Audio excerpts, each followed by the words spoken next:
I am sorry. Are you okay? Podcast is intended for mature audiences. The views and opinions expressed are those of the panelists and do not reflect in any way those of the podcast partners, sponsors, or affiliates. Enjoy. Hi, this is Michael Buffer, and you're listening to the Voice of the People. Let's get ready for Boxing Voice.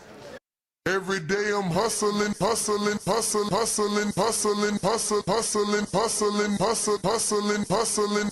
Every day I'm hustling, every day I'm hustling, every day I'm hustling, every day I'm hustling, every day I'm hustling, every day I'm hustling, every day I'm every day I'm every day I'm hustling, every day I'm hustling, every day I'm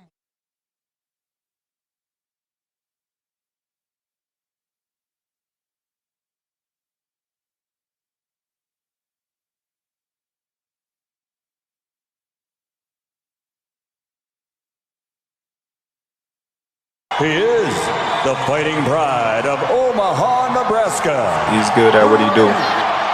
Defending Hey, Daddy. undefeated WBO lightweight champion of the world. Hey, Daddy.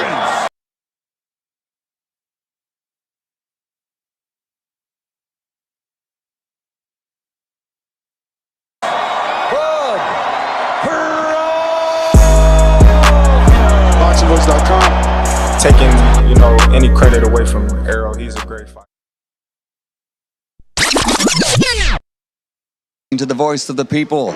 Let's get ready for Boxing Voice. Breakfast Club of Boxing as GTO is still Grammy. We just love it. It's the passion, man. And we're here to talk about the big fight. Super duper, duper duper big fight. We are live and taking phone calls. Boxing Voice. Boxing Voice. Boxing Voice. Boxing Voice. Ayo Ness, roll up the Hardin. I just landed at Reed, I'm trying party. Roll up. Shout out to I mean. We rollin' permanent marker. Be careful, this jabber stain you like a permanent marker. Size them up, then back them down. Vander Holyfield posture. All these other shows frauds. We the real, they imposters. We got like 2 phones lit. I'm on my 2-tone ish. Let's drop the line up. We got Bill Haney on the list. Whether it's X or Discord, hit the line, the floor is yours. You ain't feeling my opinion? We can meet at Border Wars. Throw you straight and I'ma slip. Throw my straight, you know it's lit. I take this rollie off my wrist and throw some gloves on this. I throw some gloves on this and turn the money made. Hit the subscribe button, it's free and you can join the day. And hit that champ level. Appreciate it. We live every day, twice a day. We stay dedicated. This the Boxing Voice. No better way to start your day. If it's hot, we got the drop, and that's each and every day. Whether you on the West Coast or the East, press play. 6 a.m. or 9 a.m., we'll get you through your day. This the Boxing Voice. No better way to start your day. If it's hot, we got the drop, and that's each and every day. Whether you on the West Coast or the East, press play. They tuning in from New York all the way to the UK.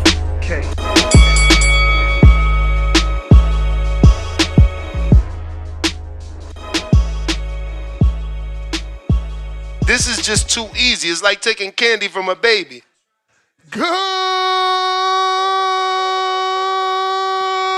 morning, TBV. Let's effing go.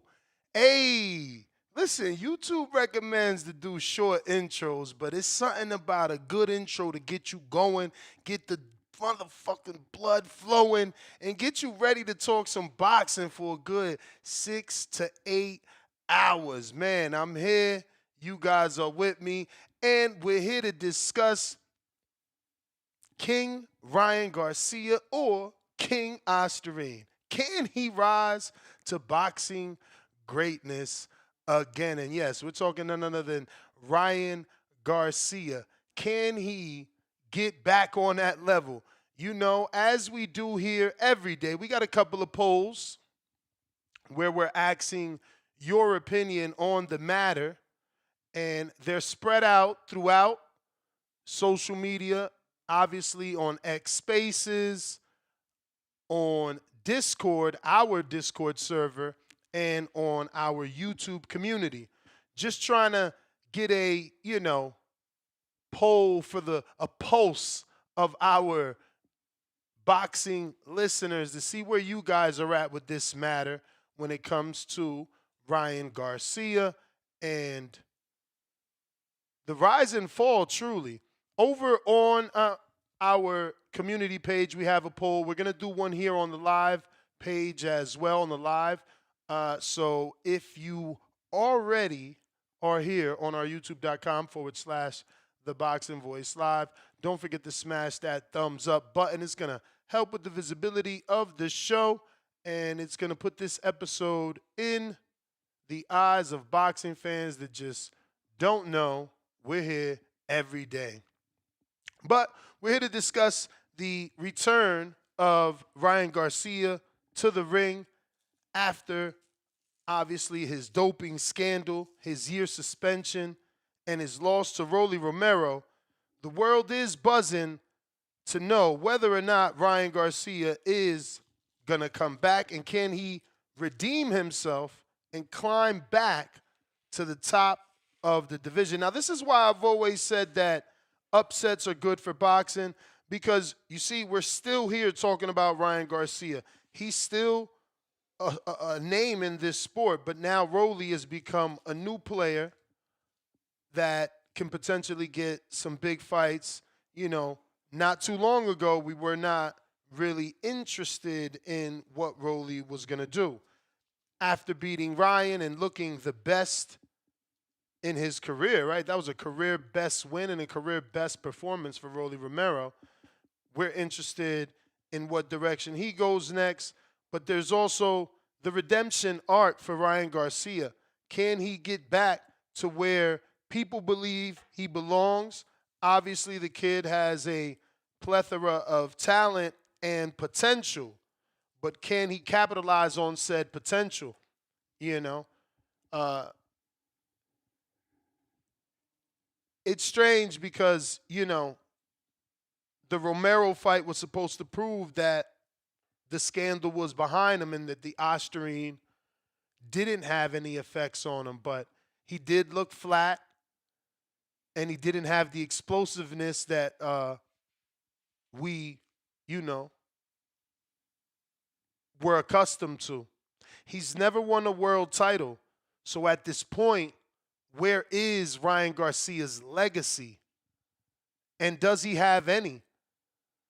We want to explore his chances of potentially capturing a world title. When you guys call in, do you believe Ryan can still capture a world title? And keep in mind, the politics exists.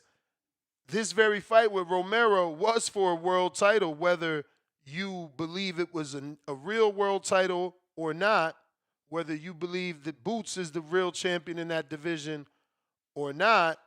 In someone's website, database, and history books, Romero has become a 4-time WBA champ. You know, we have to explore also, where is Ryan amongst this 4 kings? Is he a king? David Maldonado, I need you to call in. Has there ever been one of the kings that has been an underachiever? And I don't mean that in any disrespect, but again, never won a world title, you know? I don't know. Ryan Garcia, again, all the potential in the world. Clear talent, it's visible. The speed, the power. What's missing, we will never know. He would have to tell us, man. Honestly, he would have to tell us. I really don't know what's missing and why he hasn't been able to put it together. And when he did, now all that has a shadow of doubt over it, similar to Margarito. You know, now I truly question the Duarte win. Duarte is a tough SOB.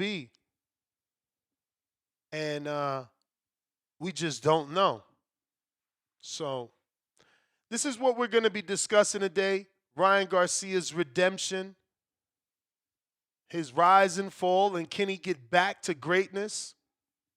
Is it King Ryan Garcia or is it King Ostarine? Ryan is 26 years old. He has put Victorville, California on the map because I promise you, I never heard of it before this. But he has a record of 24-2, 1 draw, 1 no contest. Excuse me, no draws, 1 no contest with 20 knockouts. Obviously, he's got the reputation for having that devastating left hook and a massive social media presence, which makes him a big fight for everybody, you know? Hence why so many people upset at Devin Haney for taking this fight, because he didn't bring legacy to the table if you are listening to Treese from Ohio, but he did bring a massive 12 million plus Instagram following and 8.6 million on TikTok. And his overall sponsorships with GNC and things of that nature make him a hot commodity in boxing. You know, his biggest win was overturned due to the controversy of the Ostarine. That is the no contest on his record. And now he has to continue to prove his innocence because we haven't seen that version of Ryan since then. But he did serve that 1-year suspension. And we're trying to move on, but the issue is that the performance in the Romero fight only further, casted that doubt over his career, because that was just a very flat performance. It was a Ryan we'd never seen before. I don't think we've seen Ryan, again, ever that flat. I think flat is the best phrase. Probably also no urgency, right? We didn't see any urgency.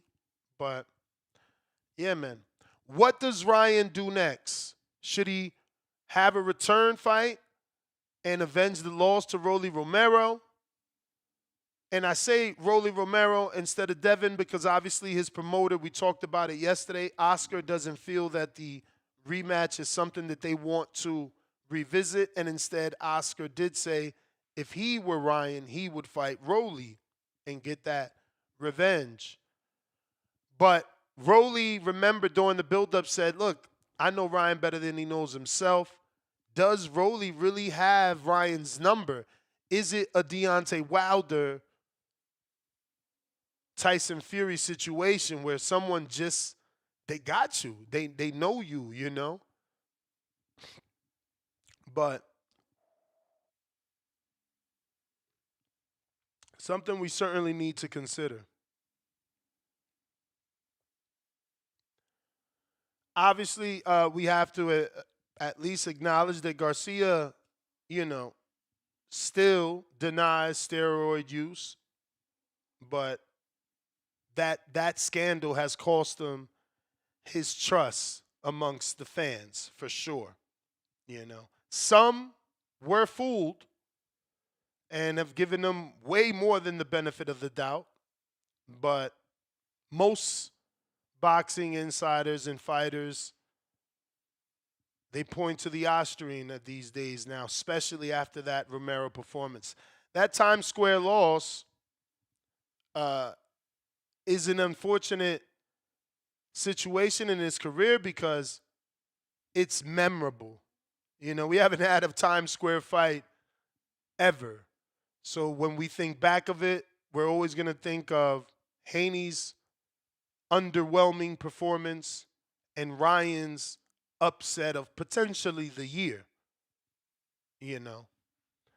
Ryan was a huge favorite going into the Rollie Romero fight, and Rollie pulling off the upset definitely has him in the runnings for upset of the year in my book, because it's the highest level upset of this year thus far. He's been criticized by his peers. Even the OG Shannon Briggs called him the worst fighter ever. Crazy. It's so crazy in this sport how you can fall from grace, right? He was up there with the win over Devin, and then that being overturned, and him having to serve a suspension, it slowly started to change things. And he still had a lot of fan favor in his favor. But again, the Rollie Romero fight for some was the nail in the coffin. Now, phone lines are open. Let me get these links together. Like I know I should be, right? I really hate that. Okay, so somebody's saying the audio bad on Discord. I will restart. But I really hate that about Discord. New links every day. So stupid. Should be the same show link. Hopefully that worked for y'all, gentlemen, ladies and gentlemen, ladies and gentlemen. Shout out to the 7% rocking out with TBV. So, listen, man, if you want to call in, feel free. We're going to put those links now in the live chat, the power chat. And we're also going to give you some poll results thus far. Some of these polls have more time running than others. But for the most part, we're okay. For the most part, they're all pretty much on par in terms of time.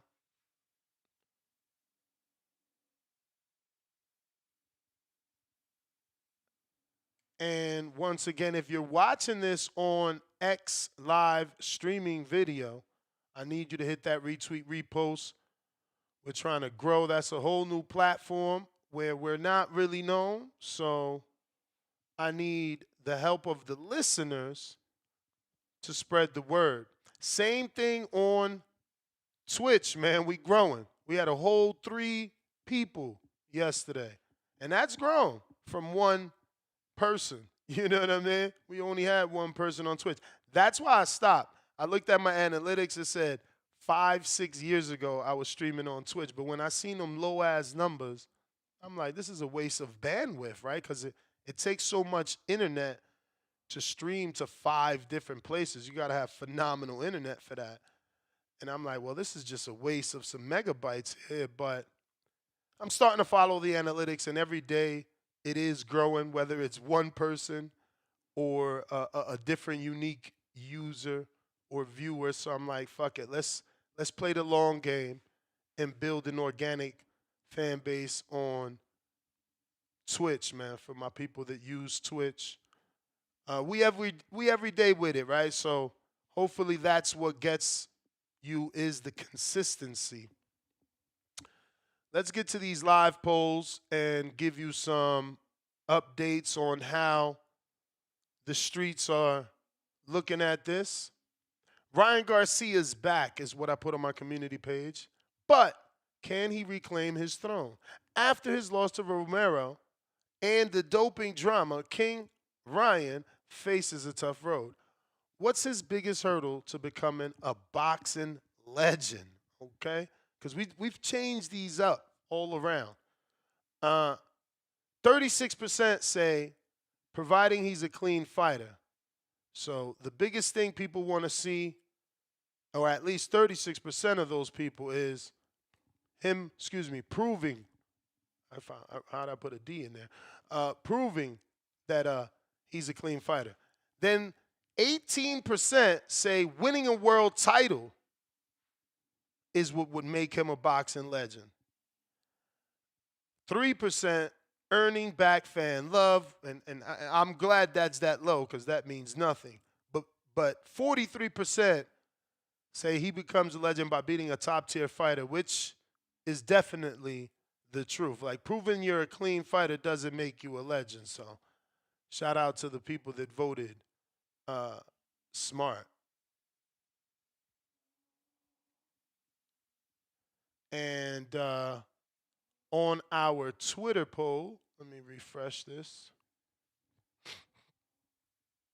On our Twitter poll, I got a different question. I put, can Ryan Garcia bounce back to win a world title?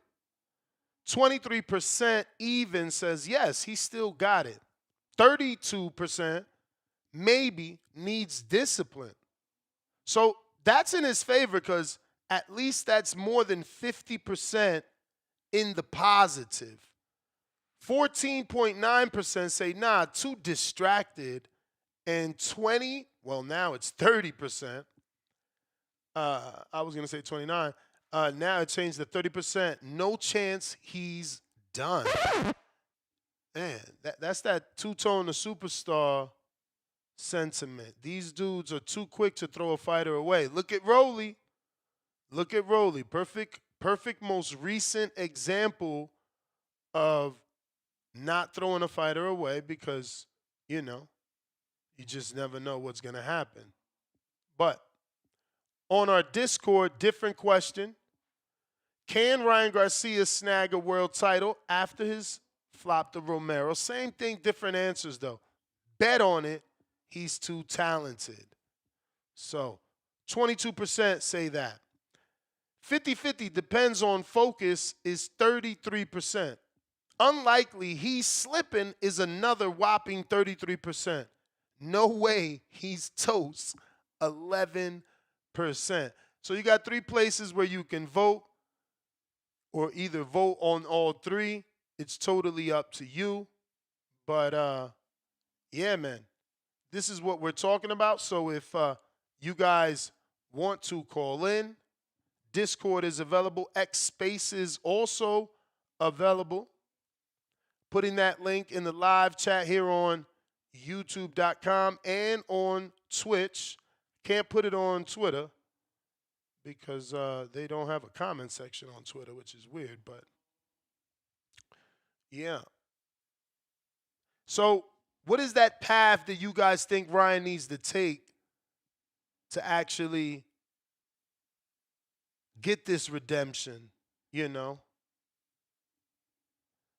He's still strong, right? Like, it's probably a thing where there's a lack of focus, but his physical strengths and gifts are still there. Or at least you want to hope the speed is still there off the Ostarine because, he did get countered with his favorite punch. And Romero is laughing about it, saying you don't hook with a hooker. But he needs a big win to silence people like myself, to silence the people that say he's never won a major world title, to get that fan perception back, After that win with Devin, again, I'm the best in the world, #1. He was on a high. And I want to see Ryan back there, but not off the back of cheating, and definitely not off the back of cheating a fighter. He's got to do it on his own merits. And I don't know what is it going to take, man, because he's been trained with the best trainers already, right? He's trained with Eddie Reynoso. He's been with his dad, who you can't count out. His mother and his father got him this far. He's gone to Derek James. What is it going to take? I like that fight, Manuel. Ryan Rocha. And that's kind of a perfect, going back to the well. You lose the big fight, go back and fight you a Mexican to get the Mexican fan base back rooting for you. But definitely questions linger about Ryan's elite status. And does he really belong in this conversation with the 4 kings? But I see you, Mozzy. Won't make you wait. Appreciate the new intro, man. Yo, top of the top. What up? What up? Yeah, man. Yo, I ain't gonna lie. Nah, thank you, man, because I can't hold you, man. The past, the last night, night before last, working on the track and everything. That's the most fun a nigga had in a long time, and it's been so long since I've been able to just, I forgot how fun it was being in the studio, and you gave me a reason, man. And I appreciate you for that, man. You know what I mean? It's something that I really wanted to do, and it's something that I could have fun with. So it was fun, man. I had fun last night.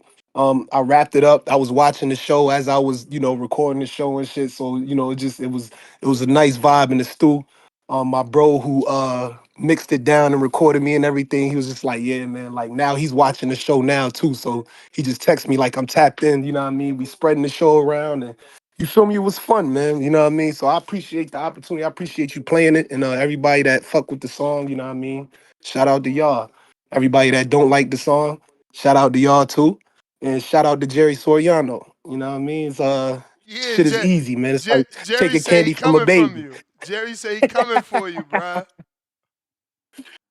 Tell Jerry, come on, man. You know what I mean? It's all for the, you know what I mean? Bruh. I'm with it all, man. We He can make first of TBV all, songs I all hope year. he's good, but in terms of speed, nah, he took a minute to drop that war zone. He was talking about it in Super Chat about it for a second before it actually dropped. So I don't think the turnaround gonna be as fast. Yeah, he just trying too hard, man. You gotta have fun with this shit, man. You know what I mean? You gotta have, we got so much material. We got shows, 2 shows every day, man. It's too much material, man. Way too much material. You know what I mean? I'm actually thinking about because I wanna make a. I was under the impression that we needed an intro, so I'm like, yo, I'm gonna make an intro and I'm gonna make a Border War song too. So I'm still cooking. You Okay, know what I mean? okay. I'm looking for a beat, and we gonna do a Border War song too. You know what I mean? So we gonna have an intro and we gonna have a Border War song. You feel me? So it's all love, man. It's all love. Feel me? Word. But yeah, man, about the topic, Ryan's in a pretty tough spot, huh? He in a Yeah. pretty tough spot. I mean, because like you said, like the title says, is it King Ryan or is it King Ostarine? All them little knockouts and all them Texas fights. I keep on seeing different links and different opinions online, but if I'm not mistaken, in Texas, they don't test for Ostarine. Um, I've seen a couple different links and articles about that. It's just not one of the, you know, things that they test for. That just puts all his fights and stuff, you know what I mean, in the question. Like, was he really that strong? Was he really that fast? When he fought Luke Campbell, he was clean in that fight. I'd imagine he'd be clean in that fight, but he got sat down. I mean, he got up and finished the fight, but he did get sat down when he was at the contracted weight, when both fighters had the same amount of time to come in at the same weight. Not when coming in overweight and the other fighter, the B side, is not gonna turn the fight down. They're going to renegotiate because they still want to make the money. So they're still going to fight you. So they're just going to, scramble and try to throw the pounds on last minute when you've already been accustomed to what weight that you was going to come in. It's like he always has that advantage in a lot of them fights, like the Duarte fight, you know what I mean? And the Haney fight, you know what I mean? You coming in, you juiced up and you overweight. And everybody's scrambling last minute trying to meet you at your weight or try to, gain an advantage is throwing their bodies off. So when everything's kind of like on an even playing field, it's, you know what I mean? Like now we have questions. Everything was on the even playing field in the Rollie fight. We knew which weight that both fighters knew how much time they had to come in at what weight, and everybody was getting tested. And Ryan Garcia didn't look anything like he did in the fight against Haney. I mean, if you ask me, when it comes to the boxing skill, I mean, when I watched the Haney fight, I was there. All he was doing was, he was throwing his little haymakers and then he was turning his back to Haney and just like, taking punches to the back. He wasn't really like outboxing Haney. You know what I mean? Like he wasn't, he was just catching him when he could catch him. He would get tired, then he would have a boost of energy and hit Haney and just knock him down. You feel me? So it's just so many questions for Ryan. What should he do from here on out? I think they got to take it slow. Honestly, I'm not trying to be a hater. You know what I mean? I'm just trying to speak the facts and what we see. I don't want to be a hater. I'm not trying to pick sides. I don't throw away fighters. Forget all the racist stuff he did and all the crazy stuff he did and said or whatever the case. I'm just calling it, you know what I mean? I'm just trying to call it straight down the middle. They got to take it slow with him. He can't just come back in because honestly, if you put him up there against one of them top guys, it's just gonna happen again. You know what I mean? He's just gonna get outboxed again. He might get put on the floor again. You know what I mean? I don't know how much weight he thinks he has to put on. Keep on moving up weight classes, then the competition is just gonna get stiffer. So it's like they got to take it slow with him. I seen somebody in the chat say go fight KSI. That might not be a bad idea, man. Make you a couple dollars. You know what I mean? And hey, get a crazy knockout. Maybe you can knock out KSI. You know what I mean? But yo, I don't know, man. And I understand what Treese was saying. Haney should have never took that fight because now it's like Haney might never get that rematch. He might never get a chance to redeem himself after that fight. After this has happened, because people are already saying they don't want to see the fight. People are uninterested in Ryan Garcia. Devin Haney was somewhat of a sacrifice. You know what I mean? He was a lamb. He was a sacrifice lamb out there. He went out there and fought this dude, and and had to play the sacrifice for this whole situation. Now we don't know if he'll ever get the chance to redeem himself against Ryan Garcia. And if he does go in there and fights Ryan Garcia and beats him up, he's not gonna get full credit. Everybody already knows, okay, he was on drugs. You know what I mean? Whatever. He was on drugs. But now the interest ain't even there no more. So it's like, even if Haney wants to prove, like, look, it was the drugs, let me show y'all, like, nobody even cares no more. So, you know what I mean? And that's gonna always be a stain for people that don't like Devin Haney. Gonna be like, oh, well, look what happened. Oh, the drugs up, whatever, you still got your ass beat, so it's just a bad situation all around, man. You know what I mean? In my opinion. Um, Hopefully time would just kind of put this whole situation under the rug. You feel me? I don't know though, man. It's not looking good for Ryan. Um, Devin did win his last fight. It's going to take him a long time to get that respect back, a very long time to get that. It's going to take him a few fights. He got to take them big fights. That hit list that Bill came out with, he got to start taking names off that list. That's the only way he could, like, get some type of, and it's going to take multiple fights. You know what I mean? But as far as Ryan Garcia goes, man, oh, man, I don't know, man. I don't know. I think the next fight that he should take should be, like you said, he should B-side, find a Mexican fighter that he can beat, actually, take a camp seriously, stick with the camp, stop getting kicked out of camps. Canelo told us about this guy a long time ago. I guess a lot of us didn't listen, but it's like, get in the camp, take the camp serious. You know what I mean? Win a couple small fights. We might have to put him on the Deontay, you know what I mean? We might have to put him on the Deontay plan, Ness. Put him on the Deontay plan. Fuck it. Let him fight in Victorville. Get some hometown little small fights. Get some wins under your belt, and rebrand, man. And Yo, rebrand. you triggered me, bro. Uh, What? the whole Deontay thing. I'm hearing this about to be an opponent switch, bro. If this is Oh my true, goodness. they might be setting Deontay up, man. Oh no, bro just came on the show. You did the interview and he was. Oh man, I was interested in that. I know, but I'm I hearing, hope they'll. Yeah, I I'm hope they'll hearing, change I'm that. hearing, old boy about to be out, and he don't even know he out. So I don't Oh know. my I goodness. wonder if this info is good. But if they throw my man's in there, who they saying they throwing in there, I don't know that they trying to It's help a setup. Deontay. It's a setup. Word. Oh man. All right. Well, I don't want to hold up the lines, man. Everybody call in, like, subscribe, repost, retweet. It's up. I'm still tapped in. I'll call back in a little bit later. All right. Yeah, Right. man. Shout out to Mozzy for the fire intro, but it's so early on the West. I can't even. I tried to get that shit confirmed yesterday because I know some people, but it ain't happen. If you want to call in, you know the sources. You know the sources. Quest is the best on X. What up?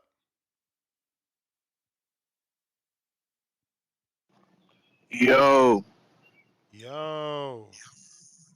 yeah, man. Good morning, TBV. Yeah, happy Friday out there, everybody listening. Shout out to chat. Shout out Ness, man. Be one of the most consistent hard workers out here. And man, he been grinding, man. Shout out Ness. But yeah, shout out Mom. That shit was hard, bro. I was listening to that shit last night. That shit was fire, man. Like, I like to see all the talented people coming out showing their rapping ability. I'm not a person that's gonna shit on nobody. But Jerry, man, that shit hard though, Jerry. But you gotta come up with some new shit, man. You know, people tired of that swing, swing, swing, swing. Yeah, you gotta come up with some new shit, man. Some up to date. You feel me? But yeah, shout out to Jerry though. You know, shout out to all y'all putting y'all raps in. But to this topic, bro, the Ryan Garcia Ostarine topic. He reminds me a little bit of like a basketball player.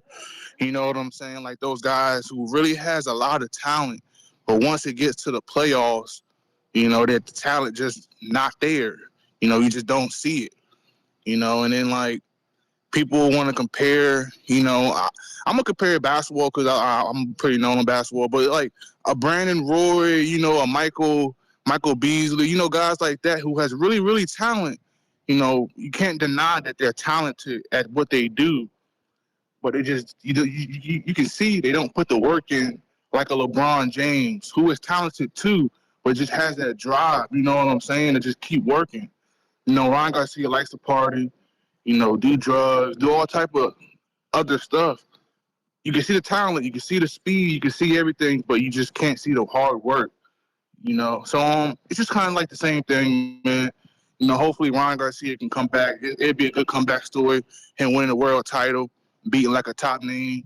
But I just don't see it. You know, but if he does do it, it can make a good movie, man. It can make a good movie. You know, the Ryan Garcia story.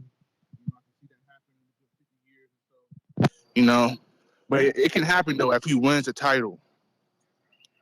Oh, you hear me? You hear me? I hear you, but you muffled out for a sec.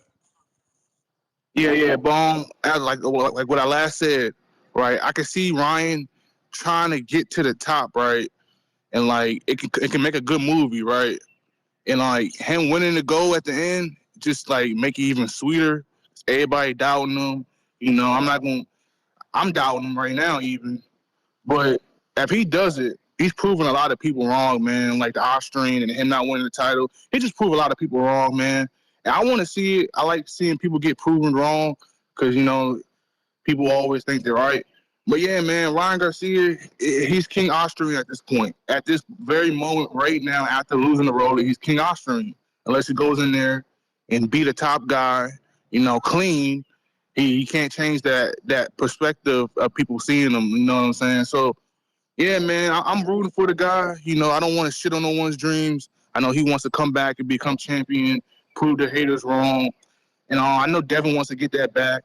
You know, he has to get that back, man. Like I was saying yesterday, people were shitting on my analogy yesterday, man. Like, dang, I know third base ain't the home run. People fuck up stuff, man. People mess up sometimes, man. Damn, bro, the chills on my head top.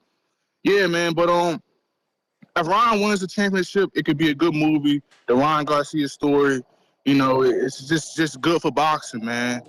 But Good Friday, man. Shout out to the boxing voice. You feel me?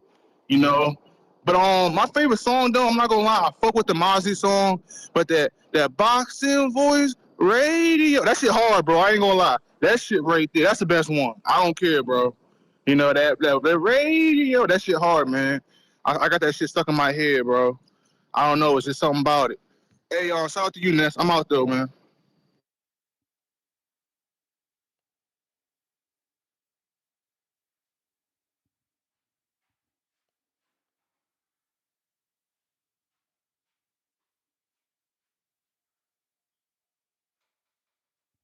I'm sorry for the fucking dead air. I'm trying to get this interview here and texting back and forth. Pat, what up? Hey, what it do, Ness?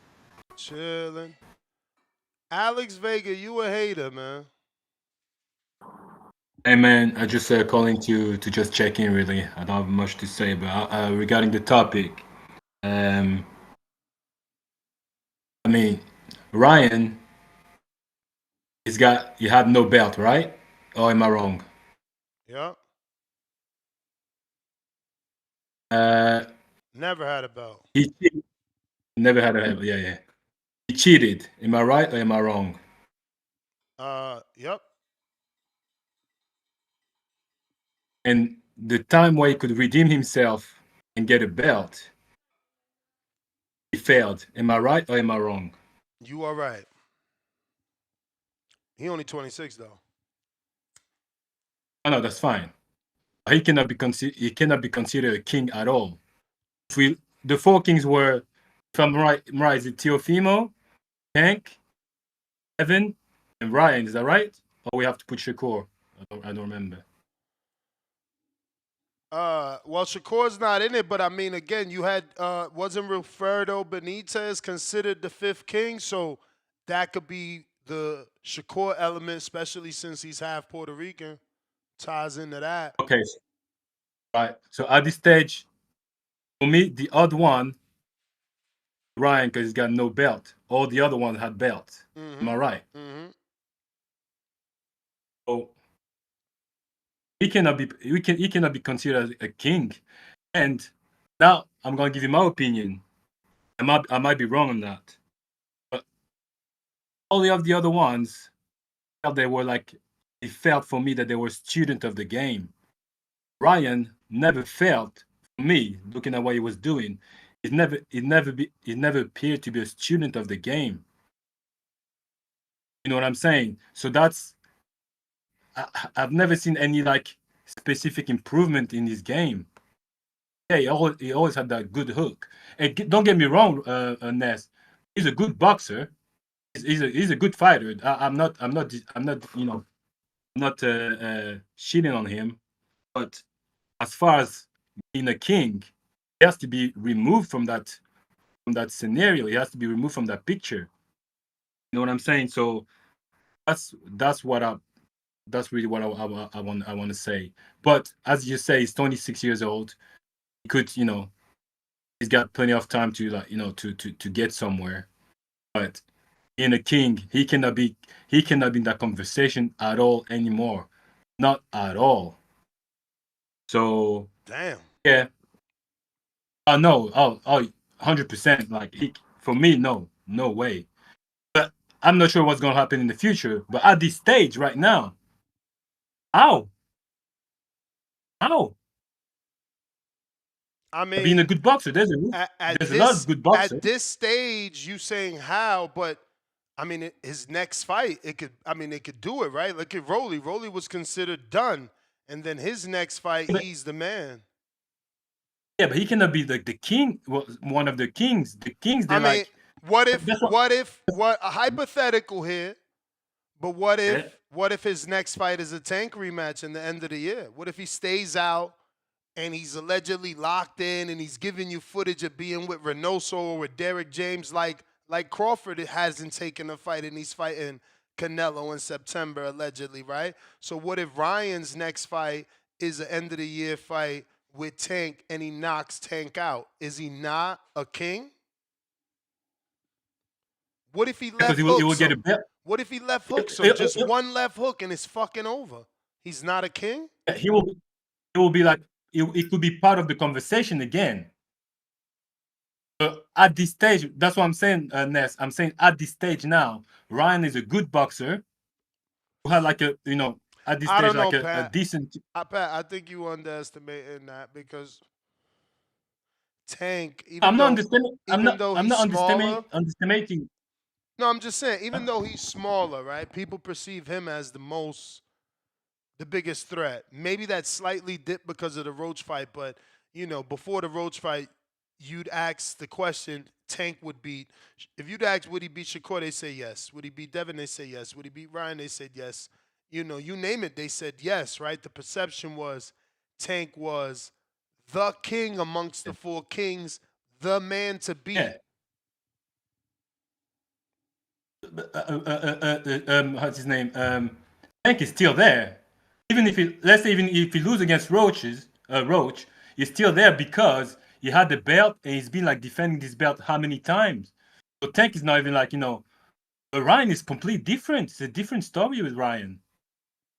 I'm not gonna keep the you know, the call too long because I want people to call as well. But that's my call, man. All right, champ.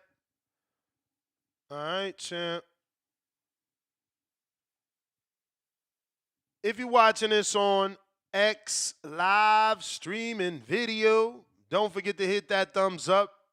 That's formerly known as Twitter. If you're listening on X Spaces, can I get that retweet? Can I get that retweet? Yo, quote retweet my shit like, yo, tap in, and then I'm going to retweet you. You feel me? You grow, I grow. On our X poll, can Ryan Garcia bounce back to win a world title? 22.9%, say yes, he still got it. 32.4%, maybe, needs discipline. 16.2%, nah, too distracted. 28.6%, no chance. He is done. I always hate reading things like that or hearing people say that. I don't know that I've ever said he's done. Maybe I question, will he be done after 2 losses? That was something I used to ask, but just sucks when we count him out. We got on Discord poll, join the community, get it popping. Yo, can Ryan Garcia snag a world title after his Romero flop? 22% bet on it. 33%, 50-50.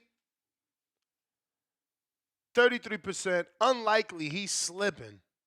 11%, no way. He's toast.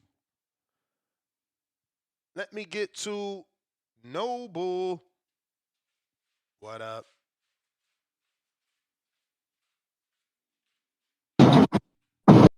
Peace and blessings. How you feeling, man? Can you hear me? Yes, sir. Nah, because I'm on the road, man. You know, I know sometimes my audio come in shaky. But shout out to the breast cancer warriors. Shout out to the breast cancer survivors. And shout out to the breast cancer angels. And a special shout out to you, Ness. You know what I'm saying? I've come to respect you as a content creator. And I understand a lot of things that you do is for content creation. Also, I respect the move of moving from a niche market of just being a boxing show to being a more mainstream, like a really appealing to a more mainstream audience.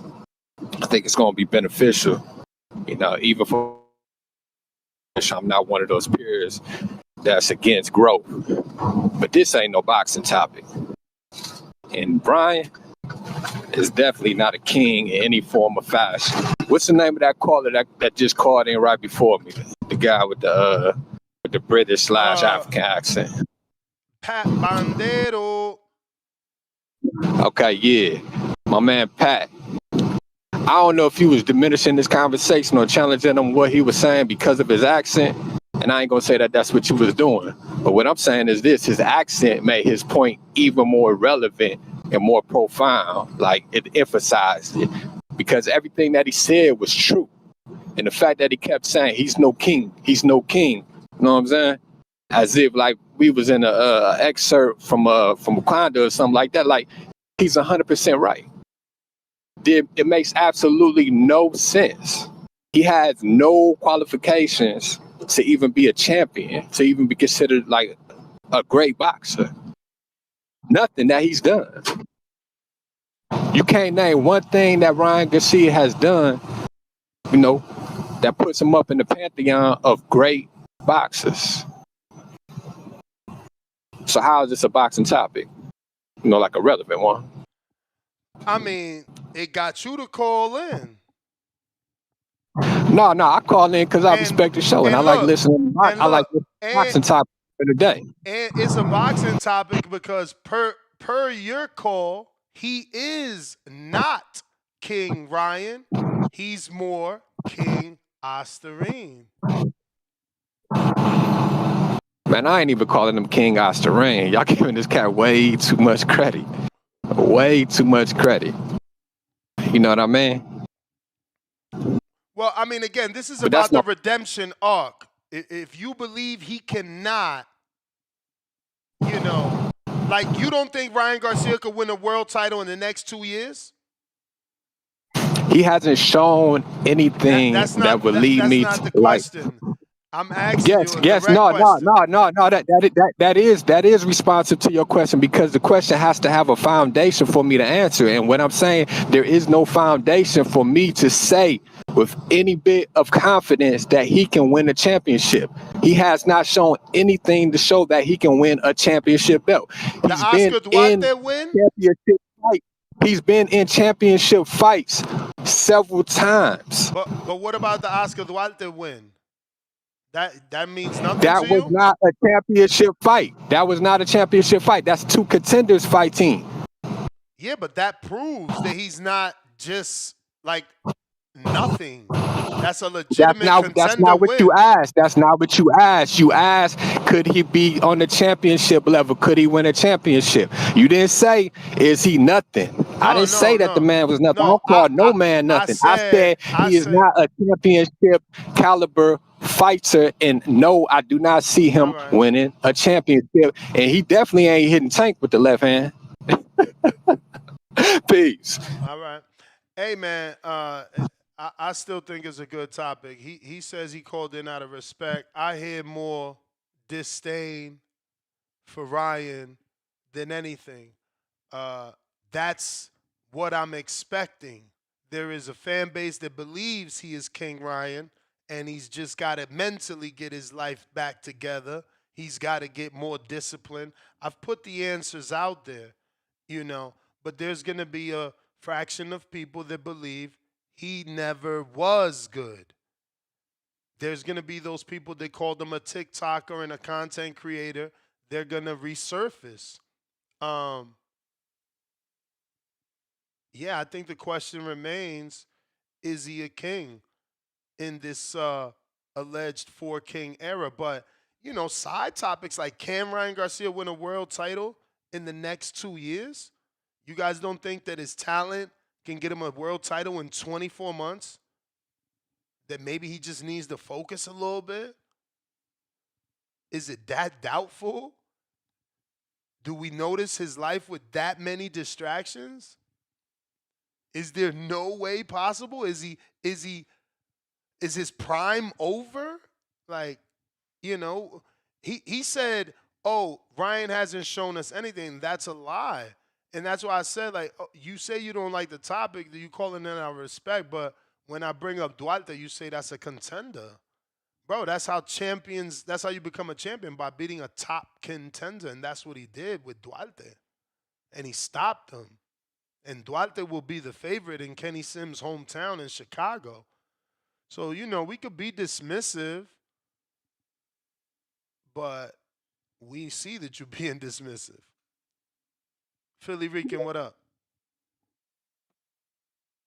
And look, everybody's entitled to that because he hasn't proven, like the rest of his contemporaries, they have become champions. So I understand why people believe what they believe or feel the way that they feel. What up, Philly Rican? What it do, Nas? Shout out to the boxing boys in the community. When Floyd Mayweather said that he was the best ever, or the best to ever do it, people would debate it, people would complain. I'm just sick and tired of people using this king this, king that. He's not the only boxer to use the word king. I'm just sick and tired of seeing the king, bro. Nobody's a fucking king.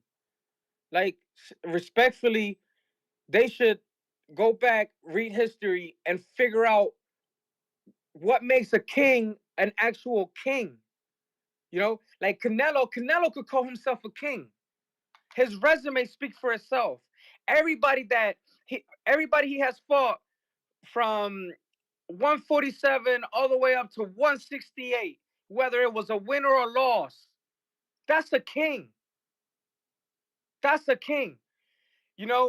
But all these people that don't get a world title or haven't reached a world title, they need to come up with a different nickname, alias, whatever, because it's not like you can't evolve into something different. Like, before he became Money May, he was Pretty Boy Floyd.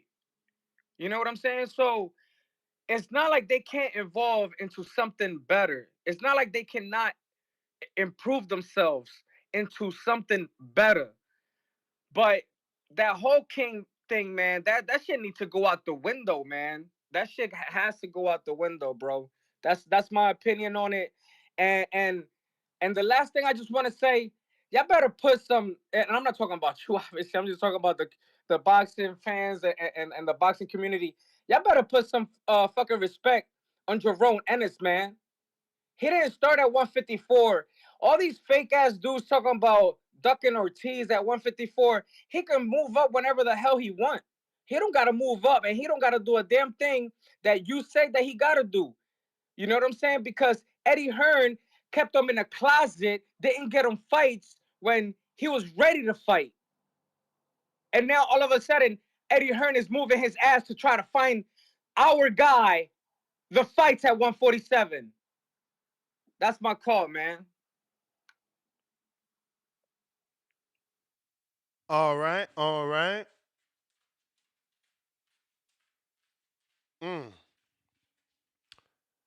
Yeah, man. Who did we have on the show that was talking about? Oh, Michelle Rivera was talking about Salita. Here goes Jermain Franklin, another Salita Promotions fighter that says, and this is an old post. He says, quote unquote, FYI, I'm a free agent. I manage myself. I speak for me. Oh, no! Richard Steele!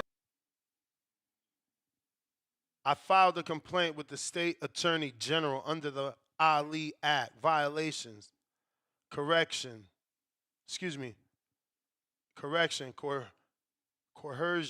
unethical business practices, oppressive exploitation, lies, deception. It's time for the truth to come out. I'm ready to fight. But Big Baby Miller had the same issue, man. These people think they out of that contract until it's time to fight. They take a fight, and then that letter comes across their desk, or rather that letter comes across the promoter's desk, letting them know that there's still paperwork on said fighter that they're trying to use on their promotion. It's very unfortunate situations, man. These fighters, they end up being stuck, you know, because of bad promotional contracts and not learning the verbiage, you know. Shout out to Jamel Herring, you know, fighter turned manager, helps people. Shout out to Adrian Clark. Shout out to Brandon Stumpter. Is it Stumpter? The manager of Kurt Scooby and Avis Griffin, who we interviewed yesterday. Very passionate, amazing interview. You should be checking out with Avis Griffin, the newest welterweight sensation, knockout power, both hands, trained by Terrence Crawford team, Bomac, McIntyre, Red, Isu Dieguez and Red Spikes, you know. The triple threat team over there at B&B. Can't leave out Coach Bernie, you know. They got some talent, man. When Crawford retires, it's not over for the B&B. Obviously, they got Lester Martinez as well, Keyshawn Davis, Keon Davis, Kelvin Davis, you know. All the Davises except Tank.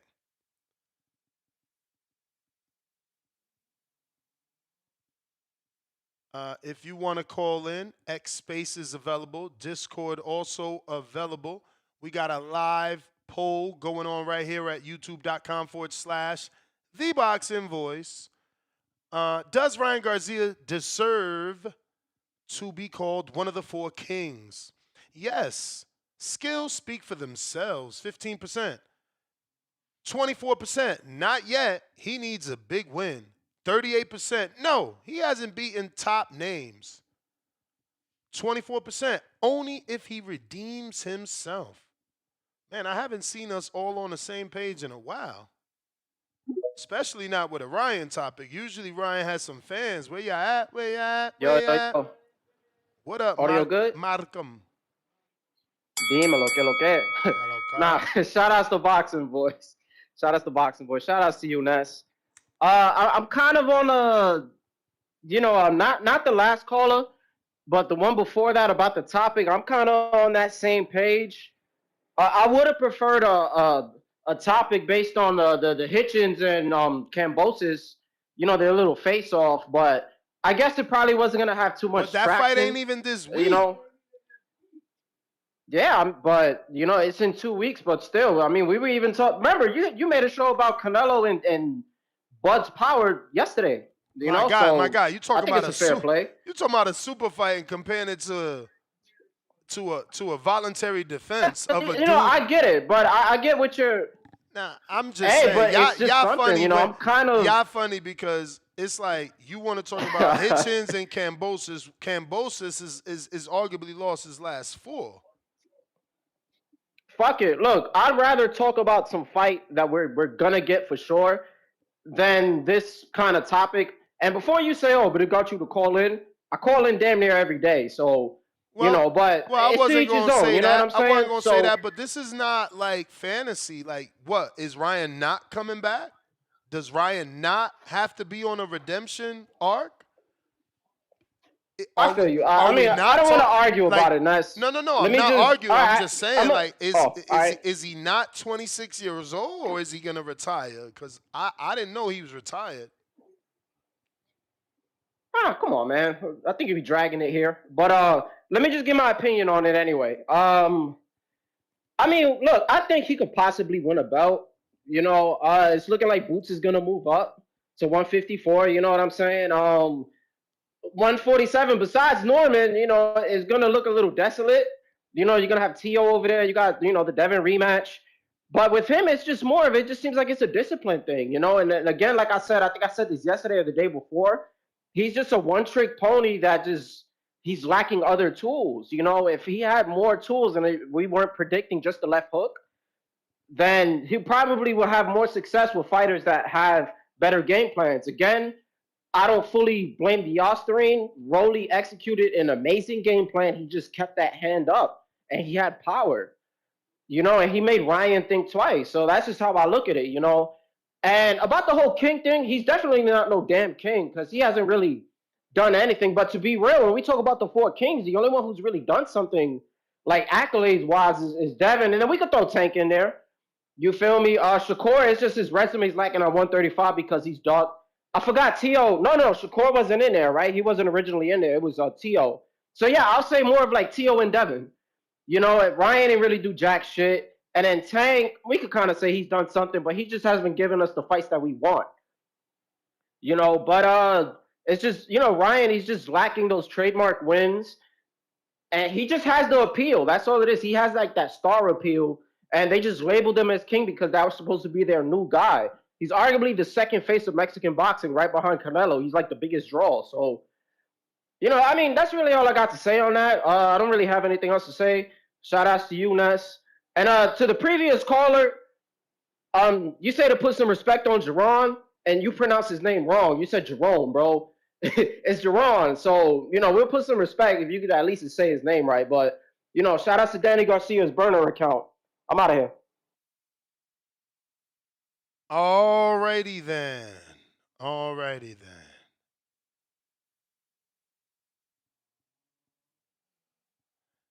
We are taking callers if you want to call in.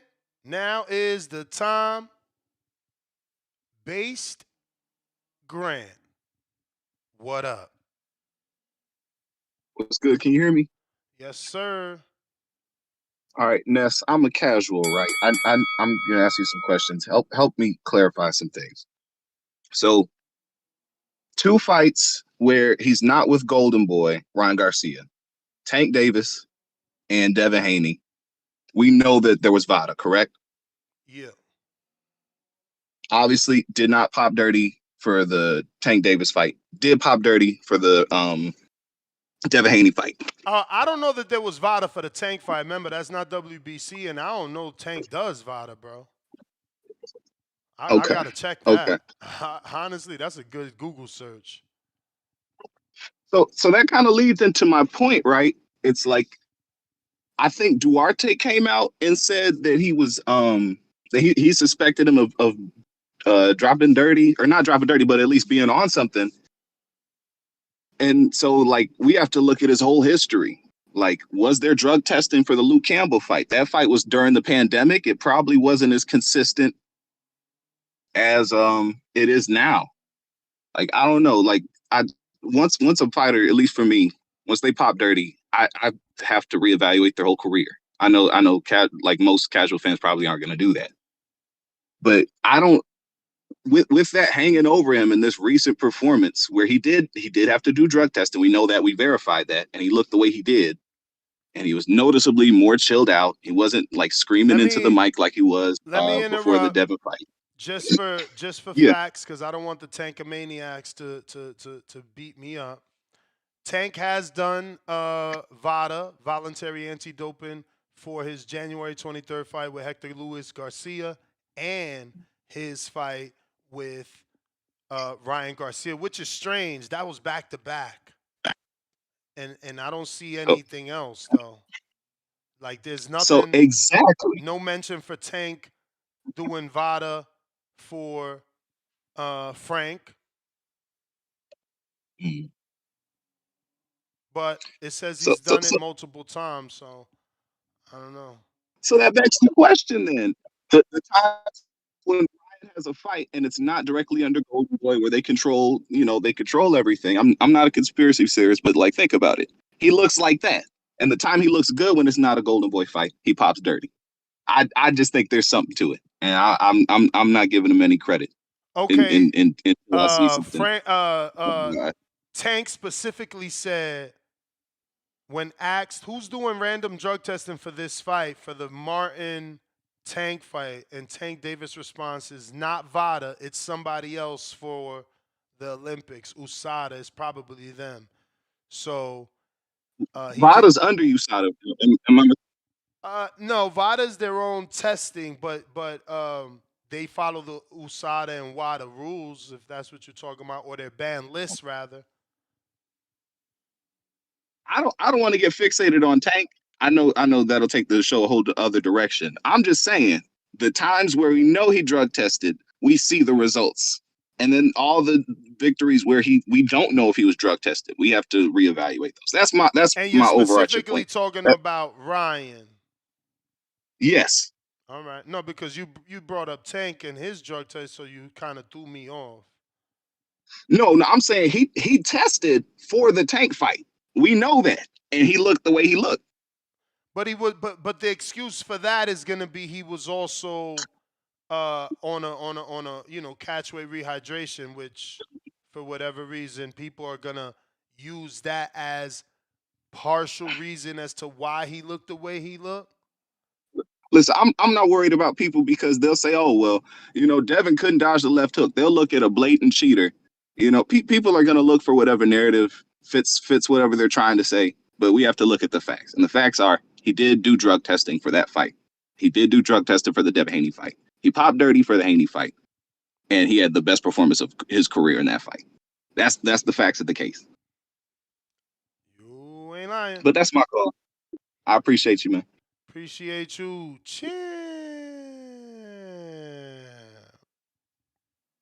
Juan let me get to these super chats, Juan. I'll be right back at ya. If you haven't already smashed that thumbs up, please do so. Let me give a refresh here before I talk my garbage. Yeah, man. I don't know. Look, man. You know what? I'm going to keep this to myself. I'm going to let y'all think what y'all want. Or should I teach here, or should I let y'all think what y'all want? Right? Have you been listening to my good friend Johnny in the hangout spot all the way in Orlando, Florida? Beautiful, beautiful sunny Orlando, Florida, may I say that. Good morning, Ness. Good morning, TBV. Happy Friday. Yes, I've been listening on and off. I'm just getting off a work meeting. So nice. I started at the beginning of the show. Had to take that break in the middle, and I just started listening at the end. So I wanted to chime in. What's going on? You got a question for me before I cook for a little bit? Yeah, cook, man. Do your thing. Do your thing. Do your thing. 21. Do your thing. Mm, mm, mm, mm. Well, I want to dissect the title a little bit, right? Okay. King Ryan, or King Ostarine. I don't think there's any question right now that it's definitely King Ostarine, right? Based on that performance against Rollie, I think, in my opinion, it's very, very clear that he was definitely enhanced against Devin Haney. We saw two different fighters, from the Devin Haney fight and the Rollie fight. Can he become King Ryan Garcia? Well, that remains to be seen. But as far as can he rise to boxing greatness, I don't think he's ever been great, to begin with. Now, does he have the potential to be great? Again, that remains to be seen. He does have some great attributes. He has a great following. He has a great left hook, which I've always said is a gift from God. He has speed and he has youth, but he has to get his shit together. So let's be real. He had a great performance against Devin Haney, and he fumbled that shit by using performance-enhancing drugs. So, it remains to be seen, man. It remains to be seen. There's a lot to be desired here, which is why a lot of us wanted to see that rematch against Devin Haney. Now, whether it happens or not, we don't know. But as far as him being one of the four kings, Ness, that depends on the criteria. Because if part of the criteria is him being a top money draw, then yeah, he belongs in the conversation. But if it's about accomplishments, absolutely not. Absolutely not. I would say Shakur, T.O., Devin, and Tank are the four kings to me. And yeah, can he win a world title? I think he can. I think he can in the next couple of weeks. You hear me? The next couple of years. But again, he has to get his shit together. He has to get his shit together, man. What are your thoughts? I think he can win a world title in the next 2 years. I think that, just listening to you, you're mentioning what he's good at. You didn't use the word good. You said he's got a great left hook and he's got a great following and great this. So that's the makings of a great fighter. I think that the Duarte win is a great win. We'll see how good in the next few months when he fights Kenny Sims, right? That's another great test to show us where he's at and how good of a win that Duarte win was. But as of today, I highly value that Duarte win. I repeat what you say. The left hook is great. He's still 26. I just don't think that it's over. I don't want to keep making the same mistake, Johnny. We sat here as a community a couple weeks ago and thought Rollie was done because he never showed elite level skills, because he failed on the high level or the top tier level or against the elite opponents. And then look, boxing shown us before that, we can't reinvent the wheel. These phrases were here before we got here, and one punch changes everything. And Ryan has the speed and power that you cannot count him out. It's like I said, what if Tank says to himself, bro, people laughing at the Jake fight, fuck it, I'm going to just rematch Ryan. It's still a big fight. I won't do 1.2. We still do 600,000. I'll just knock him out, get this quick bag. And instead, it's Ryan that knocks him out. What if Ryan finally lands the left hook this time? Now everything changes the way that it changed for Rollie. I just can't count a guy out who's only 26 and has that level of power. I know you want to jump in. Let me just introduce round one. Buenos dias. Good morning. What it do? What it do, fam? What it do, guys? How you doing, Johnny? How you doing, Ness? Johnny, I see you got something on the tip.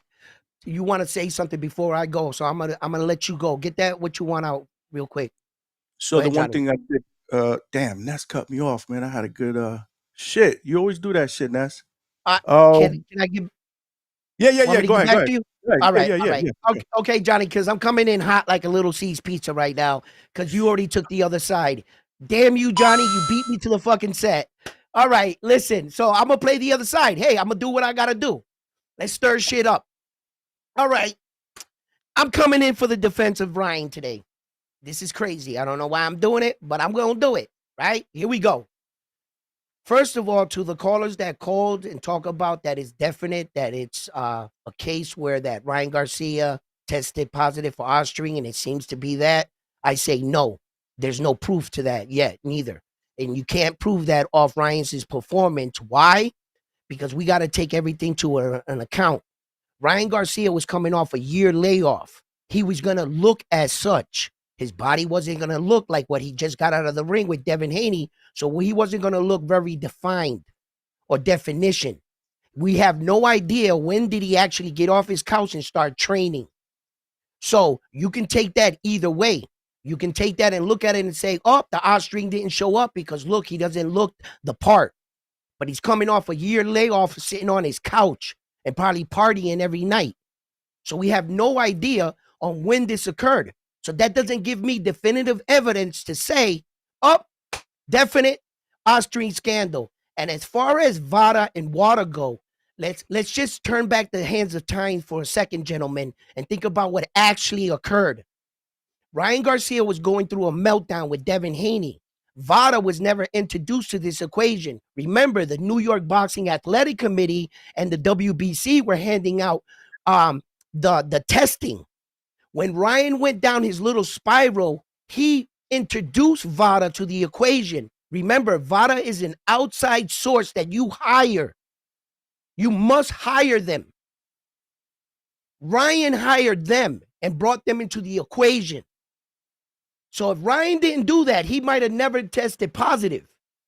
Let's just remember this. And when people talk about what fighters were tested, see, that's the biggest problem in boxing. Not all belts work with the same people. And not every country and every state have the same testing laws. So let's just all remember when we say, did Tank Davis do Vada, WADA, whatever, testing? This is all public record. Ness can go on, I can go on, Johnny go on. This is no secret. We can go to their website. It tells you when and where they tested. So as far as the testing and the definitive answer for Ryan Garcia testing positive, listen, the only thing I got to go on, they caught you, brother. You're guilty. You're guilty. It doesn't matter at this point, right? Now, their second performances, just like Devin Haney. Even though Devin Haney won, we had to admit to ourselves that he didn't look the best. And Ryan Garcia lost, so it just added to the fuel that everybody expected him to being a cheater. Now, how is it that still out of all of this, the one thing I want to ask the chat is, how is it that Ryan Garcia keeps getting away with this and Devin Haney keeps looking like the villain? Where are we all going with this? We need to see if whether or not, do you guys want this fight? Do you want this rematch? Do you guys want to get this behind us and move forward? I think that the show spoke for itself. The polls spoke for themselves. Nobody is interested in the Ryan Devin fight in our community at the moment. Right now. Yeah, right now. You know what I always say? You guys know what I always say. I say it all the time. We live in a world of what have you done for me lately? Shit hell changes. yeah. Exactly. Shit changes I got the overnight. soundbite Shit for it, changes. baby. Absolutely. Yo, I need to put that shit on a soundbite, bro. Bro, that's what boxing is all about. That's why Rollie's hot now, and he wasn't a week ago. That's why So Ryan's not hot now. Like, this is how it works, man. And this is why the fighter is supposed to capitalize. Like, when you win, you got to go on your media tour. You got to do your Belanga, even though he didn't win. You got to do that. You got to. But let me get to some callers, and then let me get to these super chats real quick. I just want to tell round one, I appreciate the attempt, brother. Huh? With what? I appreciate the attempt to go against us. That was No. Come on, guy. Listen, Johnny.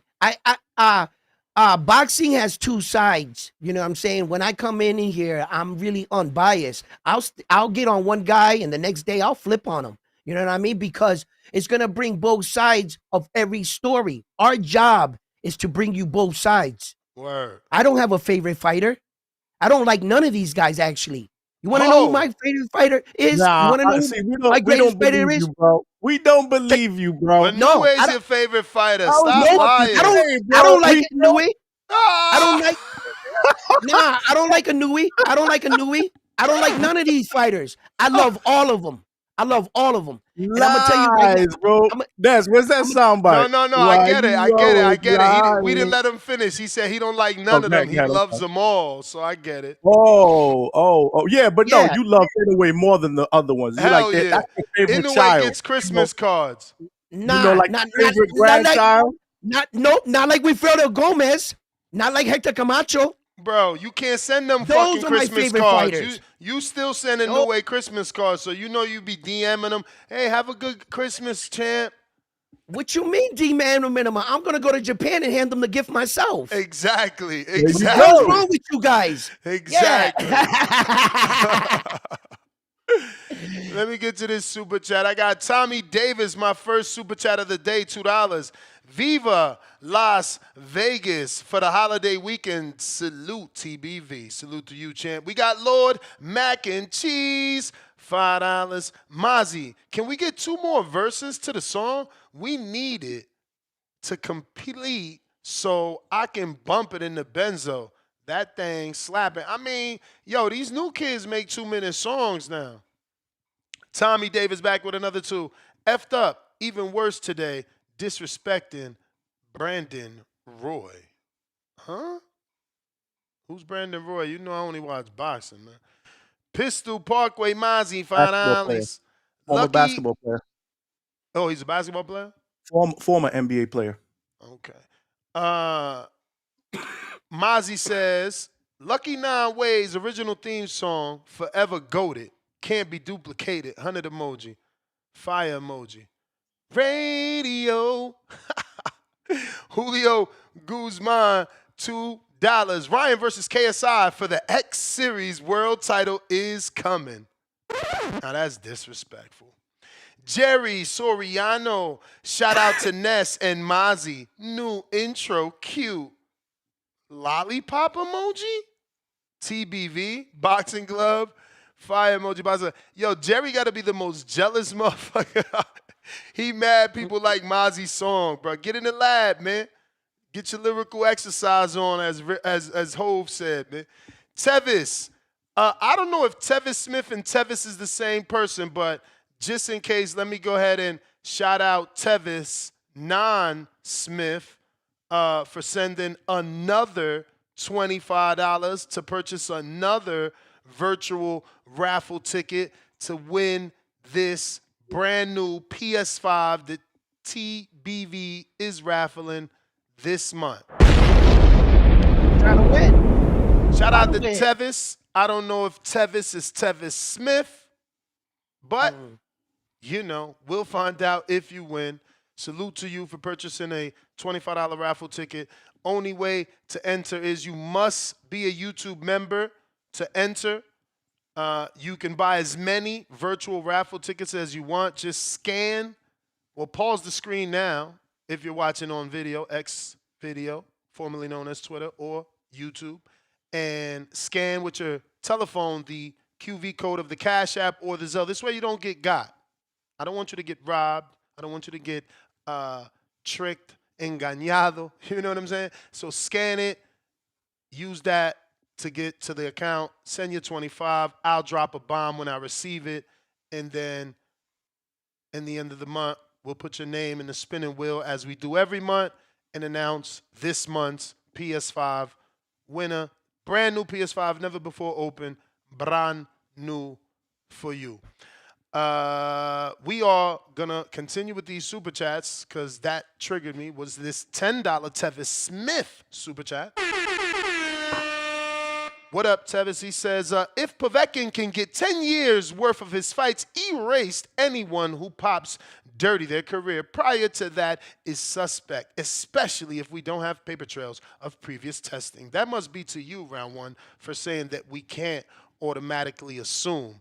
Well, the data speaks that they got Povetkin and made him erase the record. Lord Mac and Cheese right back at us with another $5.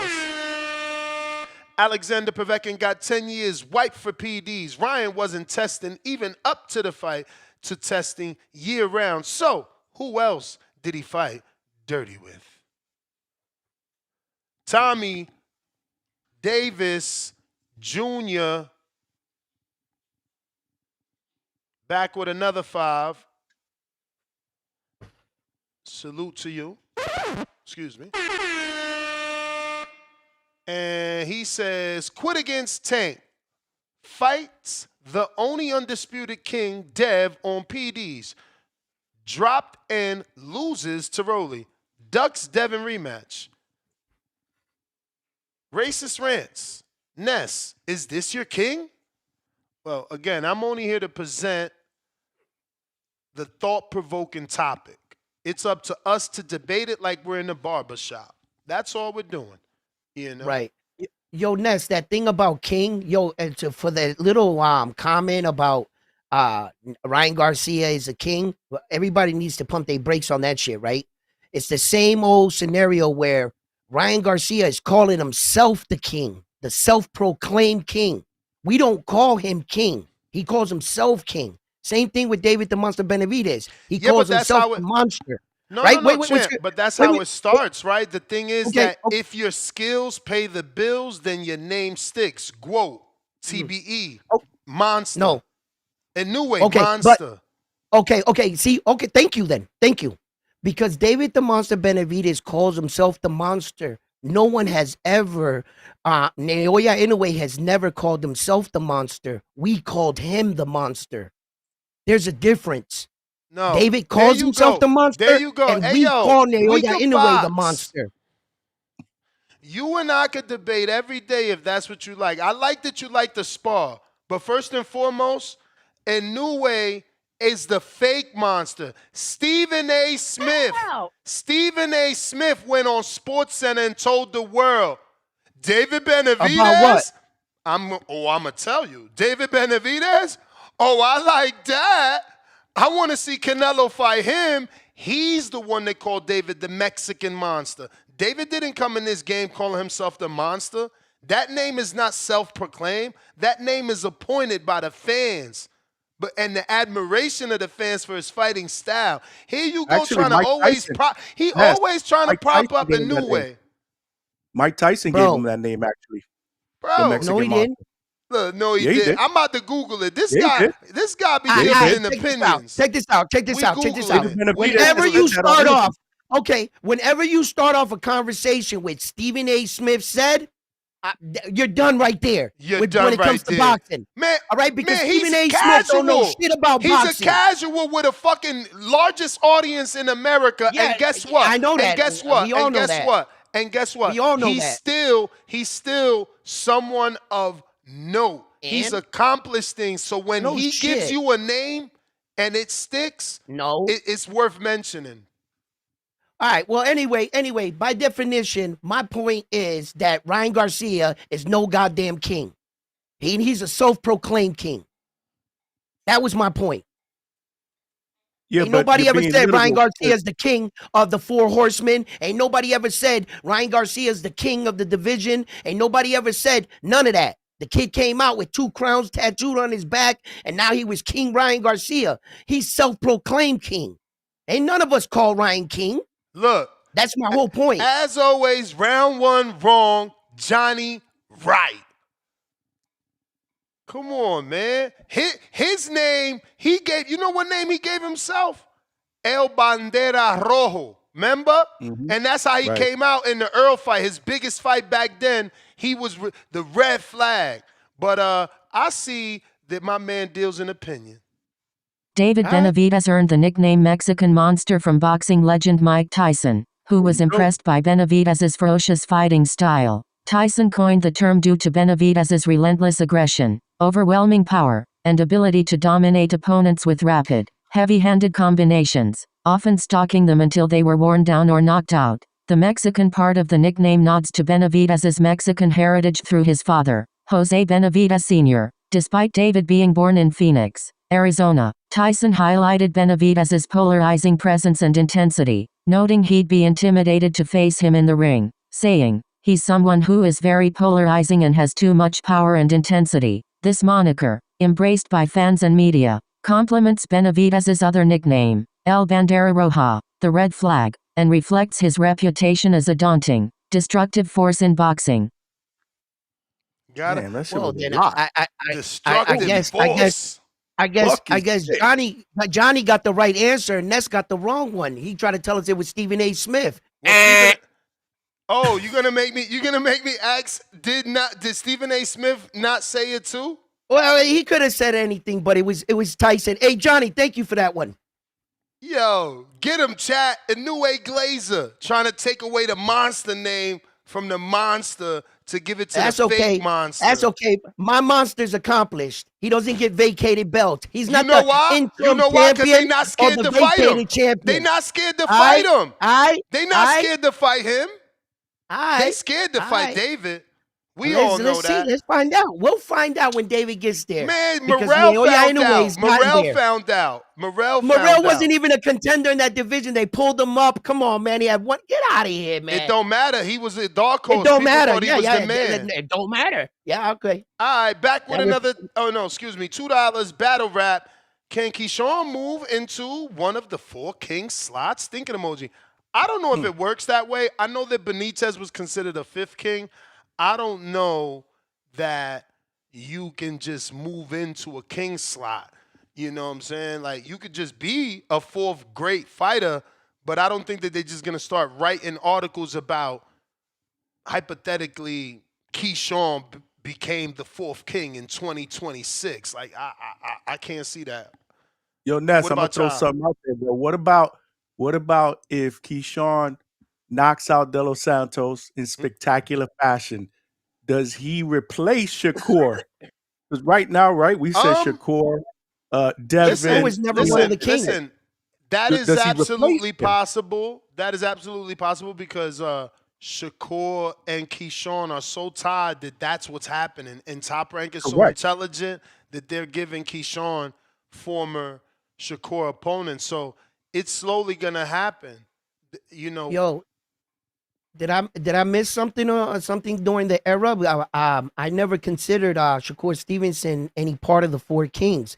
The 4 king era was Ryan Garcia, Teofimo Lopez, Tank Davis, and Devin Haney.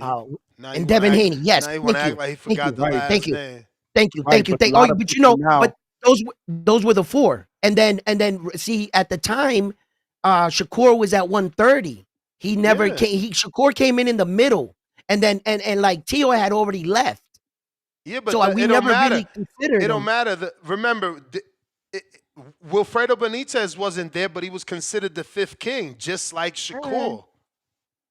I know, but he never really got that respect as like the 4 major. Like, did he ever, Wilfredo Benitez? But Shakur is though. But Shakur is. You see, Shakur today. Look at how simple this is. Who's better, Shakur or Ryan? Oh, that's not even a question. That's not even a question. Exactly why he's considered the 5th king, my brother. Okay. Exactly. So all the 4 kings. One of the 4. Okay. All right. Okay. So in the 4 king era, the thing that we made it the 4 kings, they weren't divided into different divisions. They were all in the same division. Who are the 4 kings in the division? No. They fought each other throughout their career while while whatever fighter was at the same division. Oh, well, that's our. Okay. All right. Remember, Duran was at 35. Leonard started his career at 47, and I'm pretty sure Hagler's prime is at 60. No, 54. All right. Well, Talking three different divisions. Who's prime at Okay, 54? Hagler. Can I ask you a thought question? It was 60. Middleweight, 160. Yeah, that's what I said. 60. Okay, Bang, bang. We gonna have can to I ask you start guys just one question? fact-checking, Just for the panel? Edwin. Just We for gotta the panel? fact check Edwin. Espérate. Can I just ask you guys something for the panel, guys? So who are your exact 4 horsemen right now? Johnny, starting with you. Can I ask you who are your 4 horsemen? Shakur, Huh? Yep, Devin, gotcha. Theo, Yep. and Tank. And Ness, who are yours? Nah, I'm gonna be respectful. The same 4, and Shakur's the 5th. The same. Oh, so the original 4? Yeah. And the 5th is Shakur? All He's right. only 26. I can He's rock with only that. I can rock 26. with that. He's got I can rock power. with He's that. got speed. I'm not saying it's over. It's not over yet. Okay, so Shakur's the 5th one. I can rock with that. I just Shakur, wanted to listen, see how you guys were viewing it. No, That's but all. listen I to this. And now let me viewpoint. ask That's all. y'all a question.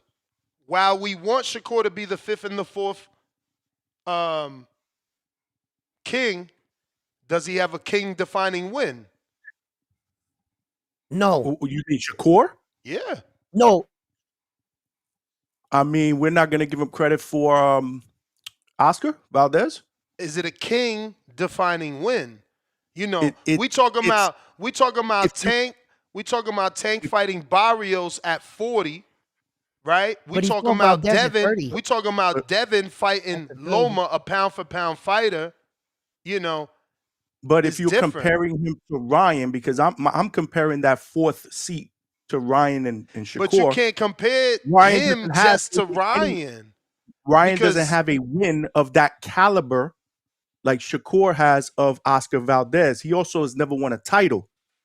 You know, Ryan Garcia. I Shakur is disagree. much more I accomplished disagree. I fighter. disagree that he doesn't have a win. I'm sorry that I am. Which one? I'm sorry that I am maybe overvaluing in the eyes of you, the panelists, and maybe a lot of fans the Duarte win. But I fucking rock with Duarte. Yeah. And let me tell you something. Pound for pound works like this. If they were the same size, who would win? Oscar Valdez will get run over like a lawnmower cutting grass versus Oscar Duarte. Navarrete would lose to Duarte. You know how many Mexicans would lose to Duarte? Ryan needs to fucking rematch Duarte on VADA. And let me Google if he had VADA for that. Because Duarte, that's a good question. Duarte's a good fighter, my bro. Very good. He knocked out his back molder, bro. He's a good fighter. I think you slightly overvalue him, though. Nah, we'll see. We'll see how if he beats fucking Kenny Sims, it's over. We'll see. Yeah, we'll definitely see. But I think I look at the 4 Kings list just the same way as people look at the pound for pound list, man. It's subjective and it changes. To me, it has to change. Well, I have a different view of the pound for pound. I don't view it the same like everybody else. I'm pretty sure a lot of us got our own thing, and since everybody moves the bar by themselves, but I'm a little old fashioned. I go back to the original meaning of pound for pound. They called it pound for pound because skill for skill don't sound good. It doesn't have the same ring. But it's what Ness said. If my guy was the size of your guy, he'd beat the shit out of your guy. Then when we review these fighters overall, they have to be a complete fighter. You have to have good offense, defense, and you have to be judged against your peers on all weight divisions. How good, skillful wise are you? Throughout moving up through weight divisions doesn't really give you, in my opinion, the definition of pound for pound. It just means that you went up in a weight division, great for you.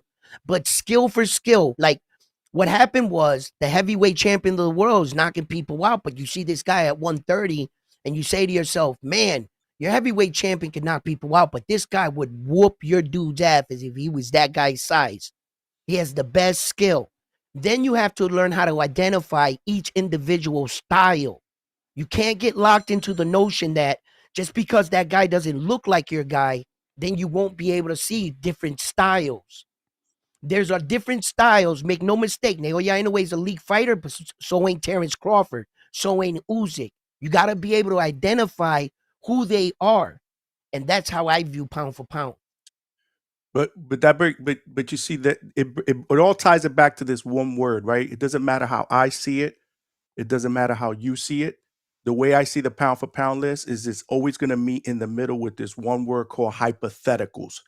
You're basing a list on a bunch of hypotheticals. What if they were in the same weight division? Would he cook them? What if this? What if that? So that's why I'm telling you, it's always going to be a subjective list, because unless it's based on factual shit, which is, well, you could only be on the pound for pound list because only if you've won multiple titles in 3 different divisions, then that makes it a factual list. But it's all going to tie back to hypotheticals. That's why I always say it's subjective and it will always change. It was an award that it was an award that was invented to inspire the fighters to extra perform over the others. At the end of the year, if you're given that award, it kind of is solidified that you were the best fighter of that year and that time. The only way you can get on a pound for pound list in today's standard, you have to be an active fighter. We don't have like a legendary pound for pound list. So it kind of just brings to the fact of who are the more skilled fighters. And on my pound for pound list, gentlemen, I do not put heavyweight champions. I will never put a heavyweight king on a list. He's already king. So as far as my standpoint go, Usyk has the most prestigious belt in all of boxing. Allow everyone else to compete on the list like it was intended to. To show eyes to all the rest of the division. Because when the heavyweight champion is announced, a fight, everybody tunes into the glamour division. So you don't have Usyk on the pound for pound list? Never. I will never put a king on a list. That's to me, that's disrespectful. He's a fighter. He's a fighter. No. It's because you cannot lower the standard of the heavyweight championship. Meaning, I don't want to water it down and compete it against every belt. Because what happens when they say Terrence Crawford is better than Usyk? What are you giving out the message? That it's possible to have a better belt than the heavyweight championship? Why isn't the heavyweight championship by default always number one? He has to be. And then you know what the ironic thing is? Let me jump in here, champ. I know it's you in the middle of shit, but we gotta get to some of these calls and all these damn super chats. Go ahead, brother. I got Tevis with another $10. Let me drop a bomb for Tevis. Devin was off the exact same amount of time, and he looked defined and in shape. Thinking emoji. Yeah, he looked very muscular, more defined. That is a good word. His chest looked it better, and the abs looked it better. And he's probably better dedicated to the sport than Ryan. No, but I think that he's drawing parallels to Ryan not being on Ostarine and not looking the way that he looked versus Devin, where he was more muscular and in shape, versus Devin looking good and testing clean, and Ryan looking different. Even his chest looked different. His nipples were different, But anyway. Right. And that goes to show. That goes to show that Devin Haney was probably in the gym, more serious and dedicated. That's why he's more accomplished than this kid Ryan Garcia. Like I said, I have no idea when he started training. He was probably smoking weed, drinking, everything until like 2-3 months leading into his coming back. I have no idea. It looks like Devin was better. He had a better head on his shoulders. He was more in the gym throughout the year layoff, and it showed. Julio Guzman, it's going to be mental with Ryan. Seeing him crying after the Rollie fight, making me think he's damaged goods. Full rebuild needed. I think that's unfair. I've certainly cried after a loss. Shit. To keep it boxing. Shit, I cried after a win. To keep it boxing, bro, I cried after I got my ass kicked by that 19-year-old. In sparring. You know how many trainers I sent that footage to, Johnny? I'm talking about world-class trainers like, yo, coach, give me some advice. Look at this shit. This kid ran me over. I swear on my mother. And how old were you? Man, I'm in my 40s. This was 2 years ago. This was out here in Vegas. He 19 and I'm like 40 fucking 4. Motherfucker ran me over. Doing in there? What the fuck you doing in there with a 19-year-old? Remember, I was gonna fight. I was gonna fight, and it's hard to get heavyweight, bro. I had to spar a 19-year-old kid, Michael Hunter, fucking Scuderi, one of Devin Haney fighters. Bro, I ain't getting no. Believe me, there was no kids for me to spar. There was no. That was the only kid. He was he was 19, 320. But listen, no, I cried. I cried. Now I didn't cry as much as Ryan, but I remember calling Hassan Rahman brother Ibn Kaysen, who trains Robin Safar, and I'm like, Coach, man, look at this shit. And as I'm telling him, I feel it in my chest, and the tear come out. It wasn't like I'm bawling, but it's depressing to lose, bro. If you love winning, you don't want to lose, bro. Nope. You don't want to lose. So I say all that to say I don't discredit Ryan for crying. That just shows me that it's not over. That shows me that he still got the hunger to win. That's what that showed me. Right. It shows me he is devastated that he never thought he could lose to Rollie. Yep. That's what that shows me. That don't show me that he's fucking weak. Not at all. I've seen numerous fighters backstage now that have cried. You know, it's great. I mean, you don't understand what these guys got their life riding on this. Look at exactly, Ryan might be different because he's rich, so y'all can't empathize with Ryan because in your mind, that nigga got $40 million. I don't give a fuck. He ain't but take out Ryan Garcia and put Ryan Robertson, and you see him crying. He crying because his kids ain't got no Pampers. He can't pay the rent. Boxing don't pay at the low level. It's at Ryan's level that it pays. So, you know. And look, Shakur's another one. He trained his whole life to win a gold medal and you get robbed. Floyd's another one. Y'all trained my whole life for this gold medal and I feel that I got robbed. Of course I'm crying. Right. This shit, and I was gonna... if you're competitive, you're going to shed a tear, bro. I ain't I was talking gonna about share this. full-blown crying, but you're going to shed some tears. I wanted to share this too. I cried in a victory. After I won that my little Golden Glove thing, man, and I went down into that locker room, bro, I cried because I was so happy that I did it.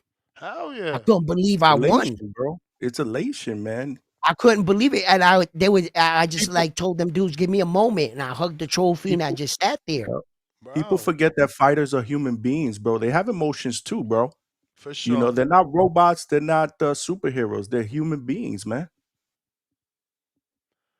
Yeah, man. Let me keep going here. We got Cliff in Connecticut. Member for 21 months on a prospect level. Let's go, Cliff. 3 more months. Cheers.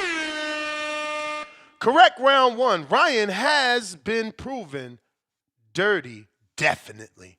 Cut creator $2. If Ryan and Tank rematch, it won't be for a title. Money bag emoji. Bob Saget.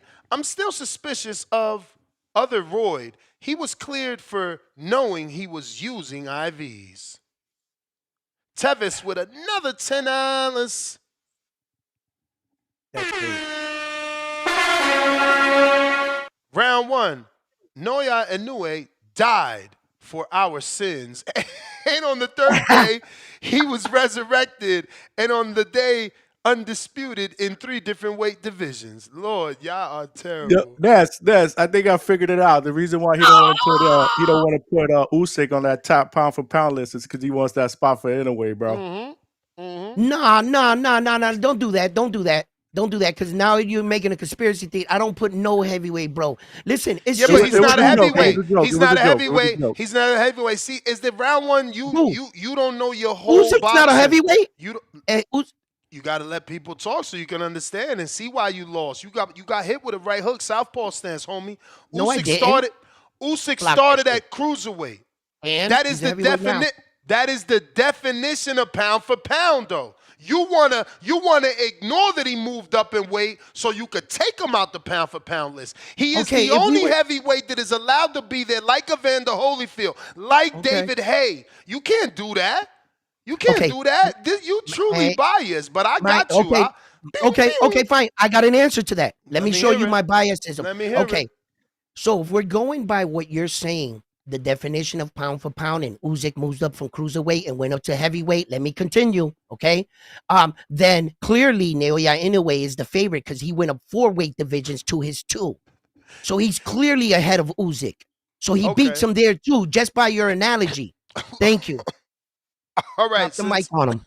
No, I'm glad that you dropped the mic, which tells the audience his argument is done. Now, my counter is this.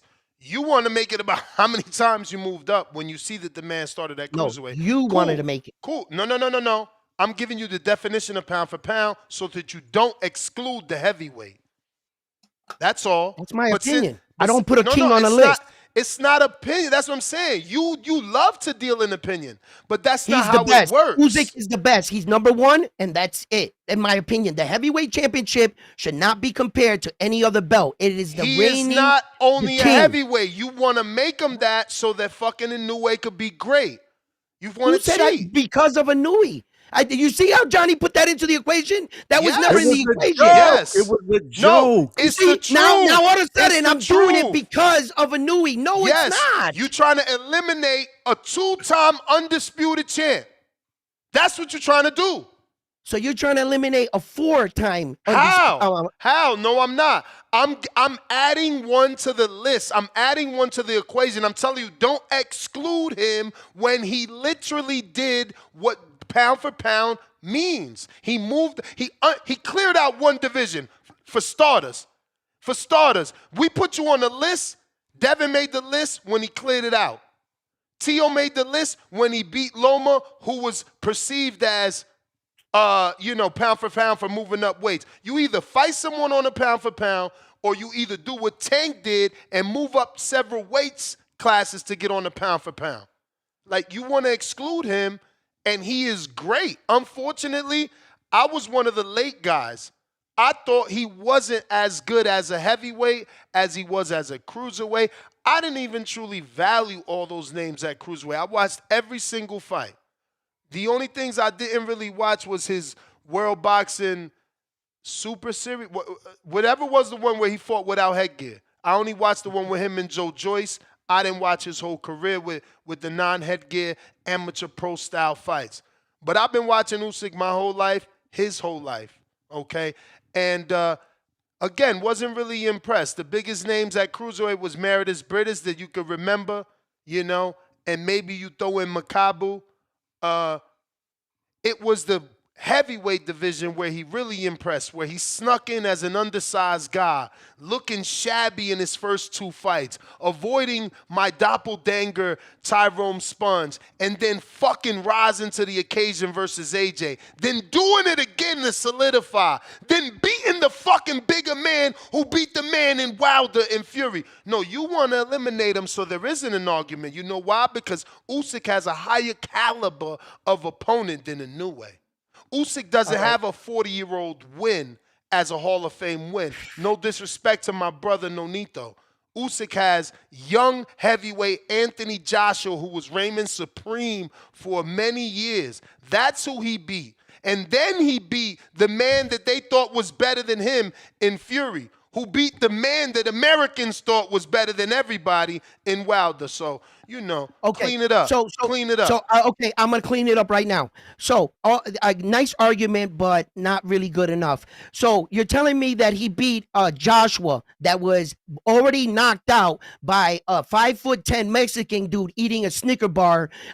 That's the guy he beat. Your other claim to fame is Tyson Fury at 39, 40 years old. Okay, coming into that fight, already way past what we consider boxing prime. And those are only 2 names, by the way, you mentioned. And you talk about clearing out a division. You're clearing out a division with 2 names. And then Usyk has a suspect win with Dubois where he got hit in his stomach, which most of us feel that was a knockdown. But that's the guy that you're claiming that did better things than Naoya Inoue. So let's talk about Naoya Inoue real quick.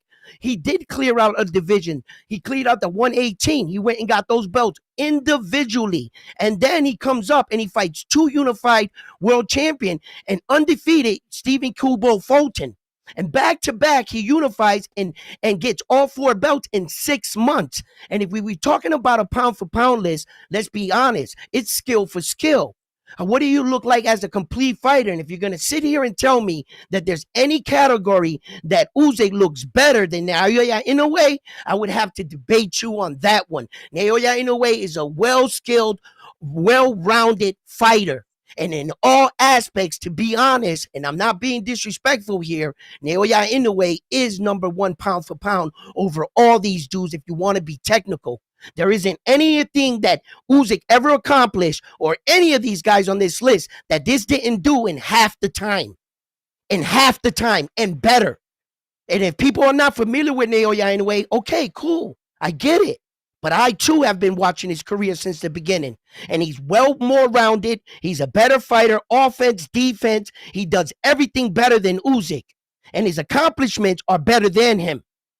So I don't know where in what world you want to argue it on what side he can actually be better. I think it's because of popularity and he has the best belt.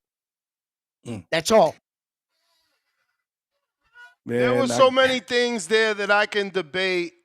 I'm going to stick to one just to, laugh. Fury was not 39-40. You making up ages like you do. Okay. We've noticed today that you deal a lot in opinion. And oh my you God! not, out of my whole thing, you took me for that. Wow! I didn't interrupt purposely, and that's hard for me to do. But you deal in opinion. We noticed that today. Listen, Google is your friend. He's 36. Okay, very far from 40, right? But Google is your friend. Don't everybody believe in Google? Go Google that shit. That would help you tremendously. I'm going to instead choose to kill you. They call Donaire old at 36. I'm gonna instead choose to kill you with facts, right? Because you say what Inoue did can't be compared to what Usyk did, but that is the issue. That what Usyk did in 2 divisions, only 2 divisions, trumps what Inoue did just based off opponent. Opponent. Oh, okay. Okay, cool. Cool. You gonna listen, for every Maloney you think you can bring up, right? To mention as a great win or a good win, whatever term you want to use, my brother. Usyk has a fighter that has accomplished more. You understand?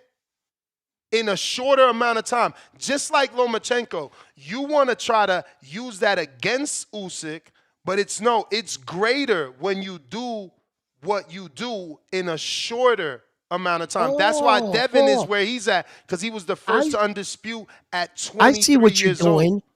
I see what you're doing. You're using other men's accomplishments to validate his victories. Oh, I see what you're doing. But let me here's a fact Other for you. men's You can look up. Hold on. First of all, here's a round fact. one, you interrupted me. Hold on. If you want to go back and forth to make it easier for you to try to get a win, we can do that. But when you say that I'm propping up his win, yes. How do you not talk about the guy that he beat and tell the audience what that person did? What do you mean off of someone else's accomplishments? You're only as great as your win, my brother. See, that's the problem. You don't want to talk about the weak opposition that Inoue is fighting. It's not weak. It's Oh not my weak. God. Stephen Kubo Fulton was undefeated. It wasn't weak. And he's only unified with 2 belts. How many belts? How many belts did Anthony Joshua have? 3. Okay, so then that's a greater win right there, right? Oh, Cool. yes, sir. What about, And that's what I said. Now, your next good win is what? Nonito? No. Let's get that out no. the way, right? No. Okay, you don't. Go. Give me the name. Go. Okay. Go. Okay. And one Just give year, me the name, and we're gonna play name. You give me the name. What? I'm gonna match them and show you that Usyk's opponents are greater. We make it simple, and we could get back on track. Your obsession is crazy. So give me the name. Okay. You're going by opponents. I'm going by accomplishments. You're only as good as your opponents. Ain't that what you said yesterday about Hennessy? You said it today. No. Let's go. Yes, I'm gonna you give you a said name. it. No. Give me a name. I have to remind my audience what you came in saying today. You said, I'm quick to flip-flop. I'm with you today. Tomorrow I flip. You said that today. Yesterday you told us that Devin Haney had the fastest route to undisputed. He only beat Kambosos. It ain't the same. Now today, who you beat don't matter. But yesterday it fucking mattered. I didn't say don't matter. I said well, you see, you're putting words in my mouth because I never said it doesn't matter. What I said was, you said accomplished was that Usyk did all this, did the cruiserweight, cleaned out the division. You were very boisterous on all that. And I said, well, then achievement wise, you said that there was nobody that could, on paper, that can compare to what Usyk did. And I said, I disagree, because in 1 year and 13 months, Naoya Inoue acquired 8 belts. 8 belts. My God. It took him 1 year and 13 months. He beat Hall of Famer Nonito Donaire. He beat Stephen Kubo Fulton by knockout. He beat Marlon Tapales, which is a unified world champion. He defended his 4 belts 4 times. You done? You done? So I could go backwards now? Tapala's never been a champion. Guess who's become a champion after Usyk beat him? Makabu. What do you Makabu. mean Tapales was never a champion? He never became a champion after losing a fucking Inoue. Oh, after you saying, you got to add that. I don't know what you were talking. You lost me there. I mean, you only as good as your win. You only as good as your win. Now, who else you said? I said Nonito Donaire. Okay, I said Stephen Kubo Fulton. Donaire. Don't wave your hand, please. Are we He's good? a Hall Are of we Famer. good? Are we Respect. good? Are we good with saying Donaire and Tyson Fury are equally accomplished? Yeah. Okay, so move on. Well, Who's your next? no, I'm not going to use that one there, because Tyson Fury only has belts in 1 weight division, heavyweight. Nonito Donaire has 4 divisions. And it's not, again, opposition. Who is Donaire for? I know everybody he fought. And he fought great fighters. Vic Darchinyan. I think it was Nakatani. Not the same Nakatani that's roaming out here. A different one. Or Nikiosha, something like that. You know, he's fought great names. Fernando Montiel. Obviously, Inoue. He's fought great names. But so has Fury. So has Fury. And if you don't like Fury, look, if you don't think Fury is your Donaire, then cool. AJ is, because all he fought was top 10 names. And he only has 1 loss. So go ahead. Who else, bro? Who else? And Tyson Fury, thank you. Tyson Fury beat fucking Vladimir Klitschko to have 4 belts. He was the man. Oh, now it's old man. You know what? I'm going to move on, bro. This guy is clearly in denial and can't help his bias. No, you can't. It's okay to see. I just we need to be clear that when you're talking a new way, you obviously can't keep it even. Oh, I can't?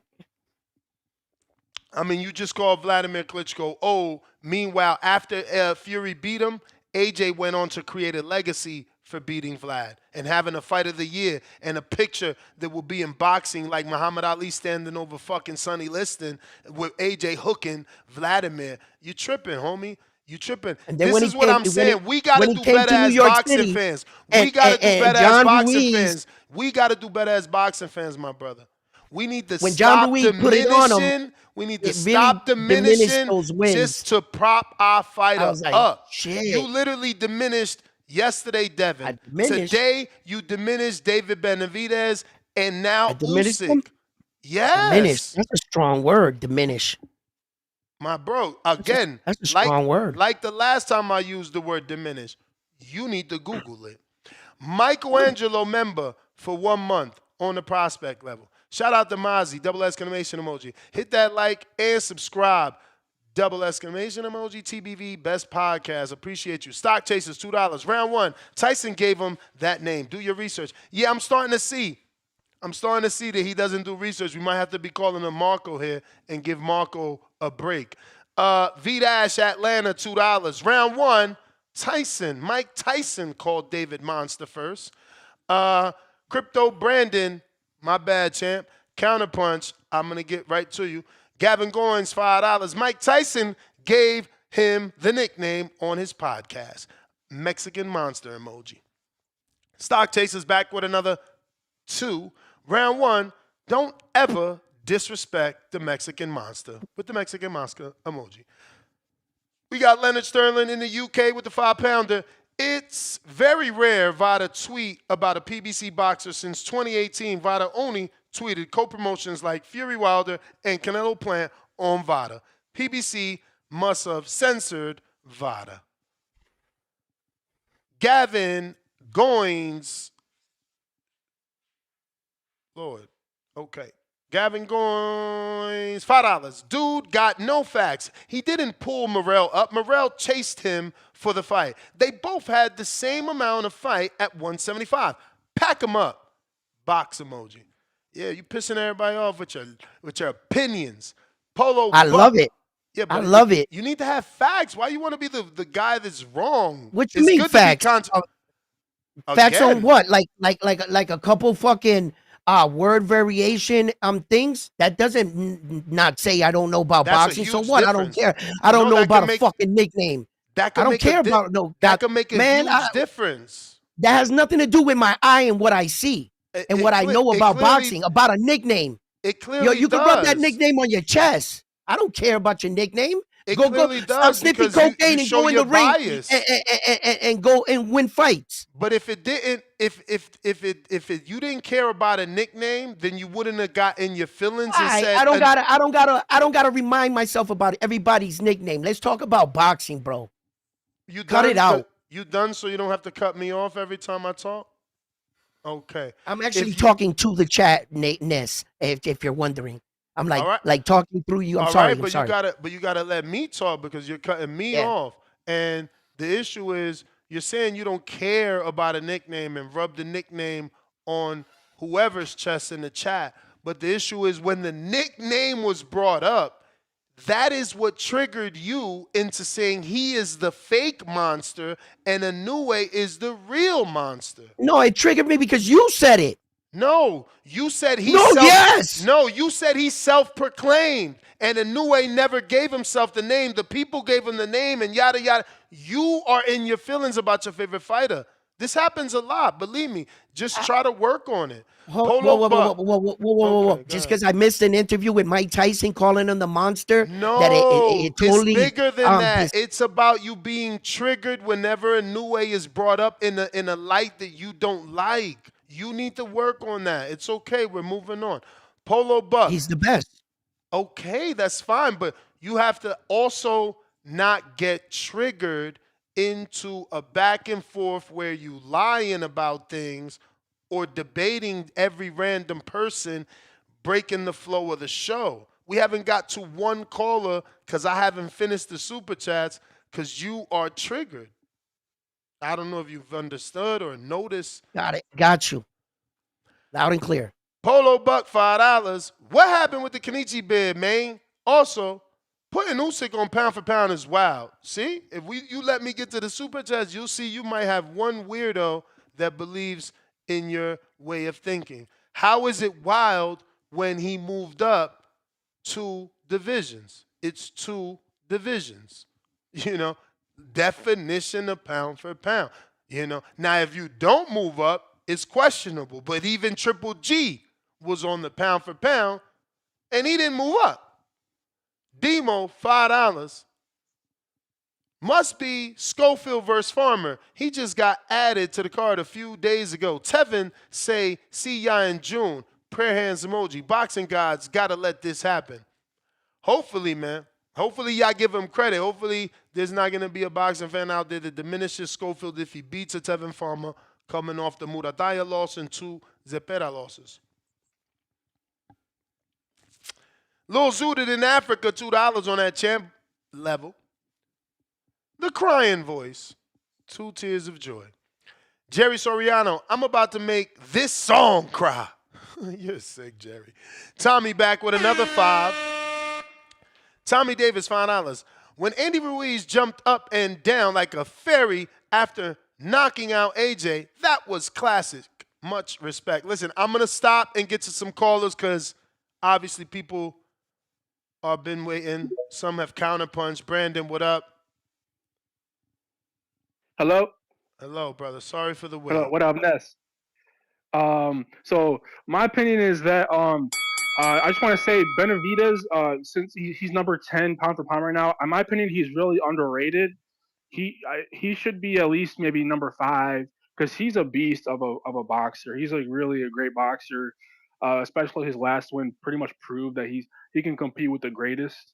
And even if Terrence Crawford beats Canelo in September, I still want to see Benavidez fight Canelo because I still want to. That'll be such a great clash of of two great people that two great boxers that we wouldn't really know who would win on that fight. I mean, you can make predictions on this side might win or the other side might win, but to be honest, with Canelo, it's always a mixed bag. You don't know if he's going to win, but most of the time he does win.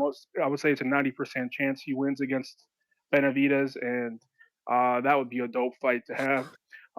With regards to the topic, Ryan Garcia, he's after his last loss, I don't think he can actually come back and rise up to greatness and do what he needs to do to become a great again. He used to be pretty good. People obviously he got credit for getting his win against Devin Haney, but they didn't even count that because he was on drugs at the time. And then his last loss kind of proved that he's like sort of just average. I would say if he could probably do a couple more fights because he has sort of a following base, but he still doesn't have like the skill level of some of these other pound for pound fighters like Inoue, Usyk, or any of these other guys that are just top level. You can't compete with these guys. They're just so good. They're on another level, and when you step in the ring with them, they're just if they don't come out of that with a win, it's like the end of their career. Like they will get the win no matter what. So they're just supremely motivated, supremely gifted fighters. They've been doing it for so long. They were probably trained since like they were kids. Like they were trained, since by their parents or something like. So they have a much more better variety of skill sets because of their trainers, because probably their parents knew boxing.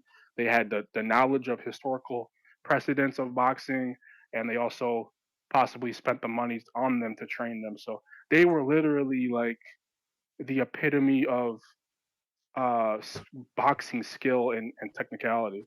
So so in my opinion, if someone actually goes in the ring with them, that's when it becomes like a really serious thing, and they take it really. It enhances like the whole type of thing right there, where they are going to make sure that they get the All right, Brandon.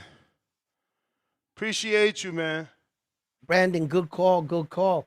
And about that skill thing where the kids are growing up and everything, you're right on point with that. But if you've never been around a fighter that they say has God-given talent, then you would also know that sometimes boxing lays down for some men.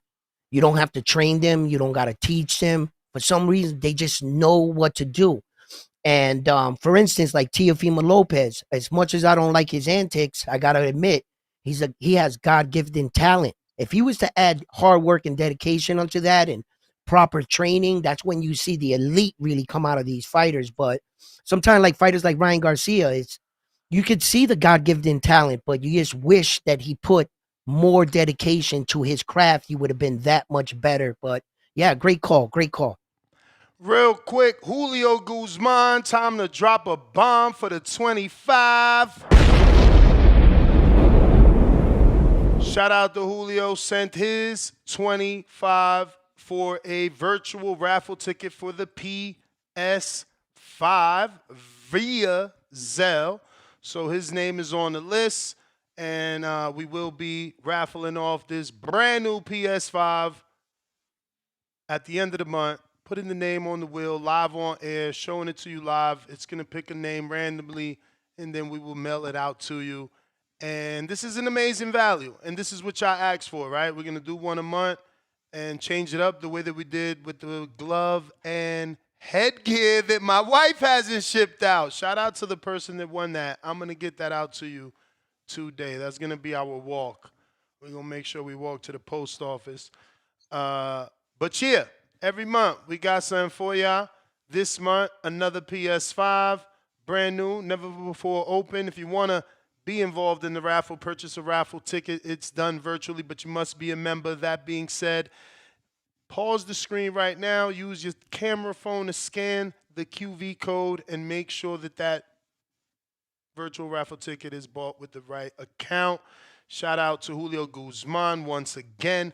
Keeping it moving. I got some super chats I got to get to here. Gentlemen, before we get to another caller, we're going to try and mix these in. Grant G, $5. Who did an Uwe beat on the level of an AJ and a Fury? There you go. Let me put the timer on this, man. Go ahead. You see, if you let me get to these super chats, you're going to get to your time to shine.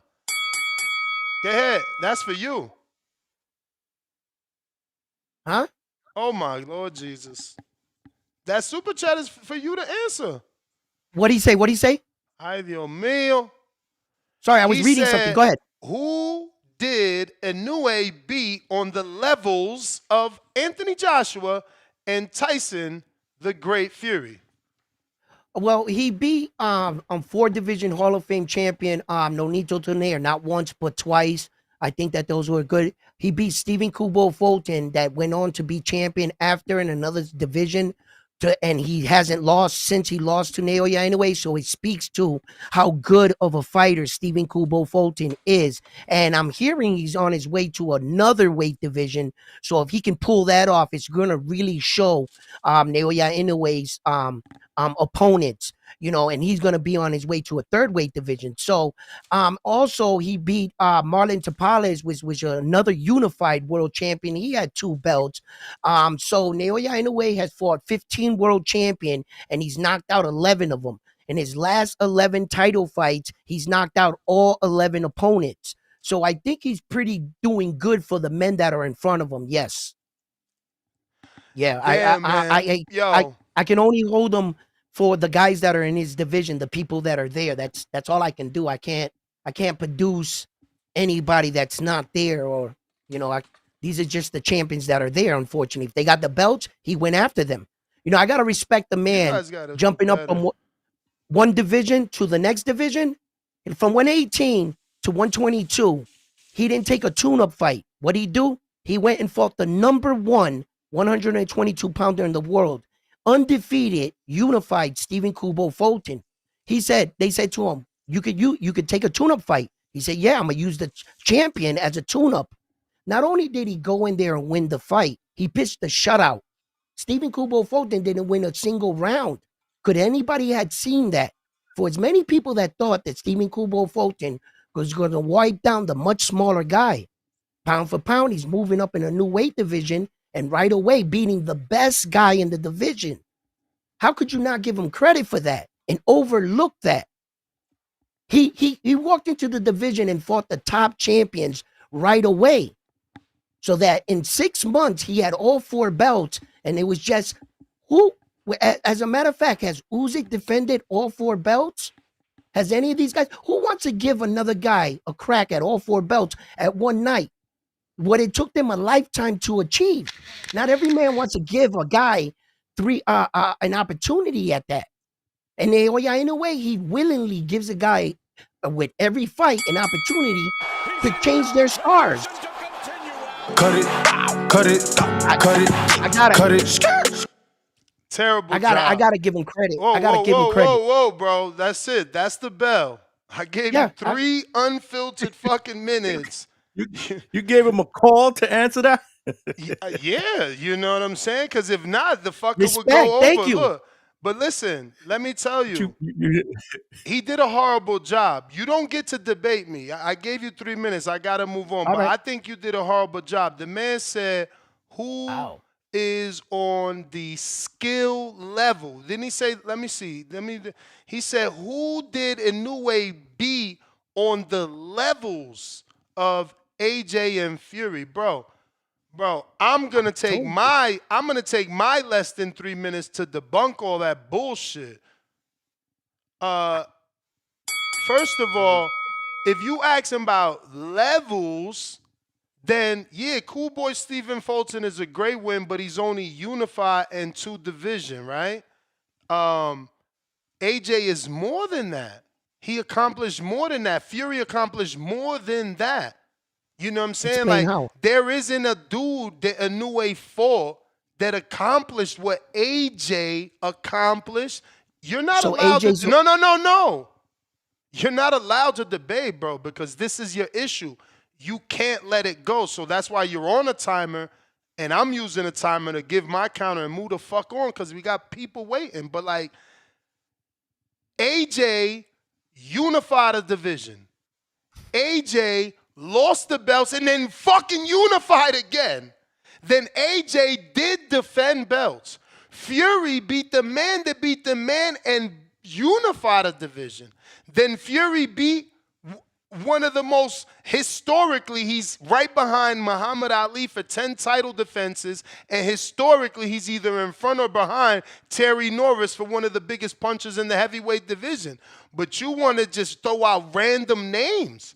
You can't compare to Pilot. Bro, stop interrupting me. You're being disrespectful. I gave you 3 unfiltered minutes, my brother. This is what I'm proving to the audience, that you are triggered by Inoue. You got to get this fetish fixed. That's going to cause an issue if we can't move on because your feelings get hurt about Inoue. You can't compare fucking Tapales that unified 2 belts versus someone no one knows, someone that didn't go on to be or do what AJ did after they lost. Fury, when he lost, look at what he did.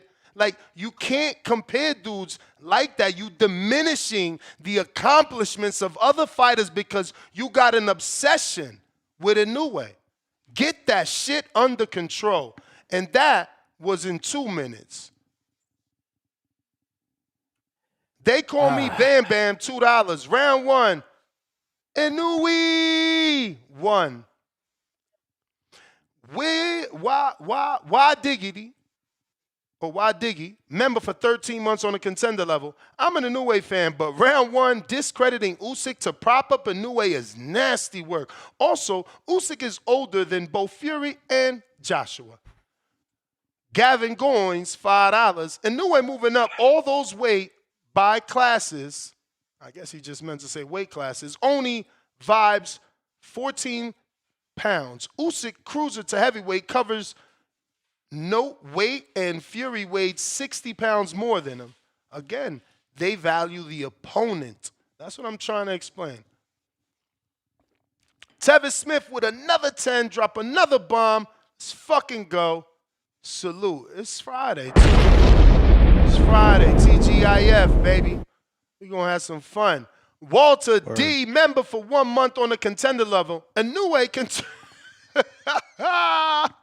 Inoue could turn water into wine. So unstoppable, so amazing. Typical Inoue fan. But can't name his opponents. Canelo, W over Bud. Rolling on the floor with tears of joy. Pointing at you, Inoue is life 3 times. Charles Remington, $2. Tell me, round 1 don't sound just like Joe Pesci. Okay. DC3, $2. Belt's cool, but to me, it matters who you beat, bro. 7 thumbs up on that. Juice, $5. Schofield versus Farmer. How we feel about this fight? In my opinion, Schofield still a Lord. Meow. Still a cat emoji, but this is a great fight. It is a great fight. I just hope y'all don't discredit my boy Schofield after he gets the win and say that Tevan is on a 3-fight loss. And I hope y'all give Tevan credit if he gets the win or after he gets the win, and don't say that Schofield was unproven, you know? Be like, oh, man, that shit don't mean nothing. Tevan still was. Schofield was never proven. He faked his death. You know, Tone. They call me Bam Bam, round 1. Quote unquote, obsession. Thank you, Bam Bam. We got pissed. What the fuck? Fucking browser. We got DC3, $2. I'm a resume guy. It matters who you beat for belts. 8 thumbs up. T, the villain, 2-pounder, round 1. Just a glazer. No facts. Change his mind. Pistol Parkway Mozzy, $2. This Johnny face emoji. Thinking emoji. 7 thumbs up on that. Polo Buck, $2. I said no putting Usyk on pound for pound is wild. Come on, Ness. Oh, my bad. You know I'm dyslexic. I ain't see that. I read it the other way. One Way Renzo, member for 14 months on the prospect level. Can send a case. Want to raffle a case of Red Bull. I guess I personally don't drink Red Bull no more. Only if I gonna hang with one of y'all and have one of them social drinks. But yeah, I stay away from the Red Bull these days. You one of those that mix it with Hennessy? Nah, Red Bull and vodka. I'm a vodka guy. I've been stopped drinking dark liquor. Listen, liquor makes you aggressive, and dark liquor makes you even more aggressive. Yes. Nah, yeah, for sure. Juice, $2. I F with round 1, but he got to get a new way. I don't even know what that means. I'm not going to read that either. That's King Counter for Cliff.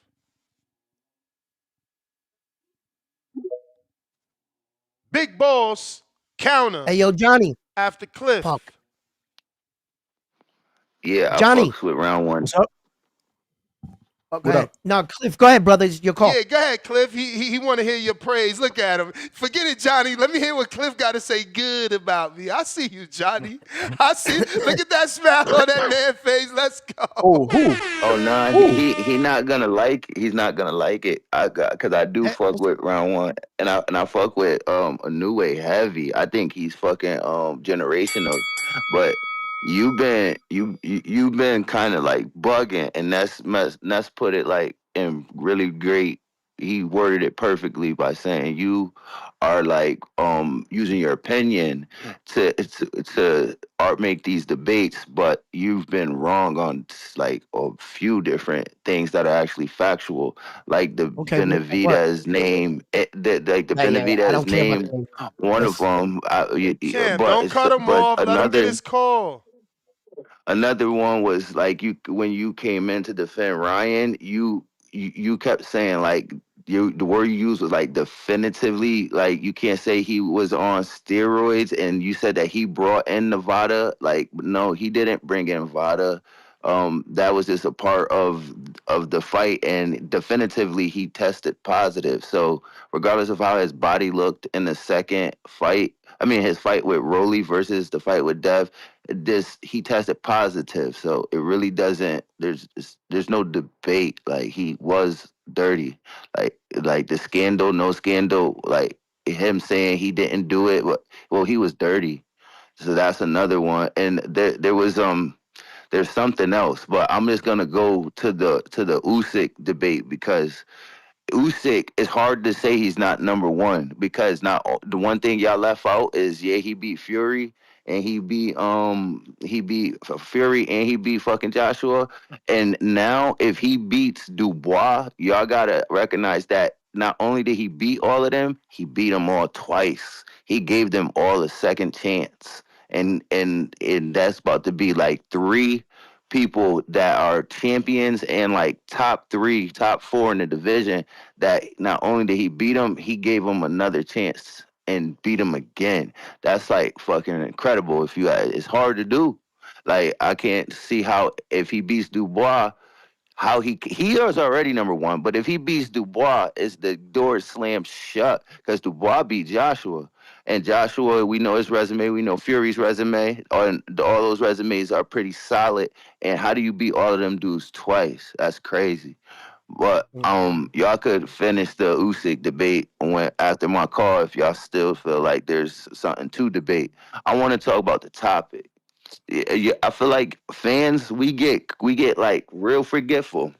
Because when we was doing the Haney pack and going all crazy over Ryan, like y'all was really overrating him, and he loses one fight to Rollie, and now y'all ready to throw him away. Like, oh, he could never be a champion. He could never be a champion. This is a king, right? So I could go into my second one, right? You know it. So y'all like Ryan, you could never be a champion. He ain't that good. Y'all shitting on this nigga too, on a crazy level. Because really, when you got the weapon that Ryan has, that left hook, it doesn't. He can beat anybody in boxing. It's not to say he will, but that weapon could end the night at any given moment. So he could fight Boots, and if Ryan connects, he has that one lethal weapon that if it lands, the fight can be over at any time. Not to say he's going to land it, but he carries that weapon into the ring with him. That not everybody don't have that type of one punch knockout power, and Ryan does. So I think he can become a champion. He just got to land the right punch at the right time, and it could be a wrap. Now you could neutralize him because he don't have a lot of different skills. You prepare for that punch, you take it away, you beat Ryan. But as long as that punch is in his toolbox, he has what's it called, a puncher's chance. He has a puncher's chance versus anybody at any time. So I think Ryan could be a champion. That's my call. Thank you, caller. I want to say something real quick to Johnny. I want to say something real quick to Johnny. Hey, Johnny, respectfully, I love you, but fuck you, right? You started all this shit, right? And that's just funny. Fuck you. That's not a harsh one, right? Because you're the one that said. I ain't know. I was like, damn, we about to have another co-host beef. I even forgot. I even forgot how I started. Okay. You're the one that said that I was trying to take away Usyk off the pound for pound list to sneak, and now you started all this, right? And you got me into this shit, right? So respectfully, fuck you. And then another thing, right? Another thing was when the caller called in, he said Ryan Garcia didn't introduce Vada. No, brother, he's the one that called them. And then one more thing was that, look, guys, remember what I said in the whole argument about Usyk and Naoya Inoue. Because of the fact that I respected Usyk as a king, and I didn't want to put him on the list because I didn't want to compare him to mortal men on a list. Mortal men. So my whole argument, is my obsession. My whole argument, excuse me, wait. My whole argument was Usyk is king. So don't think that I was saying that he was better because I'm already saying he was better than him. You see? And then I got pushed into this debate whether why Usyk or Naoya should be above each other, and we got into going back and forth. But remember, guys, I said it from the beginning. You don't put a king on a list. So my question was, I already thought he was better than him. So don't lose track.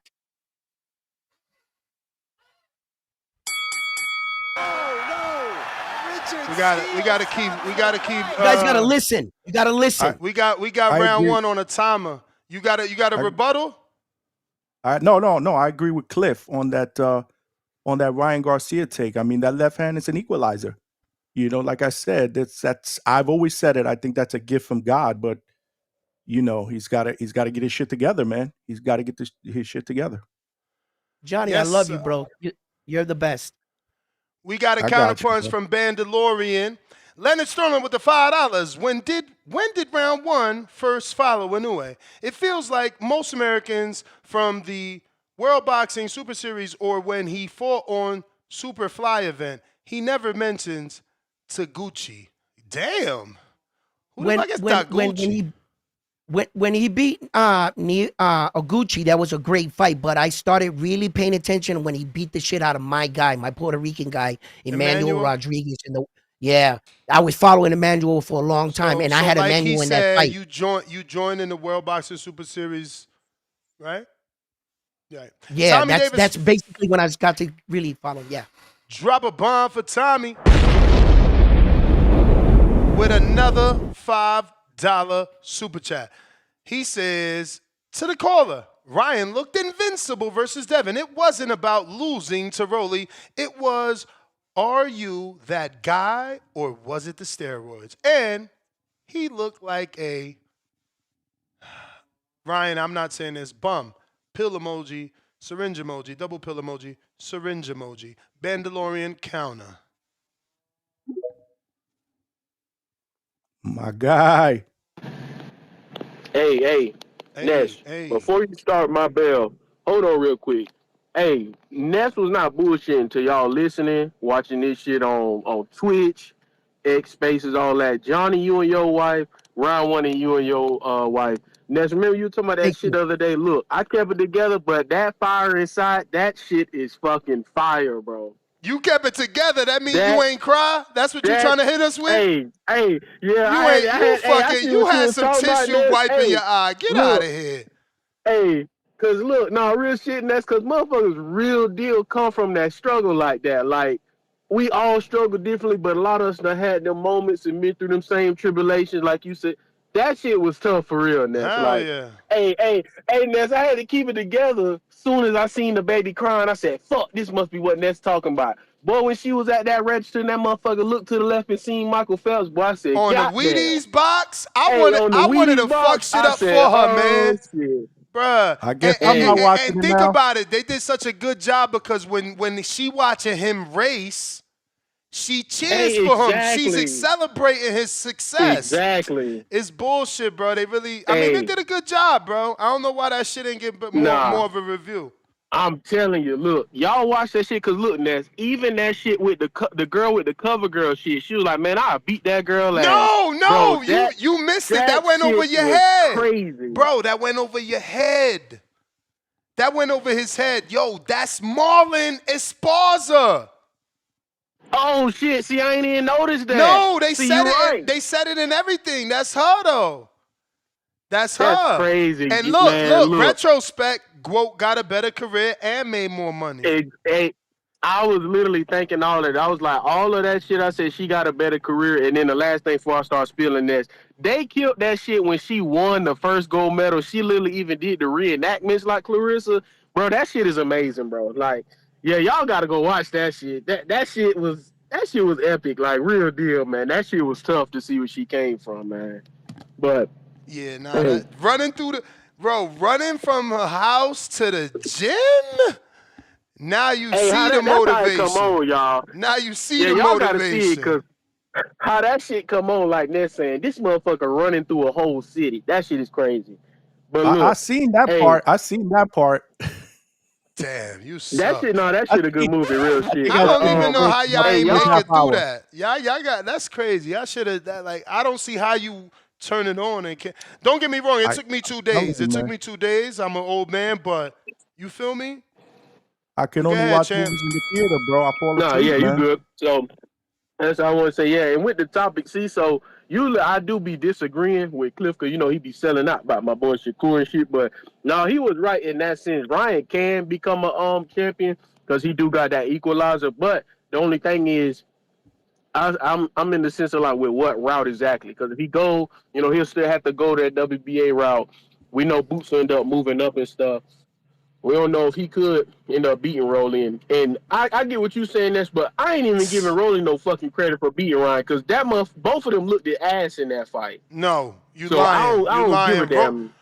Rollie ain't looked ass, and he looked the best he ever looked. He looked composed. He was technically sound, defensively smart. Man, don't do that to him, bro. That's his best performance. Dude, usually like a bully and all rugged and rough and wild. Nah, he was super composed and controlled that fight. You wild, and that's disrespectful.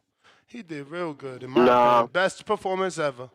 Highlight performance of his career. It was the best performance, but it still wasn't nothing crazy. Like I said, it wasn't nothing crazy. But still, and with how y'all was talking about all the 4 kings and 5 kings thing too. I do get that, like what you saying, Ness, I see a lot of people do plus Shakur in there and say that 5 kings part, which I agree with you in that sense too, because Marvin Hagler, he was a career 160 pounder. Like you said, Sugar Ray Leonard, he started at 47. Roberto Duran, he moved up, of course. Tommy Hearns, he moved up all the way to Cruz, I think, if I ain't mistaken or whatever. But it's like, I don't see no reason Shakur shouldn't be in there because he way more accomplished. And I think the only thing is because I feel like you had kind of debunked yourself, Ness, because you were like, do Shakur have a defining win or whatever? And it's like he may not have like an exact defining win, but he did. A win to make him a king.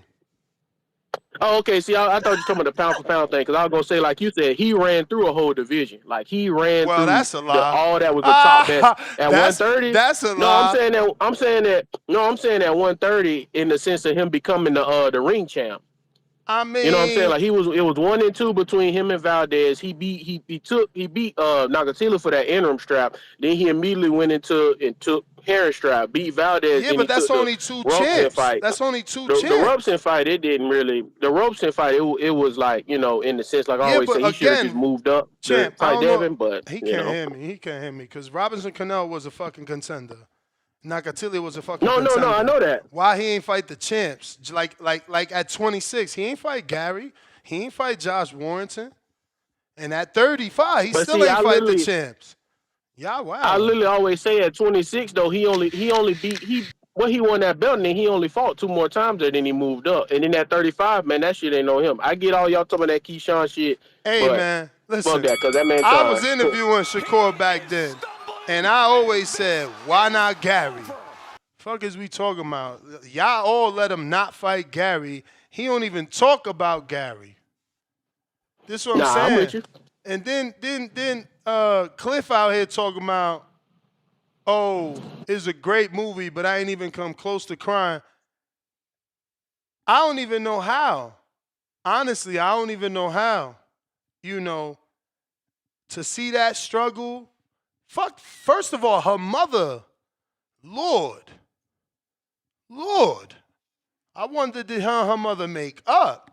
Her mother was portrayed bad in that movie. Like, not bad, like, if that's how her mother was, then they did a good job letting us know that her mother was not a good woman.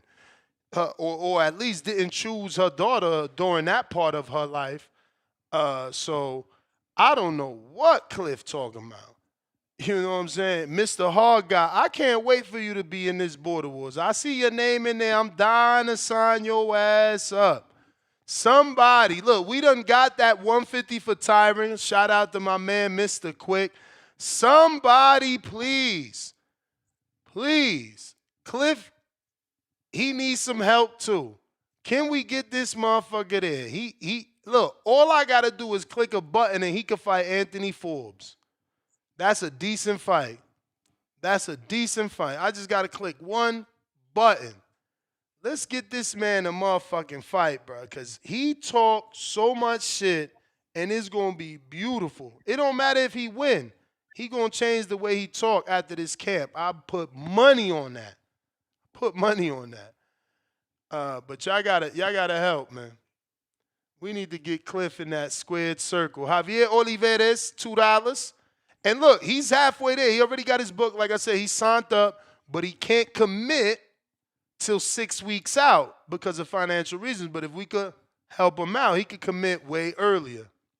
Cliff, and I don't even understand why you never contacted Jerry. You never check your motherfucking DMs. I sent you Jerry number. Now he over here catching feelings. Check your DMs on Instagram. Call Jerry and have a man conversation because he was willing to do what he needed to do. Shout out to Jerry that sponsored someone else last Border Wars. You know what I'm saying? Shout out to Tech. I don't know where you at. Hopefully you good. Shout out to you. You sponsored V-Dash. My man Ray just don't understand seniority. You in your feelings over here. Then he want to end it with a laugh out loud. Look, wildness, you get the man who sent in teddy bear bag work help, but push me to the side. Diabolical. Homie, I ain't pushing you to the side. There's an order. You asked for help last. Cliff literally came on the show and said it out his mouth he needed help if we wanted. He said, I don't need no help. But if y'all want me to confirm before 6 weeks out, then you can help me. If not, I got to wait till 6 weeks out to know if I can financially do it. You said something similar without saying you needed help. You said, I'm the head of household, my girl's going to school, but I'm doing shit, I'm going to get it done. You took a different angle, my bro. Like, you blaming me. These motherfuckers, you know what it is to get blamed for every fucking thing by dudes every goddamn day? Y'all got to stop this shit. Javier Oliveira, $2. Ask round one, why Inoue skipped 115 when it was popping. Uh-oh. We giving you a minute and a half for this. You ain't going to be getting 3 minutes to glaze this guy. Right. It wasn't the 115. It was the 112 he skipped by. And the reason why he skipped by that, because he couldn't get the fight with Chocolatito. He fought under Chocolatito's undercard at the time, and they only had 6 fights. and they didn't think that he had enough star power at the time. So they didn't want to fight him. Too much high risk, low reward to fight Naoya anyway. So since he couldn't get nobody to fight him at 112, the champion at 115 agreed to it. He hopped over and fought Jamie McDonald, the European champion, at 115. That's what happened. Hey, man, I'm going to say this once. I'm sure I'm going to have to say it again to be fair because not everybody listens all the time. But obviously, the people in the chat, I'm talking to you, you're live. I won't time you out. You know who you are. Listen, we don't frown upon people that need help. We help in this community. Shout out to this community, man. So many beautiful people that have helped other people actually get real physical jobs and change their lives. We help. If you're not one of the type that can help, that's cool, bro. Don't say nothing. It costs you nothing to mind your fucking business. You know what I'm saying? Don't say anyone is begging for anything. We all need help. I needed help at one point in my life. You gonna need help at one point in your life. Say that. Everything ain't a fucking joke. I don't understand this shit with y'all. Lord. Real talk. Real talk. Daniel Vega, $2. Where can I watch the Leo fight on? If you're talking about Angelo Leo, it's going to be on ProBox, home skillet. Will that be like at 6 in the morning because of Japan time, Ness? Can you check their YouTube channel? I'm sure they got a Okay, live I will. schedule for that. All right, I'll Daniel check Vega, we read that. Ace Cannon, $2. Schofield versus Farmer, DAZN. Yeah, he just texted me. I asked him, can he jump on? He said he could jump on in 15 minutes. Let me send him the link. I ain't even checked my messages, bro. Just seen that. We ain't gonna have no polls. You're gonna have to super chat your questions. This is on the fly. Did you feel me? Who you getting on in 15, Ness? Schofield. Mm. You ain't prepared, man. Who? You. I was born ready. Cliff Who with the said that? counter. CYP counter. CYP. Yo, fellas, what's happening? What's happening? What's popping, bro? Hey, what up, man? What up, man? I love when you here. You know what I'm saying? I love when you here. Hey, keep up with the back and forth. Round one, you do run on a little bit, but I do like, your feistiness, man. I'm entertained, man. I like this shit. Thank I like you. this shit. I hope I add All right. something. Yeah, you do. Hey, on this Four Kings thing first. Y'all do realize that in 1979, between 79 and 82, you had Benitez, Thomas Hitman Hearns, Roberto Duran, and Sugar Ray Leonard. All four of them were campaigning at 147, and all four of them had a belt at that time. That should have been the first Four Kings, but for some reason, the term was not brought up. Nobody cared. They needed them dudes to move up to 160 and join Marvin Hagler, who was taking the fucking world over, right? That's when it really started, where the term came from, and the author who wrote the book, that's what he talks about. But he backtracks back to, all of their careers, so people assume that it was when Roberto Duran and Thomas and Sugar Ray Leonard was fighting. Like, no, he just circles back down. I'll give you an example, because a lot of people don't know boxing. They say Tom Brady's the greatest quarterback of all time, but they didn't say that until he won his fourth one. But they used his first three also to help his legacy, but he was never considered the greatest until his fourth one, not his first one. So it's just a track back to it. So when it comes to the Four Kings, they waited till all those dudes were really established. So we know they go into the Hall of Fame. We know they've been champions. We know what's going on with them. That's why I have a problem. My point was, I have a problem with Ryan Garcia. He's never been a champion at all. And this elite power that dude is talking about with that left hook. Who the fuck has he hit at the top level with that left hook that did not finish the fight? Tell me who the fuck he hit with that left hook that did not finish the fight that was a top fighter. Nobody. Devin kept getting up with Ostarine. He kept getting up, right? And he's never been a fucking champion. To call him a Four King is disrespectful to the name King. He has no land. You can't be a king with no land. He has no land. Get him out of here. Pack him up. He's not no fucking king at all. The Four King was started with four establishment at a weight class who could fight each other. He's not established. We don't even know what fucking weight he really fights at. Now, all y'all who saying he can be champion one day. At 147, are you serious? No, he can't. Look at the dudes who got belts and tell me which one of them dudes he could beat. Stop it. Get Ryan out of here. Reboot your career. Come on back up to the level. You ain't here, my guy. Stop that shit. Let that go. Now, use this little last part to say this. You know I'm always off topic and I kick some real shit. I want y'all to listen to this shit real fast. I thought about this shit the other day. When it comes to men and women, man, we got a problem, dog. And I started to think about it. What was the main thing? This is the main thing in my eyes, what I found out to add to this list. What decade was it? Because a lot of us are 40, 50, some 30, 20. What decade was it where men start to ask women publicly what the fuck they wanted in men? When was this? Because whenever that was, we had to go back to the time machine and kick those niggas' asses. Because those men are the one who fucked up the game. We don't need to know what they like. When you was in high school, you saw the athletes got the ladies, the funny guy got the ladies, the tough guy got the ladies, the drug dealer got the ladies, the fat dude who was funny got the ladies, the dude who had style got the ladies. All kind of men got ladies. You start to see the short man got a wife, the ugly man got a wife, the fat man got a wife. Everybody was getting women. But as soon as you start asking them what they want, now the fat dude ain't good enough, the short dude ain't good enough, the man who got a regular job ain't good enough. You never ask them questions. Women are to be seen, not heard. No disrespect. It's no disrespect. I told my wife the other day, I said, when the baby sees you, he runs to you. When the baby hears me, he runs to me. That's how it's supposed to be. We both have our power dynamics. We need to cut this shit out. That was the CYP game for the day. CYP out. That's what's up. My bro, shout out to you. Oh, shit. Oh, shit. Look who's in the fucking building, bro. Marco, what up? Buenos dias. What up, Marcos? What's up, people? What's cracking? What up, Joe Budden? He says I look like Joe Budden. I don't really see it. They're saying that the ring walk for our time, if you're interested in seeing that Angelo Leo fight out there in Japan, their main event ring walk should start around 6 a.m. for us.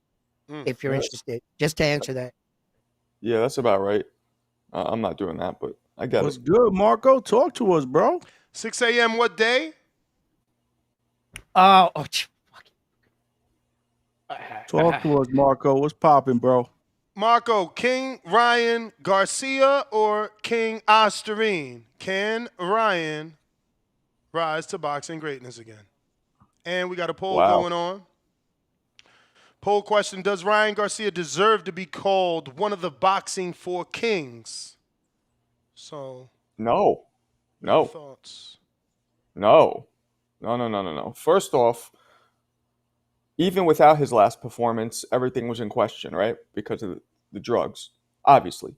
But after his last performance, I mean, what the fuck was he doing?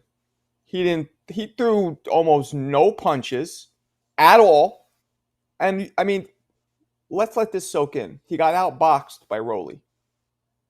Like, you got outboxed by Rollie, who's not I don't know what's going on with him. I think mentally he's in a different dimension.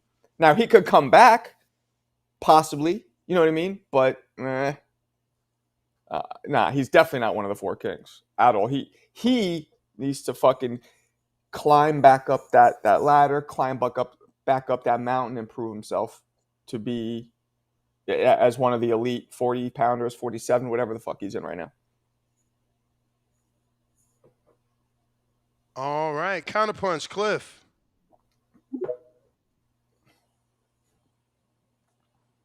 Yo. Yo.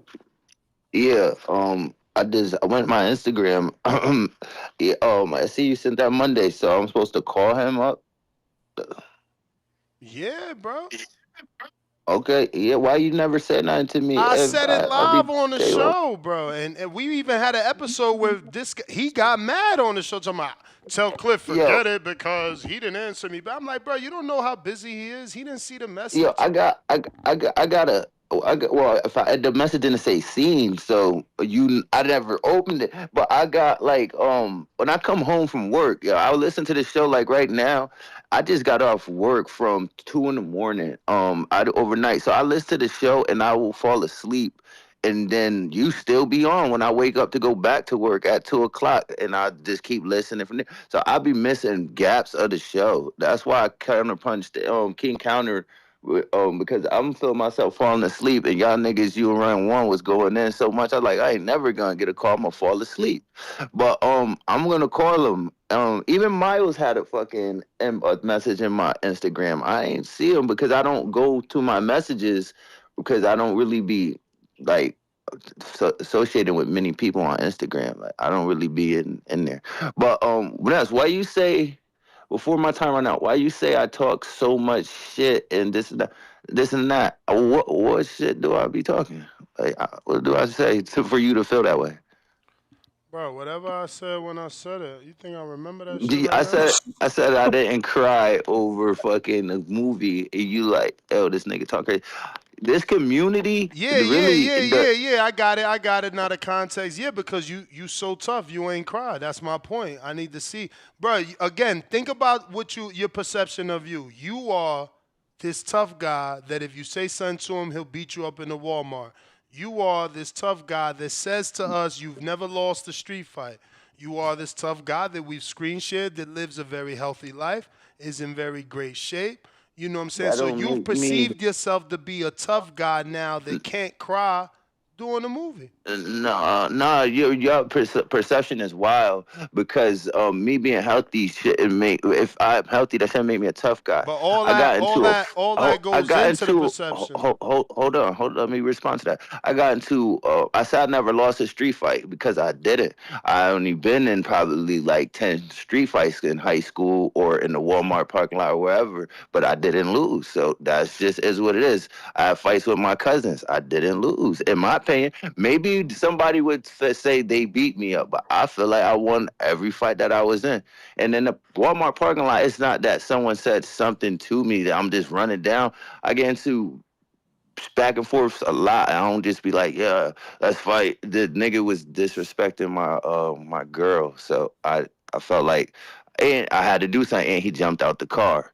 But the point being is not y'all. I don't try to portray myself as some crazy tough guy. And I mean, this everybody in the chat just be wild, and this community is like We want to is the see you most fight. Fuck all disrespectful that, man. We want to see community you of all fight. time. Well, We want to see you fight, like I tough said, guy, Mister. I Can't Cry for a Clarissa Shields movie. it wasn't a cryable movie to me. You But lying. You lying. You should have said at least one tear. One tear. Nah, Bro, I didn't even get How close. old was she? That's what I'm saying, because you heartless. You a tough guy. How old was she running from her house to the gym? Why is that cryable? Like, cause she was hungry, she was poor, she did jog to the gym, but how does that make you want to cry? What do you mean? Look at her situation as a young girl. Wait, Her I mom got a don't question. give two fucks. It was a Her great mom don't give inspired. 2 fucks. She gotta run 30 fucking million man. I gotta go. I I got a got my question. guess Hold on, on. It hold on, was hold a on. nice inspiring I got a story, question, I got a man. I question. like Man, the I hope movie, it bro. inspires you to get in the ring. I Cliff, got my guess on, you have man. kids? Cliff, do you have... he left. Floyd, I what bet it she doesn't do? have kids. Chill. What's good, yo? What up, Man, Floyd? you got one. You got one. We gotta fight, man. We gotta fight. Are you Nah, healthy? We I gotta starting thank you, there, bro. man. You was the first one to set it up, man. I know. I think back to the day when I told y'all this, and y'all like, oh, I don't want to fight him. And now look, here we are. But it's all good. Former world champ, first one you gonna fight. We need this. We need this, man. Yeah. So it's official now. It's posted all over the place. MVP posted it. You're fighting Tevan Farmer. We've been talking about it a little bit today specifically because I've been telling my listeners, like, look at what Rollie did to Ryan. So we need to give Tevan his credit if he upsets you. You know, we can't say that you aren't tested or proven yet. Same thing if you beat him. We can't say, oh, he's coming over 3 losses. Like, we seen how competitive he was. I think this is still an amazing fight, and I'm glad that y'all made it. You won, obviously, the undercard of Julio Cesar Chavez and Jake Paul, which is a big card. How are you feeling to finally get another fight? And I hate to add in this last part, but you feel like you're going to make it to the ring? Hell yeah. I'm healthy. You know, everything's good. I'm there mentally. You know, I haven't fought since November, so I'm just ready to give the fans a good fight. Give them. I know Tevin's coming to try his hardest. You know, he wants to work his way back up to being a two-time champion. So, you know, he got to get through me. So, yeah, I'll be ready. I'm gonna be there. Fellas, if you want to jump in, because you know I take things over, so you might as well get yours. Wow. No Jay-Z's in Floyd, the house. nice to meet you for the first time. What inspires you to keep going in the sport of boxing? Because I've always said you got to have a little, share with us some of the sacrifices that you've made to get where you're at in your career. Your mic was like breaking in and out. I could not hear You're you. cutting out, champ. You're cutting out, champ.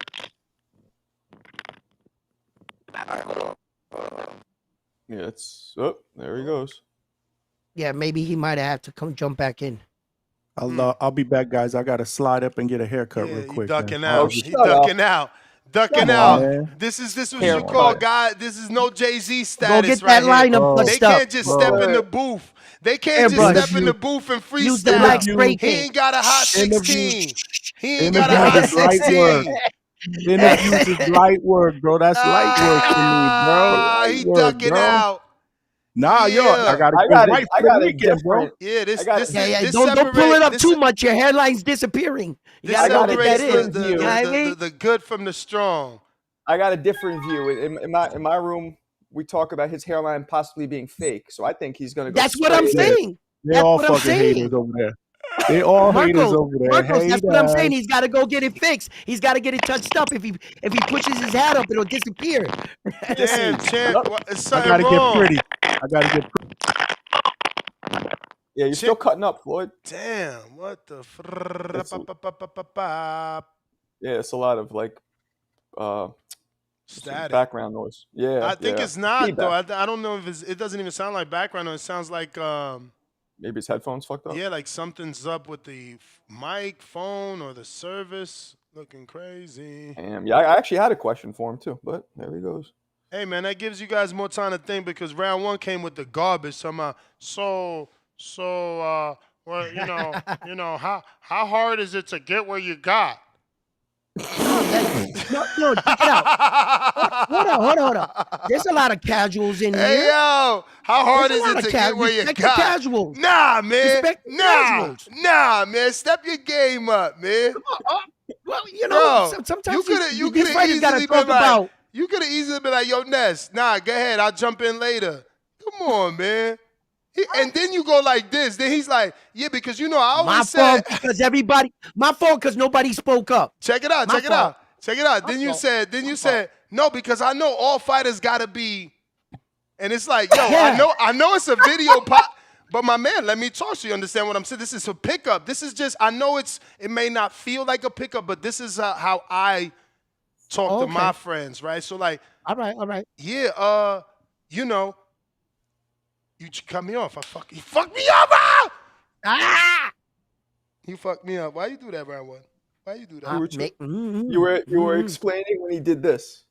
So it's a video podcast, but it's also audio. There's people like delivering mail, driving big trucks. And you're like, yeah, I know all fighters. Yeah. And you're not telling the audience that you're making the crazy impression. Oh yeah, but Marcos, but you get what I'm saying. Like, come on, bro. Like everybody don't pick this for a job or way of living. Yeah, but you know you what I'm gotta saying? verbalize it. I get it. Right, thank you. I'll take that as a pull up.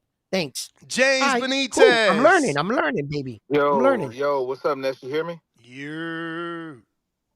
Hey, man. Hey, round one. Next time, man, just go to ChatGPT, man, and Google some questions. ChatGPT some questions to give you some fucking guidance, man. Like that was a waste of breath, bro. You should have just fell into the back, letting. Hold on. He back, James. I'll be right back to Good you. looking out, homeboy. Thank you for supporting my podcasting career, man.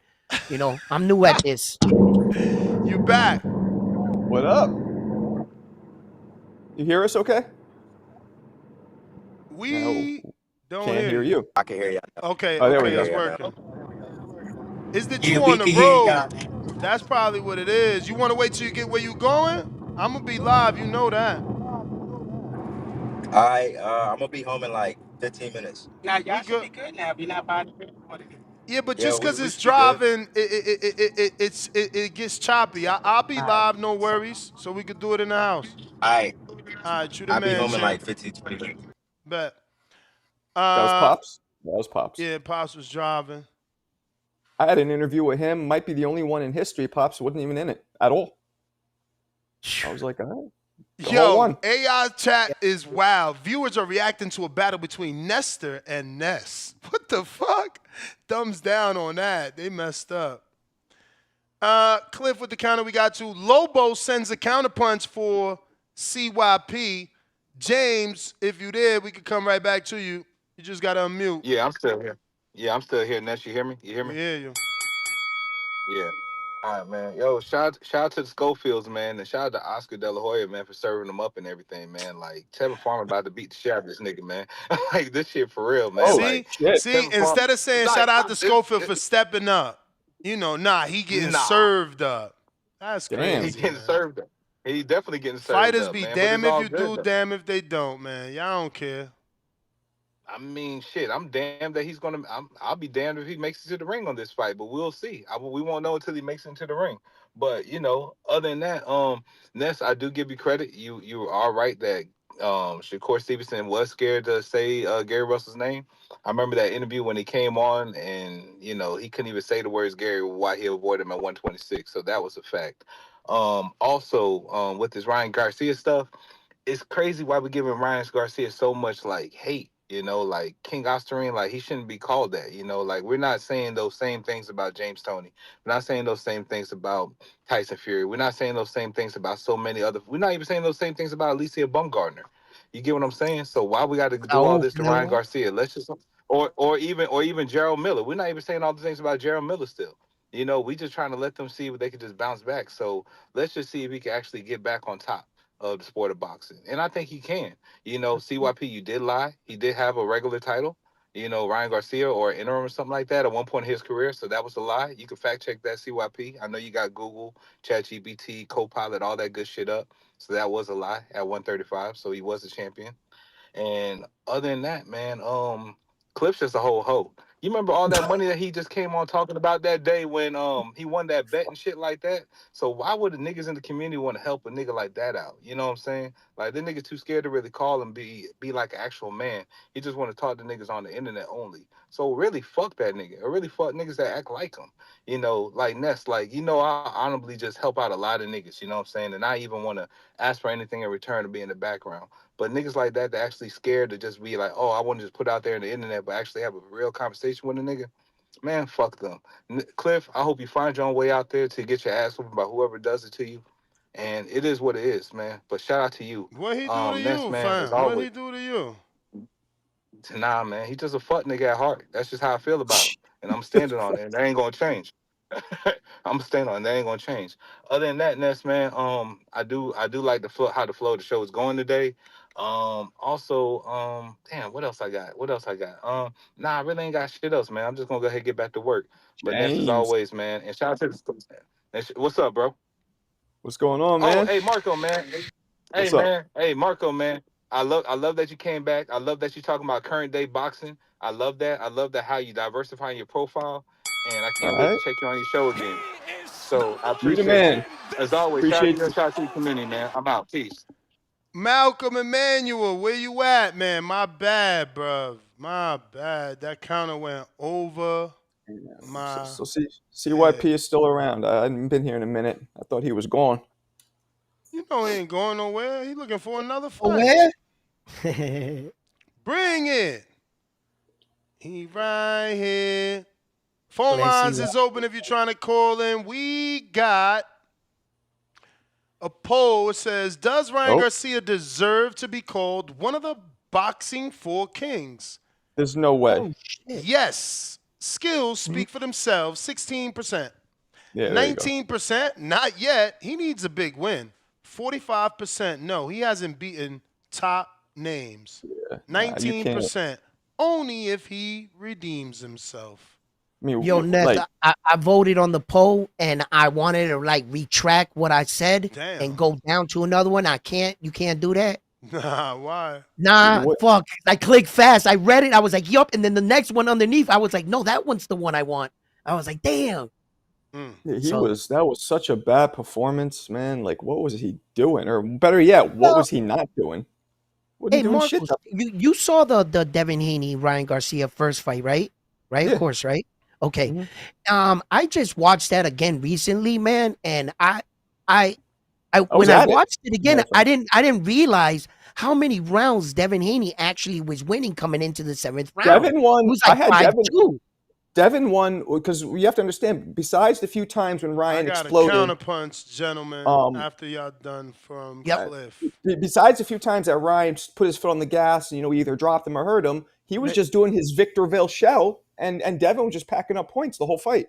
Yeah, Devin was winning a lot of rounds. Right, and that's watching it again. I realized actually how Devin did actually box pretty well in the fight, man. He was beating him, and Ryan wasn't like this, Ryan like wasn't doing shit. Nah, he basically, like you said, just waited for his moments, Similar gathered up enough energy, and similar to this fight, except maybe when Rollie hit him, he knew with that, maybe he felt something in Rollie. He's like, fuck it, I'm not even going to put my foot on the gas at all in this fight because I can get dropped again. I don't know what was going on with him. well, I think what was going Let me on get to was a Cliff, little champ. He got a counter. inactivity. Yes, sir. Inactivity? Mm-hmm. Yeah, a year. What up, Cliff? Yo, this gonna be quick. It ain't even gonna take much time. I just challenged James to come up here, like, cause the way he talks is like he really has something against me. So I just challenged him to come up here and say why. Like, there's one thing I ever said to him, but the thing is, y'all can't troll in this community if you can't handle trolling.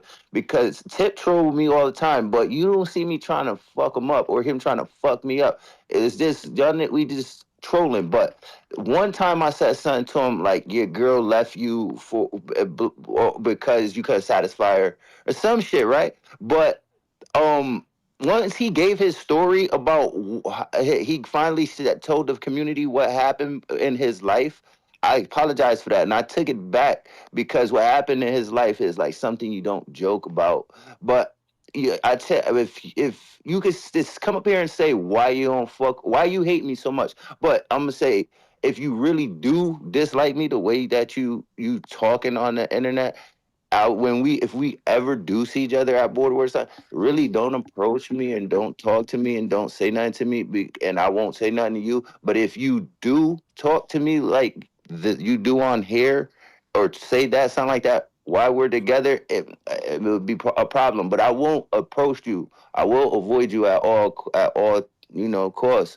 But I can hear in your voice and what type of person you are, James. You're not really like that. So I don't know why you acting like that. So just come on, man. Just chill. Dead this shit. Because I don't really have no problem with you, but you just be like overboard with it. If you passionate about how you feel, I mean, address it or don't. But in my book, you good. You get a pass because you're not like that. And I know you're not like that. That was handled like, gentlemanly, without too much machismo in it. I like it.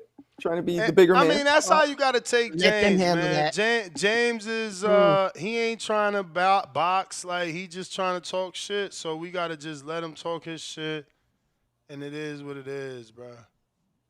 Damn, so many people Nothing to said say to me, about two grown men working out their differences. Go ahead, fellas. Work it out. Wow. Okay.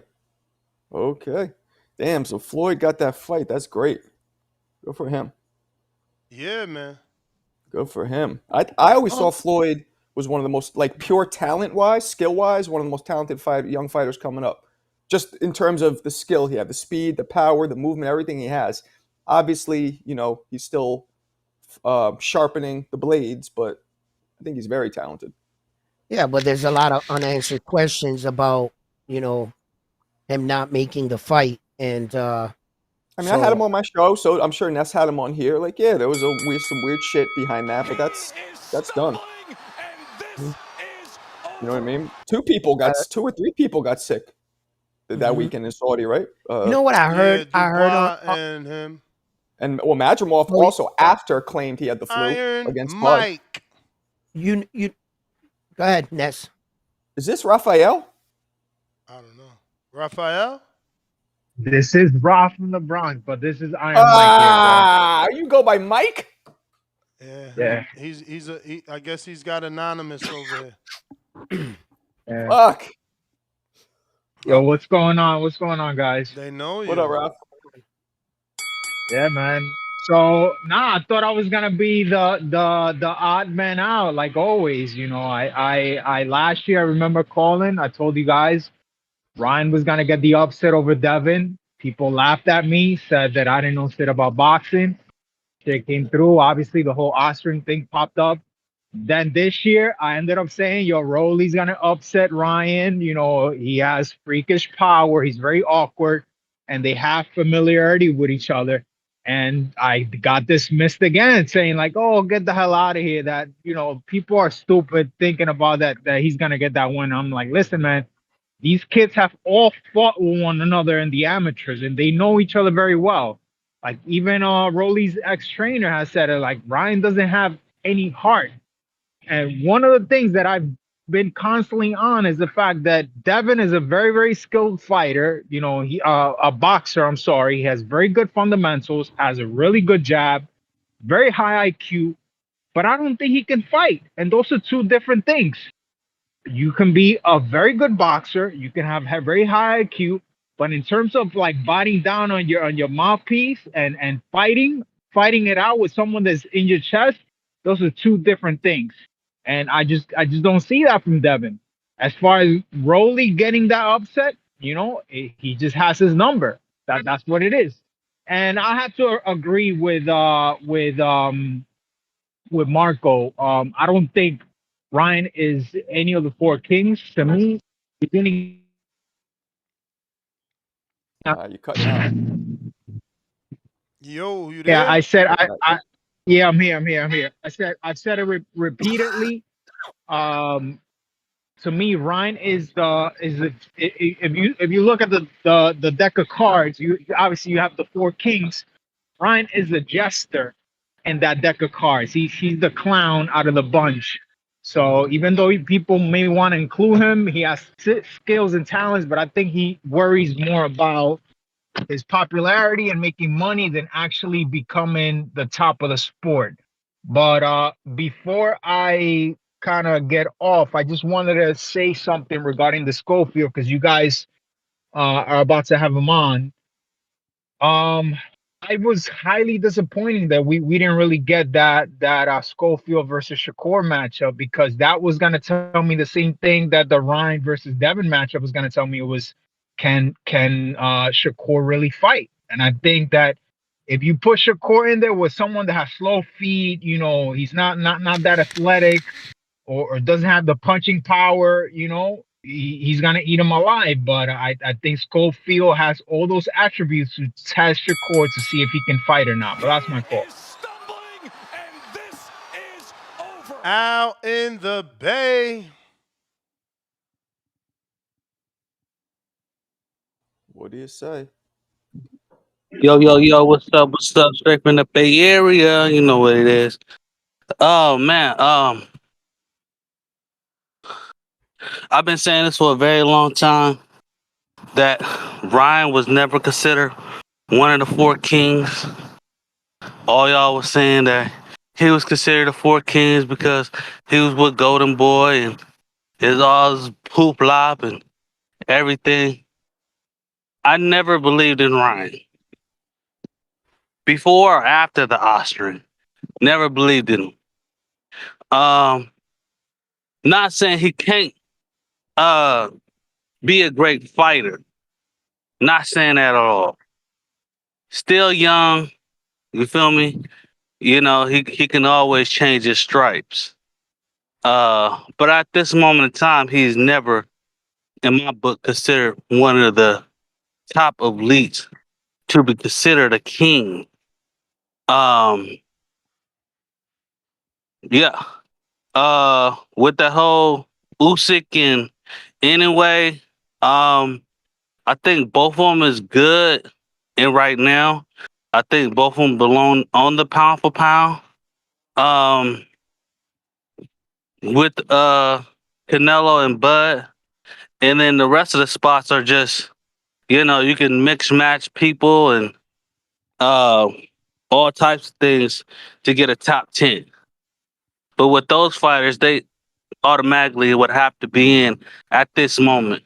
You know, pound for pound definitely changed during the course of years, because people win, people lose, people stop fighting. Um, they come in, they come out. So, uh, yeah, you might not have them on your pound for pound now, but you may have them on a pound for pound by the end of the year. So, uh, that's what I believe. Um, yeah, man, I think Ryan. That is the Bell player, Himalaya. If you're watching this on YouTube, don't forget to hit the thumbs up. If you want to see round one cringe, watch the screen now. Verdict. Oleksandr Usyk has accomplished more and fought better fighters due to his heavyweight dominance and victories over elite, larger opponents. However, Naoya Inu's achievements are extraordinary, and his case is strong, especially considering his knockout prowess and activity. Both are all-time greats, but Usyk's resume and impact tip the scales in his favor. What I miss? What All up, right, well, I'm Floyd? home. I'm home now. I gotta get out There because we my go. son's sleeping and I don't feel like dealing with his mom. Ah. All right, what's up, y'all? Man, happy to have you first and foremost. Congratulations on the announcement. Yeah, man, just overall, how'd you feel about this fight coming together and it being official? And like I said, man, are you gonna make it to the ring? Hell yeah, I want to make it. I want to make it. Yeah, like I said, I was 100. I'm 100% healthy. You know, nothing crazy going on, so I'm good. Good. So in Farmer's last fight, right, we saw some weird stuff. Turns out he has Tourette's syndrome, right? That just came out. Does that affect you in any way? How you approach this fight? What do you think about that when that came out? You asked about his last fight. Yeah. How the fact that it came out that he had Tourette's syndrome, right? Because there was some weird kind of things he was doing. So you going in against him, does that change or do anything to your game plan? Or what do you think about that in general? I mean, nah, he signed a contract. I mean, outside of boxing, I do find that crazy, and I kind of do feel bad for him that he wants to fight with the syndrome he has. But he signed a contract, and at the end of the day, we gotta fight. So we can worry Yeah. about all that after the fight. Okay.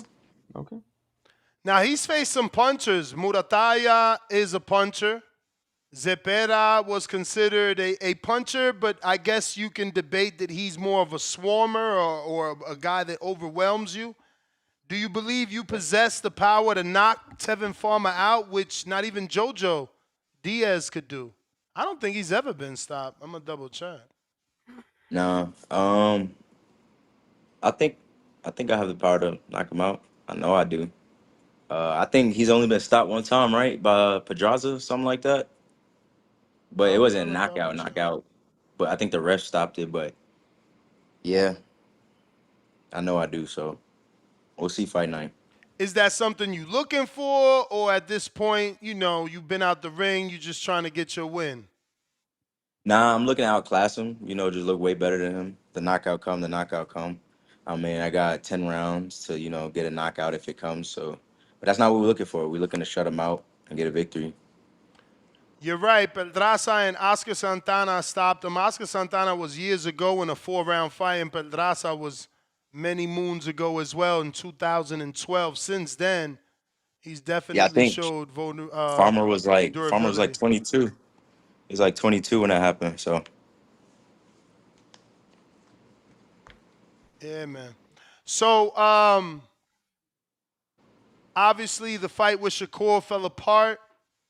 How much of a, I guess, like, how much does this fight help that situation? This is still a southpaw, so it's like you're kind of still building in that direction. Is Shakur still on the table in your mind? Like I said, I'll let my team do the work. That is a fight I want. You know, he has the belt. You know, if he beats Zepeda, I would love to get a chance at that WBC again. So we'll see. But at first, you know, gotta go through Tevin Farmer. You know, it's just a step up fight in my opinion. So I gotta step on Tevin, and then you know that we could get to those big names. So that's a good point. I want to get your take. Who do you think is going to win between Shakur and Zepeda? How do you see that fight going? I don't know. I think it's 50-50. You know, Zepeda could possibly overwhelm Shakur, but Shakur could, you know, just tag his way to victory. You know, I feel like Shakur is faster on his feet. So that's just the way I see the fight going. Either Zepeda just overwhelms him or Shakur just, you know, fights like he did Edwins. So And between the two of them, if you had your choice, who would you rather fight? I want that. I want to run that back with Shakur. I ain't even gonna lie. But, you know, whoever wins, may the best man win. And that's what I want next. Obviously, in your last fight, you got put down in the 11th round. Do you and we just seen Tevin Farmer ever since he moved up to 35. I don't know if you've checked. He's been getting knockdowns, and most notably knocked down Zepeda with a counter, one shot right, or was left. Do you think he has power now that he moved up to 135? Hell no. But we gonna see.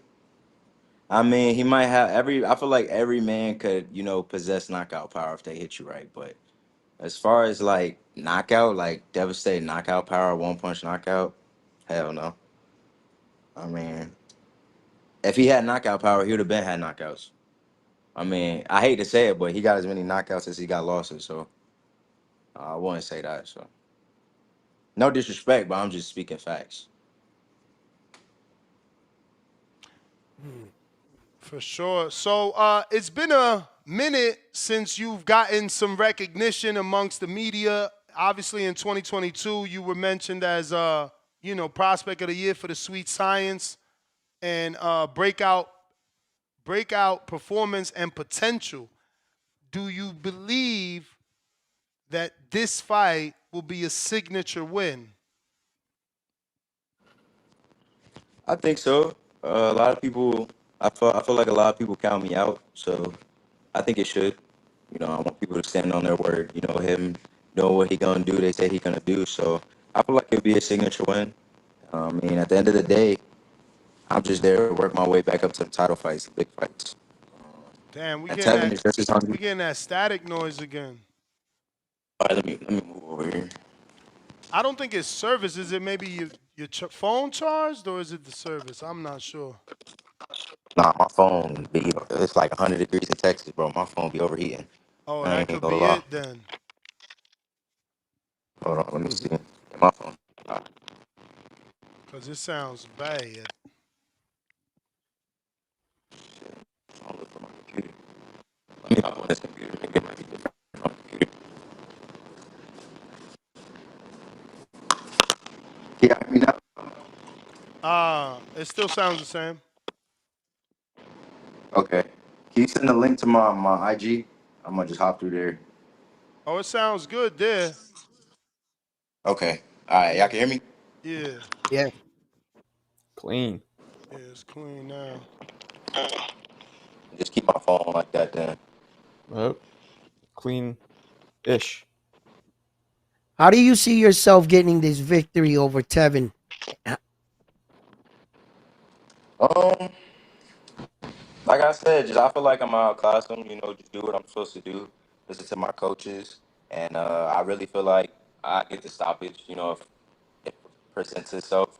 You know, if he opens up crazy. So we'll just have to see. We'll have to see which Tevin show up that night, and he gonna decide how he get it. So. You think your style matches up well with him? Oh yeah. Oh yeah, and I feel like a lot of Okay. people count me out because they see he's like a slick boxer, all this other stuff. Yeah. I haven't, you know. I haven't had to box really. You know, I just go in there and do what I want. So I feel like he'll match up well, really well. When's the last time you fought a southpaw? Because you're an orthodox fighter, man. This is gonna set both power hams right up. So I ain't gonna lie. I think Mercado or Valentin Leon was the last southpaw. But I spar more southpaws than orthodox, so I guess that's like a helpful thing. So yeah. Now Who this do you fight think it is. was? I'm sorry, round one. This fight is a little bit more than a month out, but I'm talking about maybe a week more. You know, this fight is June 28th, correct? Yeah. So I'm assuming you've been training in the background because that sounds like only 4 weeks of training, maybe 5. I know Floyd Mayweather said, "Give me 6 weeks and I beat anybody." Floyd Schofield Jr. needs to prove that. Can you get ready for an elite level fight in 6 weeks, or did you have more time? I've been training. I've been in the gym ever since that situation in Saudi. Like I got home, I just got right back to training. So I've been in camp really. You know, I couldn't really do much but stay in the gym. You know, that's all I could. You know, channel my energy and the stuff I was going through. That's how I got through it being in the gym. So I've been in the gym a pretty long time. So Did anything ever? Forgive me if this came out, and I'm just unaware. But did anything ever come out? Because I know you guys were getting blood work done for that whole Saudi situation. Did anything ever come up in your blood? Anything suspicious? yeah, but I can't say. Oh, why Due to not? legal reasons, I can't say. But Oh, I can have my dad get in touch with Nez and you know confidential. damn. Okay. Okay. Yeah. Well, then it'll come out Floyd, at some point then. And it's good. At Floyd. some point, they got it, so you never know. Hmm. Champ, I wanted to ask you, throughout your career, what was the toughest fight you've ever been in and why? Toughest? I can't really say tough due to like opponents. It's just tough because I was doing stuff I shouldn't have been doing outside of camp. You know, like not following my dad's instructions, just doing stuff that a pro boxer shouldn't be doing. So I'll probably have to say my last fight only because I made it hard on myself. Because everybody was Hmm. telling me you go to the body, you'll stop into the body. And after rewatching the fight, I'm like, that possibly was true. So, I just feel like my last fight, because my last fight, I could have been running more. I could have been, what? Oh, you mean running? I just could have been just doing a lot more stuff different. And my son was just born. So, me being Right. a new dad, I'm like, I want to Some spend time with my son. distractions. Yeah. Yeah. I, So, I but feel now that. that I feel that. now that Yep. my son is older, I can just do things how I'm supposed to do things. You know. Right. Right. Champ, So you think you're more oh, focused? Okay. no, I'm You think sorry. you're I'm more sorry. focused? You think you're more focused leading into this fight that you have ever been in previous matchups? Yeah, I think so. Just because I got something to prove. I got a chip on my shoulder. Ever since the Hmm. situation in Saudi, like, and the Shakur situation, like, a lot of people turned their backs on me, flipped on me. So now it's just to prove to everyone else, like, I'm here and I'm gonna surpass it even further than I wanted to. I got something to Hmm. prove.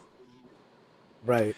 Champ, I've been forcing the Clarissa Shields movie on people. Have you watched it? Yeah, I can't lie, it was a good movie. It was a Yeah. great. I thought it was a great movie too. That being said, I feel like you got a Hollywood story written all over it too. Obviously, homelessness, boxing father, potentially getting this knockout over a veteran champion. If you had a movie or a biopic, who would you have play you in that movie, and what's the title of this blockbuster? Yeah. Oh, we already got that in the Ah, making. I how you can't tell gonna you our say title, that? Hey, Sco, I'm man. He got the name of it. but I can't tell the name yet since it's in the making. But yeah, you on the right track. I don't know who will play you. I say Michael B. Jordan. That's what I I get was as a gonna look say like. that. I was gonna Michael say B. that. Yep. Jordan. Well, we talking about the older version or younger? Well, it got to start younger It in got the to start in beginning. the beginning because Clarissa had her Got to the start in little the beginning. girl in the beginning. As a kid, You I don't don't even know know. right there. But probably older. Michael B. Jordan gonna have to slim down. Nah, because I'm pretty big too. But No, he looked too old. He Anyway, looked you know. too Yeah, old. I don't even really know yet. I don't know They yet. clean shave him. If they clean shave him, he could pass. He said he Yeah, looked too yeah. old. All I right, like that well, one. since you talk about someone playing you as a kid, if you had to FaceTime the younger version of yourself when you were homeless, what would you tell him to keep that fire to get to today? Yeah, I would Hey, have to go hey, 9 points. Schofield Senior, if you don't stop, I'ma drop kick you. I'm You ain't trying. doing. I'm trying to help you so you No, can you answer your gotta let him Nah, question. do it because my himself, dad, man. What the my fuck? pops got a point. When we was homeless, I was like They 2 tag years team him in old. the interview, man. I was like 2, 3 years old, so I can't really, Oh, my you were that dad, young. Oh, you was that young. My bad, yeah, Senior. My bad. he sheltered me from, all that stuff being so young. He always made it seem like we had everything, even though we had nothing. So if I had to tell myself, like, when I was 8 years old, 7, we were still poor, I'd probably tell myself, like, I'm proud of you. I'm proud of you. Oh, I didn't have my mom in my life. My dad, he always had to work, and after work he would come home, we would box. So like I barely got to see my dad because he was always working. So I'd probably tell myself I'm proud of you. You know, I feel like a kid needed to hear that. I feel like I need to oh. hear that. And Oh, I'm proud of you. but stop. Nah, just like you gotta you gotta realize, like, being so young.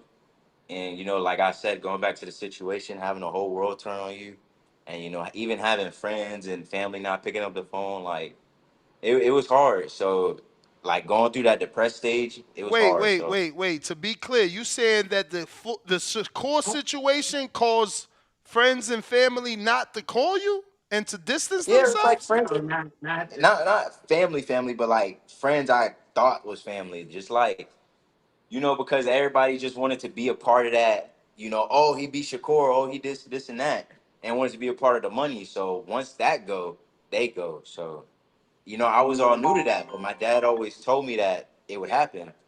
So like that happened, and I didn't really. Hold on, somebody calling. I didn't really have no one around to tell me that was proud of me, and it's more to life. So yeah, I would tell myself that wrong.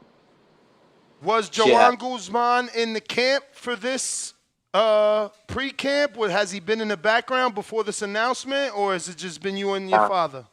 Just me and my pops, because Joan had to go train with Charlo, because Charlo got some Mm-hmm. news coming up, I think.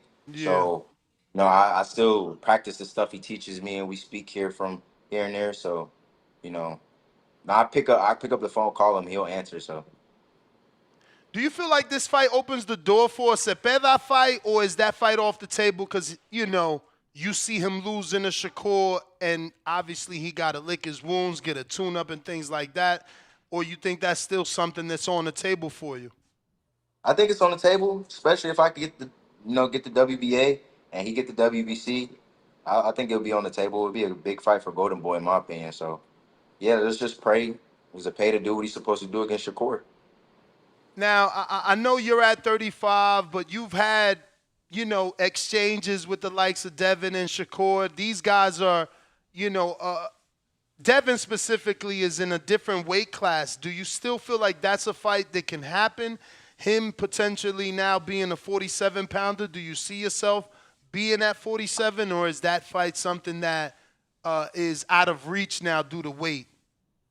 I mean, maybe if, once I get my titles and stuff, do what I want to do in the 35 division, go to 40. If he can make 40, I feel like we can make the fight. But I don't see myself at 47 for a minute, so. So there's no one that can Terrence, and I'm using air quotes, Terrence Bud Crawford, inspire you to move up 2 divisions to welterweight, or even 3 to 54? One shot, too, like Terrence. We talking One about like shot. Terrence. We talking about like undisputed with millions on the table? I Yeah, mean, I'm taking it. whatever No lie. your idea is, but you see Terrence looking at it like, man, I just want to fight Canelo. So he only had one stop at 54, and he's moving up 2 divisions to fight him at 68. If the offer right, yeah. One fight, yeah. The reason I ask is because recently Shakur Stevenson, in his Breakfast Club interview said, oh, I watched the fight with Conor Benn. I could beat him. And that shocked the world because he's at 35 like you, but he believes in the skills. He said, for certain guys, I could move up. That being said, two-parter. Do you think Shakur can beat Conor Benn moving directly up from 135 to 54 where he said the fight would take place, not Conor? And do you see someone at 54 that you feel, yeah, in my very next fight, I could pick off so-and-so at 154? How I look at it is, if Shakur feel like he can move up 2 weight classes, beat that man, or would he tell Shakur he can't? You know, Well, he that will would be have to prove 3. it. Oh yeah, 3. So he'll have to prove it and get it done. But I feel like any fighter, you know, should have that mindset. I feel like a fighter should be like, yeah, I beat prime Mike Tyson. You know, that's how you're supposed to feel in this sport. So if he feel like he could really do it, get out there, show us you could do it. If not, stop talking about it. Yeah. And give me that one fighter you think you could pick off right now at 54. Money's 54? right. Obviously, the money's Or- right because that's what Shakur said. The money would be right. He said for the right price, I could pick off I could beat certain fighters at any way. So, like, at 54, is there someone you see where you like, man, my skills will definitely get me to win over this guy, even though he's bigger? I don't even know nobody at 54 really besides Charlo. Who else we got? Charlo. Virgil You got Ortiz. Jesus Ramos. You got Jesus Ramos. You got Sebastian Fondora. You got Brian Mendoza. You got Tim Tszyu, Charles Conwell, Virgil I got Brian Ortiz. Mendoza for sure. But I feel like I'm taking all the guys, but I got Brian Mendoza for sure. What about Israel Madrimov, the Crawford fought? The faint god. I'm not really too Pogos. big on him. I never really watched him like that. I didn't even watch that fight, so. Damn, you're not a Bud fan? My pops is. I like if his fight on, I'm gonna watch it for sure. I mean, he's a boxing genius in my opinion, but I ain't no fan where like I'm just gonna sit down and study Bud. But my pops like him. Well, speaking of jumping weight classes, he the one got everybody thinking it's hot. Do you think he gonna get it done versus Canelo in September? I ain't gonna lie. I hope he do. I hope he do. You know, so he could prove to people, you know, he one of the best. And you know, but me personally, I think it's Canelo, bro. He's just too big. But if he could prove me wrong, man, all hell to Bud, man. He did it. What's the highest you sparred in weight? Probably light heavyweight. Yeah, my dad. Yeah, 170. He would have I me knew like it. in there 16, sparring 170 guys, and I'm looking like. But once you get in there, and you do what you do. It's like okay, I can do this. But at first, 16 years Yeah. old, you see some big, chiseled up dude get in the ring. You just looking at your pops like he crazy. But How different is the power from a 75 and 35, even in sparring? depends. I mean, some Depends what it is. people. No, I mean Some your real people. life experiences is what I want. When you done it, what differences did you feel? I mean, when I'm in there, like, of course, you can't just rush in and do 175 like you can possibly with a do 135. But like, I always tell my dad be thinking I'm tripping, but No, you don't feel it. that's what I was getting to. I don't feel punches until like after, like the day Because of after. the Then after, adrenaline? the day Yeah. after, I'll be like, God dang, he hit my body. I'm sore. No, Bro. from the hypnotizing. No, you can't get into that. Don't. No, I'm not, but it's the Don't that. truth. They Nah, y'all didn't hear that, bro. Y'all didn't hear that. Y'all didn't hear that. Damn, hypnosis.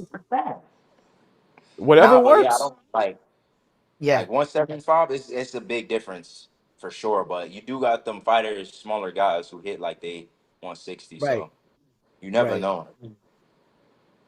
Damn, I wish we could talk about this hypnosis. That's a No, Nah, cool, Yeah, we cool can no, talk thing. about it. nah, no, no, no, no, no, no, because we can't have no. everybody jumping on the bandwagon. Oh, okay. Nah, we Right. can't have everybody jumping on the bandwagon. Wow. Nah. That's innovative though. I like it. For real, for real. That's I Nah, it's not over. And you oh, go drink water. Anyway, now, what it is innovative. You got to program the subconscious mind because when you're in that ring, really your subconscious running. These fighters ain't really thinking that split fast, being able to do some of these moves. It's the subconscious that was programmed to do them. So sometimes people train the physical, but they don't train the mind aspect of it. Boxing is 90% mental. So it's just sometimes people lost the science of boxing, but it is what it is. It was a reason these people left their homes and went up to these mountains and these secluded places, and it was a reason they was programming their mind going through this war tactic to prepare. But these young fighters forgot about that. So the hypnotizing do help with it. Absolutely, boxing is like 90% mental. That's dope. People could I stop would like to smoking. ask Floyd Schofield a question here. Can I talk to Which your one? son? Your son. Yeah. Can I talk? Go Yeah. get he your was getting water. some You got water, a but question for you. in the Oh yeah. meantime, Yeah, I I was got just waiting for that. while I Sorry. got you though, what exactly did you mean by turning down $5 million? I didn't turn down 5 million. Okay, so with But this, what I meant by that is they when we was offered the Mason fight, I spoke to Mr. Prince, and we was making the fight, but Golden Boy had other plans. They had a whole nother schedule, whole nother agenda, and they leveraged basically by listen, it's time for y'all to get into a new contract. This is what we offering y'all. If y'all come with us, we'll give y'all this $5 million 5-year contract, and that's the minimums. If that's a minimum, you'll get a $5 million. but Um, but let me dissect this so I'm clear.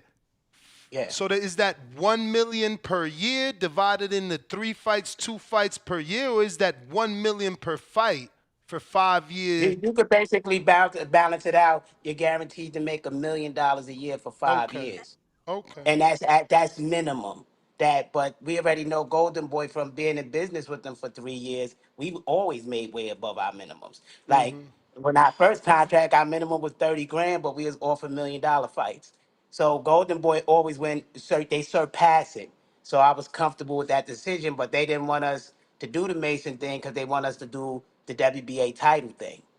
They like, why go that route if you're in line after this to fight for world title next or either interim title, one of the two next? Why are we going that route? So it is what it is. It's the business of boxing. And sometimes making big friends like Jake Paul and them, because boxing is still networking politics, doing favors for other people like that later on come back in life in big ways. So it's a lot of politicking that I'm learning. And of So course, you I'm going to teach y'all about it because I'm learning it as I go and I'm spilling Sure. it to the people like I always did. Floyd, but this gentleman had a question. You drink your water? No, no, no, no, no. I got one more no, for you because I feel like I came at you 3 years ago and told you to fight Tevan Farmer. I gave you his number, gave him your number. You ain't really like the fight back then. Now you No, let him. remember we did like the fight. You the one who plugged it up. I That's how did, we but got y'all there. We ain't stuck push with enough Tevin. for it. Who? Yes, we did, and they turned it down. Tevin and them turned it down. Tevin went to 130. He said, nah, I got to go back. And so he went and took another fight at 130 to warm up and stuff like that. Then he crept back into it. That's why they didn't fight. It wasn't us. So then nothing's changed. Y'all always wanted it. Yeah, and then that's why Tevin in his video saying, I'm ready now. When he Mm. like, yeah, you my little bro, this, I'm ready now, and I'll be ready in June. Because he wasn't ready then when we offered him the fight and asked him for the fight. So that being yo, said, all that footage, does it help? Do you think you can put together a better game plan, or it never mattered? Against Tevin, it don't matter. It really doesn't matter because you never know. He's a veteran. He's experienced in changing his game plan a little bit and surviving and everything else. So you just gotta be ready. It's an IQ thing in there. And so Floyd, I get to see him and everything he learned against a veteran. It's just gonna be IQ. Because once Floyd gets to him, you're gonna get to him and it's a done deal. But the thing is getting to him. Yup. All right. I think round one wants a Schofield question, right? Yup. well, yeah, we could get back to that. Shit, I kind of. No worries. I'll pick up until you remember. Yep. Champ, so obviously at one point in your career, you mentioned something about clout chasers, right? I'm trying to find the exact quote. I don't want to paraphrase here. Do you remember it? Nah, but if you say it, I probably said it. Now I'm playing. Hold on. I'm going to find it.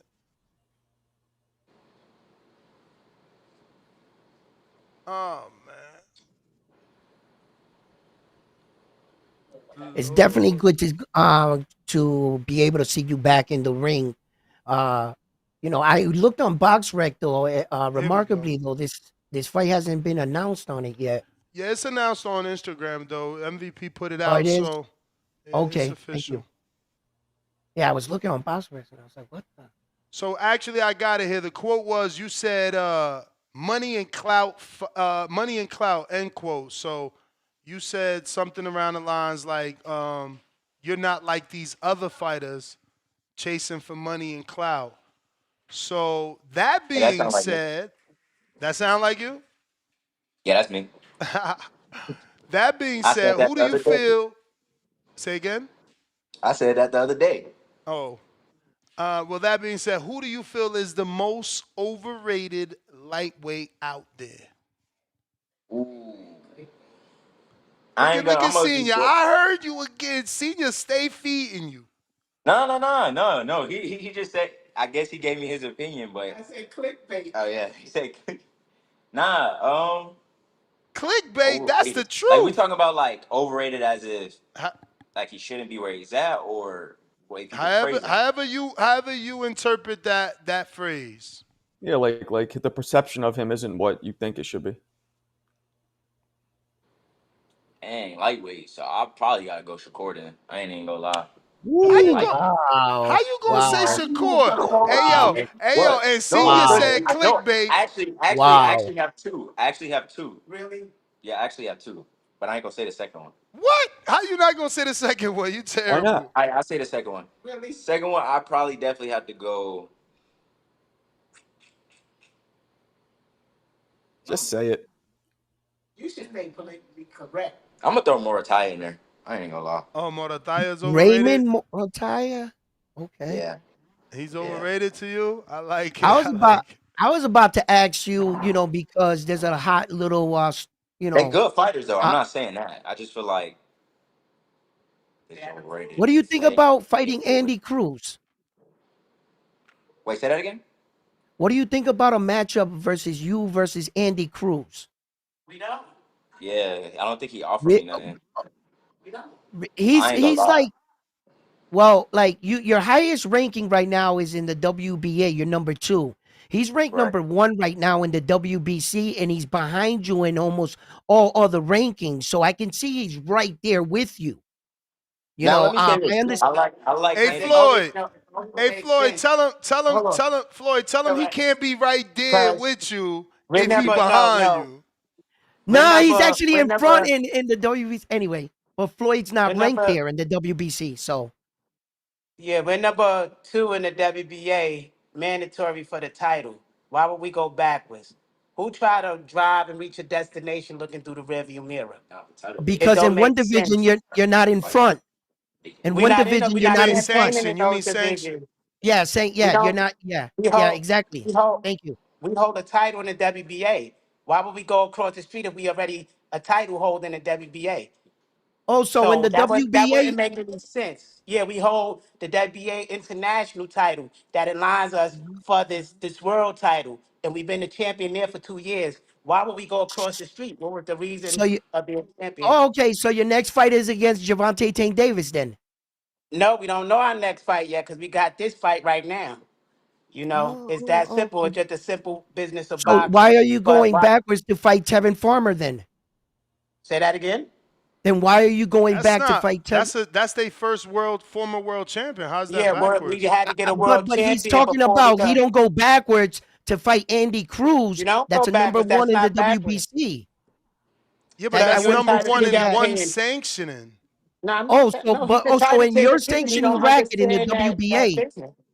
He don't. you You don't understand the business of it, sir. I can't explain it to you. You got your own belief and you can have your belief. But like I said, he held the title there for 2 years. We in line for the world title. There's nothing else to say there. And that's okay, who they brother? No, offered the us. only thing I'm That saying, hold up. Are you talking to listen and all learn? right, Or you just want to debate? let's see. Because I'm not here to debate. I'm here to give you the answer the question you have. That's the former champion they offered us. Because the business of Oh, boxing, we got to get a former champion on the thing before we could go for the world champion.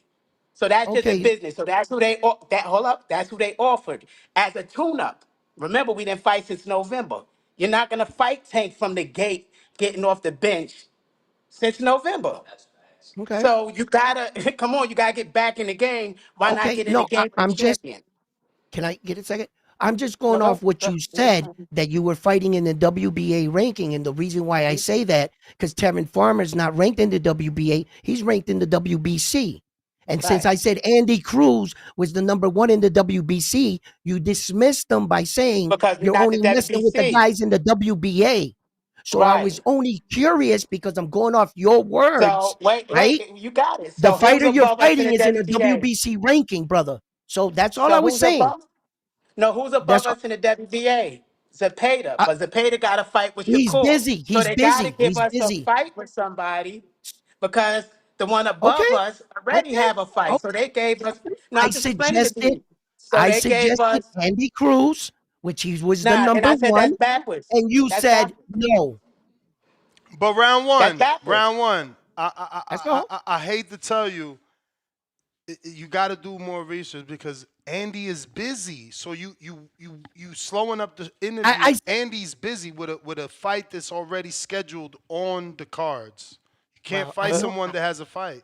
I Let know me I Right. know let I me know ask the question. Let's move on from this.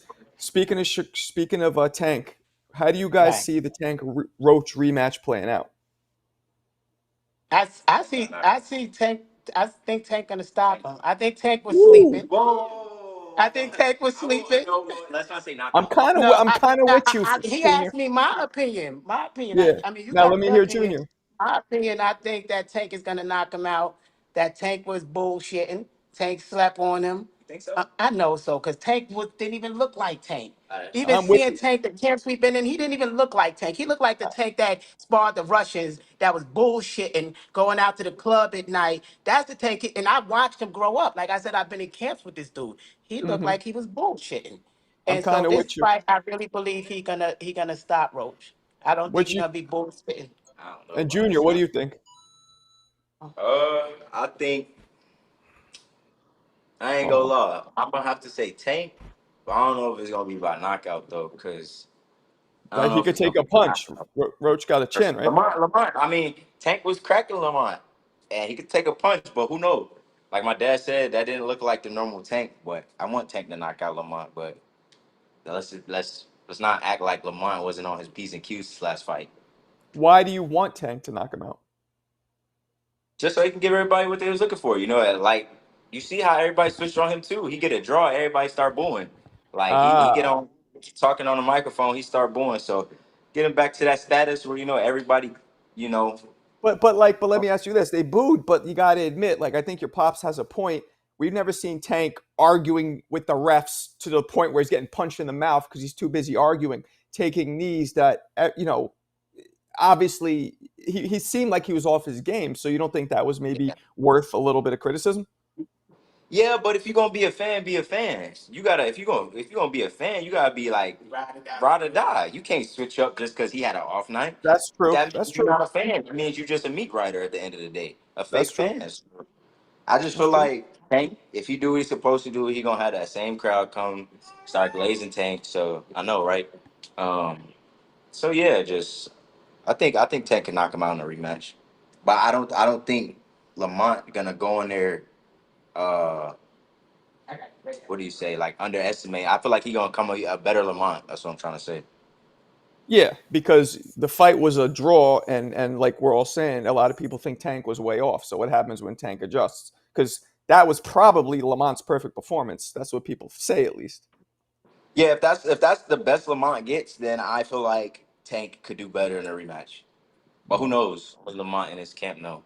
So. And do you guys care as well because you want that Tank fight coming up soon? Because that makes the fight with you and Tank all the better Hell if he yeah! stays. Like I said, I want all of them. If I get to fight Tank for the belt, thank you. I would love to beat the Boogeyman, but if I got to go through Zepeda or Shakur, go through everybody else to get a title, that's perfectly fine.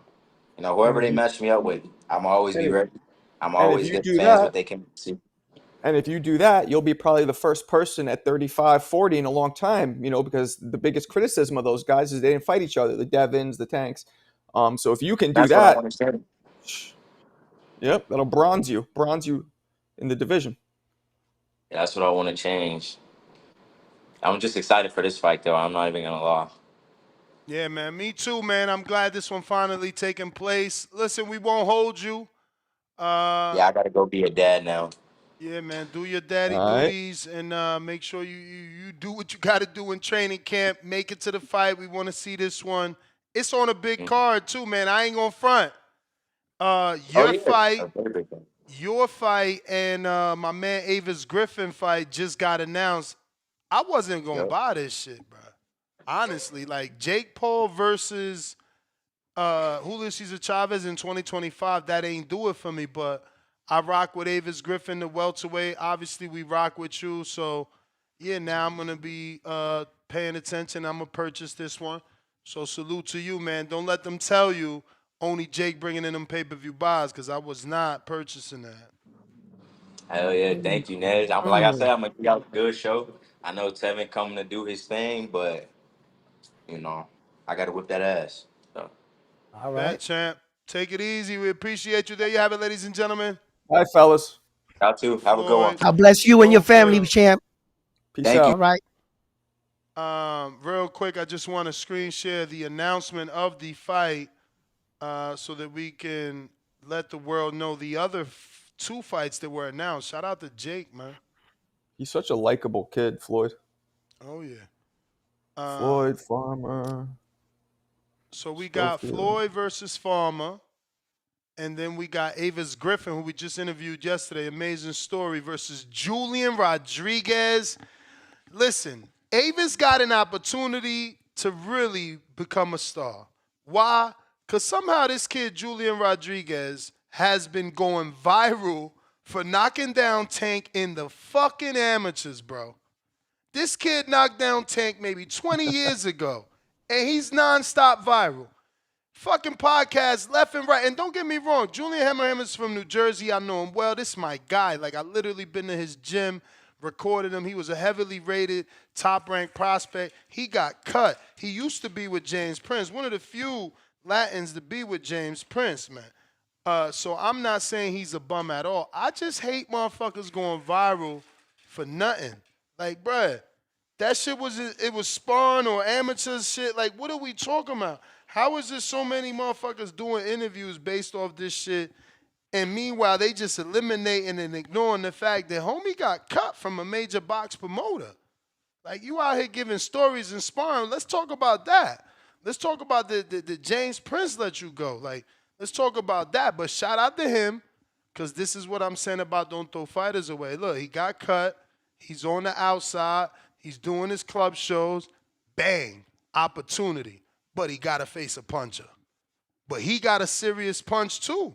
His name is Hammer Hands. This a fucking fight. I promise you on everything I love. I wasn't buying this.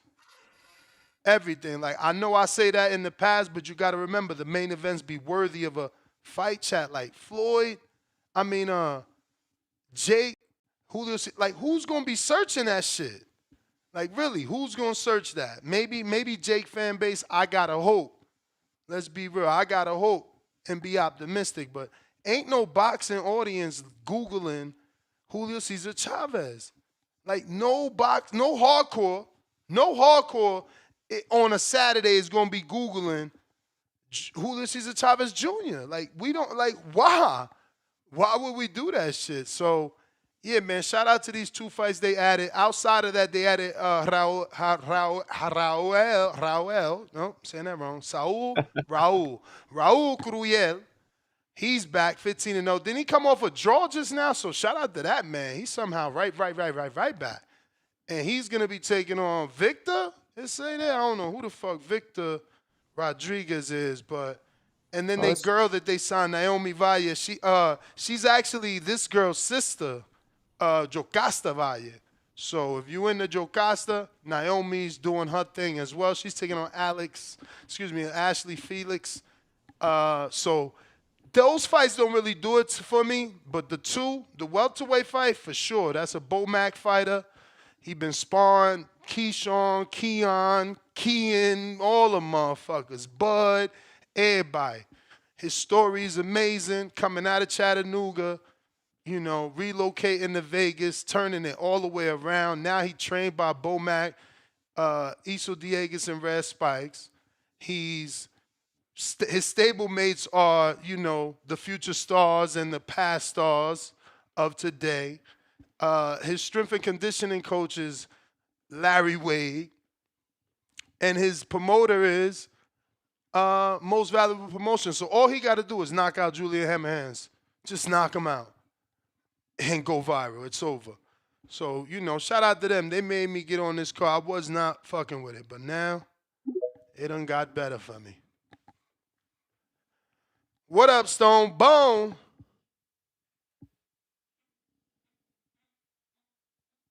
Stone Bone got to unmute.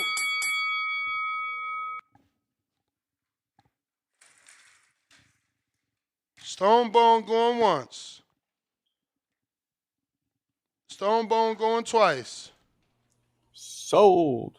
Alrighty then. Moving along, we got Stock Chasers. What it do?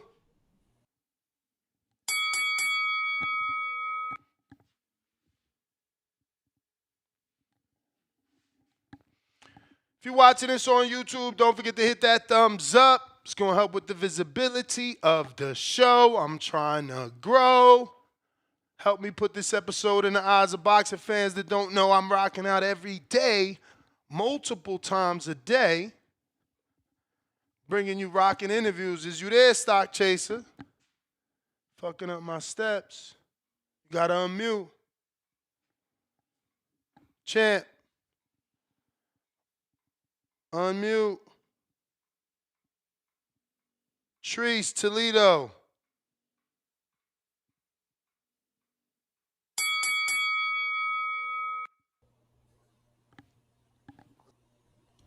Yeah. What up? What up, though? What up, though? Is that my guy, Marco? What up, Treese? Yeah, what up, though? What's going on with my guy? But I just wanted to say, man, it was good, man. Speaking of that Jake Paul card and shit, I heard you speaking about Floyd Schofield and shit like this. Shout out to him. Good interview and whatnot. But I also wanted to throw out, man, shout out, we got my man Gilberto Ramirez and my man Dorticos on that card, too. I'm excited for that cruiserweight fight. Yeah, that's a nice good fight. Scrap. It's a good fight because it could be violence because Dorticos is a puncher, but this is what I'm sure. saying. Dude's got to do more for my attention. This is what I be trying to tell you. Like, Dorticos, all he could do is punch, but he don't talk. And, I mean, I don't even know what happened to him since he got knocked out. He got, sparked knocked he out. did. No, for sure. But it ain't really about him, though. To me, it's about Zerto for this one. I'm interested in Zerto. His last couple of fights, about his last 4 or 5 fights I done watched, every time I see him, he didn't improve. I can see it's a noticeable difference. You feel me? I'm fucking with that. He got some straps. You feel me? Him and Jai Apataya talking about setting up the fight and shit like this. So it ain't really about Dorticos for me. It's about watching Zerto. I'm into that. I want to see how he gonna look. You feel me? For getting ready for the Opataya fight, because I need that. I have to have that fight, man. That motherfucker Opataya got a lineal belt and shit, but he got 1 belt. My man Zerto got 2. I got to have it. It's violence. I got to see it. I know my man David Benavidez and shit. I know he lurking around and shit too. If he talking about going up to cruiserweight, like I say, man, him and Zerto Ramirez, all Mexican scrap, put some cruiserweight undisputed shit. Man, I'm with the shits, man. But hey, that's me. And don't forget about my nigga Badu Jack. Don't forget about my nigga Badu Jack lurking around that bitch too. I'm just saying, man. But yeah, though, we with the shits. And then we got some. By the way, if I spill, I got the bill. Yo, you seen yesterday's fights or what? Say that again. Y'all ain't check out Johnny Man, so y'all fake hardcores. I watched that Johnny Man Yeah, main we watched event. this shit. The mental health card. I watched this shit. The 6th rounder. I checked him out. I was just about to say though, don't forget we got boxing about to come up here in a little bit. I heard a motherfucker talking about Maxie Hughes by knockout or some shit over Archie Sharp. They was about to bet some money on that. I said, what the fuck? They just throwing their money in the air. I said, what the Maxie Hughes by not? What the fuck? Man, listen, man. I don't know who said that shit, but hey, man, don't do. I don't even gamble. Don't do no shit like that, bro. Don't bet on no Maxie Hughes to knock out Archie Sharp, bro. I wouldn't do. But fuck around. Look, I'm talking this shit. Then he go in there and stop, bro. And I'm gonna feel crazy as fuck. But I also want to say shout out to Terry Harper. You feel me? I'm interested to watch her fight. She the main event of that card and shit coming up here in a couple minutes. You feel me? About 2:00. Yeah. We will be tuned in to watch Miss Harper do her thing. I fuck with her the long way. But hey man, we got boxing and shit. I don't really talk. That's King. It was this. This is Ryan Garcia, King Ostarine. This teeny bopper shit. I don't give a fuck. I told Devin, don't do it. Now look at him. You feel me? Your reputation been taking a hit unnecessarily and shit. But that's neither here nor there. But we got Josh Taylor, man, boxing tomorrow and shit too like this. I'm excited, man. I fuck with Josh. I don't know if you caught that weigh-in, Ness. Josh Taylor look good, man. Going up to the 147. I hope he needs to come back, man. Yeah, this is gonna be his first fight at welterweight and shit. At the weigh-in, he looked pretty decent. My nigga look you could tell that he needed to go up along that shit. Yeah, he looked quite healthier at that motherfucker. I'm interested to see how he gonna look in that bitch. But we also got some, I know you don't watch everything, but I keep my eye on everything. We got a couple guys from around the UK and Scotland and shit. I'm intrigued to see, like my nigga Lee McGregor. You feel me? I'm interested to watch him and Nate Collins scrap it out. That's gonna be a nice little fight on that Josh Taylor. You feel me? And my guy Alois Jr. Shout out to him. You feel me? Cruiserweight contender. Well, basically prospects. You feel me? He got about 10 fights and shit like this. I like him though. Every time I seen, he get better and better. You know me. Just a real combat connoisseur. Ain't shit, man. We got our eyes on everything, man. Ain't shit. But shout out TBV. Shout out Toledo, Ohio. Hey, Raymond Ford, you ducking ass nigga. Albert Bell is still on your ass. We seen that you got to fight and you talked all that shit. But yes, my nigga, you are in the protection plan with your big brother Shakur. You guys can't duck us forever. Shakur, we came up to 135 for you, nigga, and you still act like you don't see us, bro. You keep talking about you can't get nobody to fight you, but we been raising our hand, knocking on your door. But hey, man, that's neither here nor there. But like I say, shout out TBV. Shout out Toledo, Ohio. Marco, it was good to hear from you, man. Good to see that man. You around. Yeah, for sure. I hope you still doing your comedy thing, man, and whatnot. And I hope that shit going well for you. Oh, what? Talk to me, man. Whoa, what happened? I don't want to get into it. Not going well though, but that's a whole different story. Oh, that's a whole shit, man. Things can always turn around, man. What they say, man. He need the right comedian, man. You need Mario in there, man. He don't know about Mario, the boxing comedian. For sure. It can always turn around, Marco. Don't get down on yourself, man. It can always turn around. I'm actually selling the place. The place is up for sale. Whoa! I get it, man. I told you moving to Connecticut, there was no way you were gonna want to keep that commute, bro. It's a bunch of things involved, but yes, that's what we're trying to do right now. No, I'm sure it's more than that, but ain't no way the commute ain't got. That's prime real estate, though. He in that shit prime real estate. You're gonna get even if you do. Hopefully you don't have to do that, but if you do, you're gonna get a fire number. No, he got the business. I don't own the fucking building. God, I wish. Yeah, bro. You know how much it costs to own a building in New York? Hey, man. That shit. A lot. Marco shout out to it. Marco, man. Owning buildings. He got in New it, York, man. You know, I said I don't own the building. Marco, I said I do not own the building. No. Buy promotional you don't own that building, Marco, but we own you. You know I know you got other shit. I don't own any buildings. He about to buy a promotional company with the proceeds of his building. I wish I had them. Oh, okay. Damn, man. I hope, like I say, man, it'll turn around, man. Like I say, damn, man. Damn it, Marco. Damn. Shout out to you. Shake back. Put that bitch in your backyard. Put a Eddie Hearn in that motherfucker. Put a promotions in your backyard, man. We can't be downplaying Eddie. Eddie did a phenomenal job. That's what I'm with Eddie. I'm saying that shit was fire. I'm fucking with it. That shit was fire. He need to bring that shit back to the big house, bro. Like on a summer and some shit.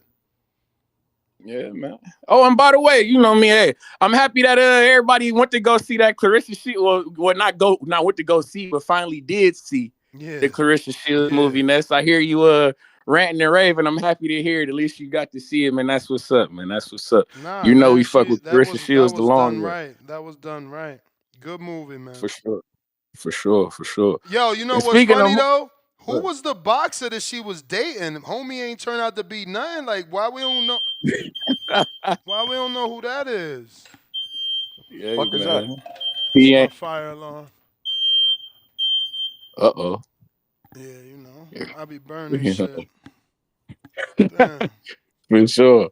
But shit, man. Oh, speaking of movies, real quick before I slide, I just want to add. Did you go see that Final Destination shit that came out? Nah. I want to though. Is it good? That shit sound That like shit, it's totally. that shit actually kind of fire, That shit Marco. If you sound like gonna it's go, that shit totally fire stick worthy. To me, no. I because mean, I'm a theater guy. I don't do Yeah, that I'm a type of theater shit. I guy go to too. I got a Me woman. too. I like going to theater eating And fresh popcorn, but the first one was some so movies dope. ain't worth the money.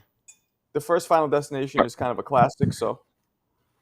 Yeah, that shit was straight though. That Final It was Destination, good? that shit was actually all right though. It was pretty good actually. No, that is if you gonna go check it out, Marco, it's worth the watch. Yeah, for I'm gonna sure, go. for I'm gonna sure. go. For All right, sure, bet. for sure. Worth the watch, But he says. it was worth the watch. No, that shit was good.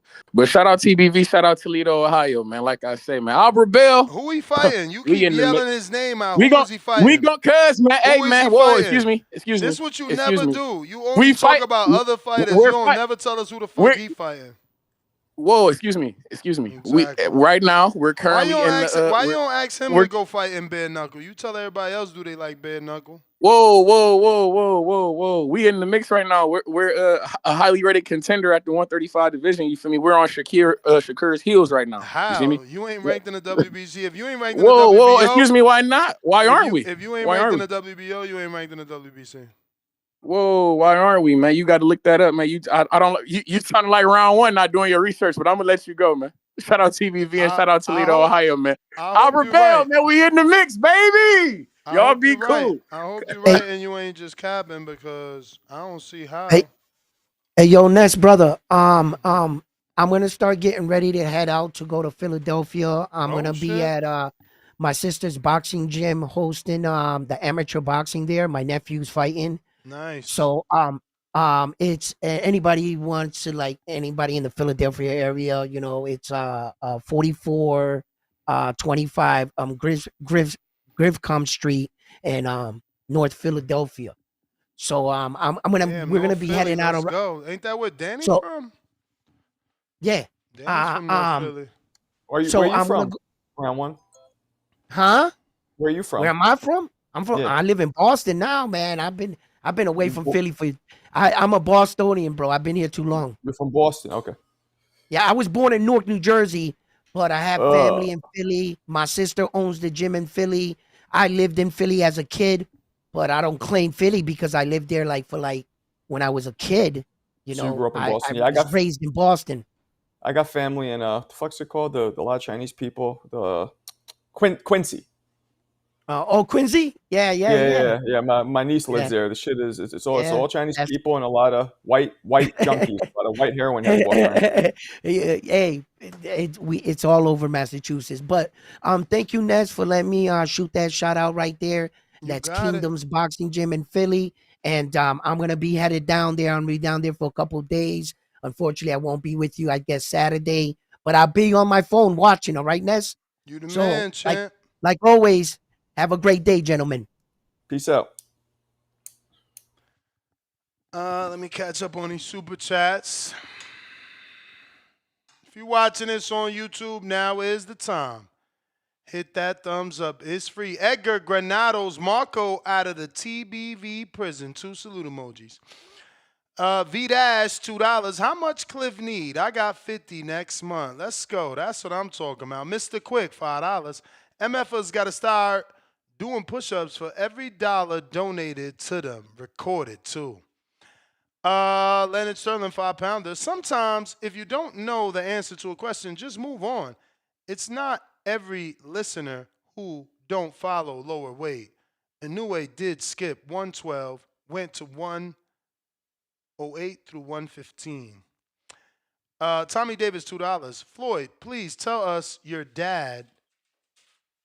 Duck emoji, Shakur, not you, big fan. Keenan, Marco, and Floyd Schofield got the same RoboCop hairline. Robot emoji, police car emoji, Dead or alive, you're coming with me. Just jokes. Shout out Marco, a.k.a. Officer Murphy. Hey, yo, I actually watched all the RoboCops, bro. It got crazy once he started flying, but I think they need to remake it. Big Boss, $5 Ness. I ask people I know in fighters' camps, and even they don't know.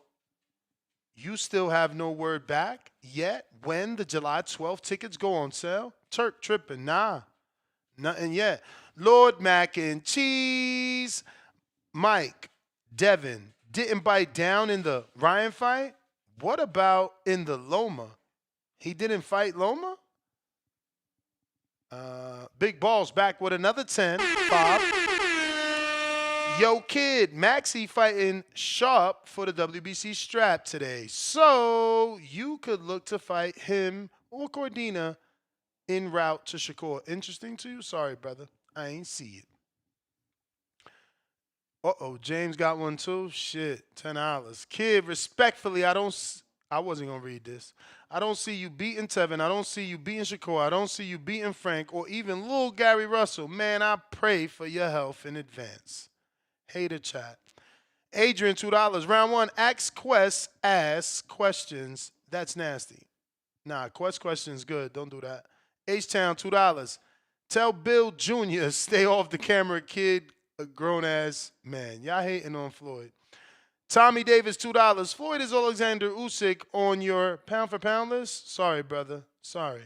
We had so many co-hosts trying to get in. I just, I didn't want to overtalk, so I didn't even check that. That's my bad. I didn't check the super chats.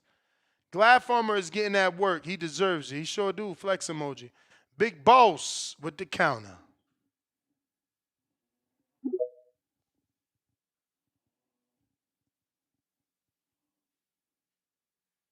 Hey, Ness. What up? Hey, what's good, Marco? Long time no speak, bro. Ness, I'm over here. I just left this warehouse. I've been driving like 5-6 minutes. I'm still laughing on that fucking RoboCop super chat. That shit legit made me bust out laughing. Motherfucker called you Officer Murphy, Marco. Dog, what the fuck, man? That person comes in my chat too. That's a running joke. I legit never thought of that shit. When he said that shit, I legit bust out fucking laughing, man. Hey, damn, Ness, yeah, you say you apologize, so you cool, man. Cause I was hot. You ain't gonna give me them horns, Ness. I know you was trying to help out Schofield Senior. Cause round 1 was fucking, he had his ass on that fucking hibachi grill, man. And the only reason why I'm saying this, Ness, cause we always gotta cover you. Cause like you said, you don't remember, you be smoking Hardin. When they was on your show, like you said, they said under any circumstances they did not verbatim. They said did not. Senior specifically said he did not want to fight Farmer. Then I remember kids said, yeah, because he don't offer nothing to me. But then all of a sudden they like, yeah, but he a former champ. He had these tough fights with Zepeda and Murataya and all that. They did text me though before, like in the past, like, oh, we sent them an offer. They did. It was funny too, cause when they was on your show again last time, and they was like, remember, they said Jay Prince ain't gonna put us in there with Shakur nor Abdullah, so we just moving past that. Then Senior said, well, we talked to Mr. Prince, and that fight was offered to us, so we want to entertain it. And then kids say, yeah, so I still want to go back and try and run that with Shakur. We got to get it. Man, they can't never make up their goddamn mind. You say you be on Hardin. You sure you don't be sending them that Hardin out there? You can keep it real, Ness, because we know you keep it real. You sure you ain't got them no Hardin sponsorship deal or nothing, man? Because it's always this, and then it's always this with them, then it's always that. That's why James Benitez said that super chat. I know you say it's hate, but no, that's real. Because one minute they saying this shit, then another is they saying another thing. The same way round 1 was getting defeated when you was talking to him earlier about that anyway shit. You could see the animosity heating up with Senior because round 1 had his ass on that grill. Because round 1 was right, so that's why I said that super chat too. Maxie Hughes said specifically, I guess he got word or something. I meant to actually see that video early in the week. I guess he got word or something that basically he won't get no nod to go to WBA route. So he said that's why he's shifting to the WC route for Shakur. So tonight, him and Archie Sharp fight for the WBC silver strap, and he said after that he aiming to go that WBC route for Shakur. So that's what made me ask that question with Schofield Senior. But the thing is, what round one said made good sense. Because like you said, I get Tevin Farmer, a former champ and all that, but no, because if they don't make no regular belt, we know Gilberto not gonna fucking force Tank into fighting them or none of that shit. We know that. So what round one was saying was good sense. They saying that now what Andy Cruz offering all that. Because again, on your show the last time, they said they wanted to fight Andy Cruz. They literally said, why we gonna move back? We could fight Andy Cruz. He only one spot behind us. They be talking some bullshit in this, but I always say you real because you let people get their shit off, man.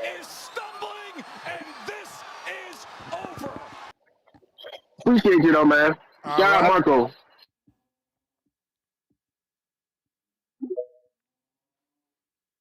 Tip Bellis.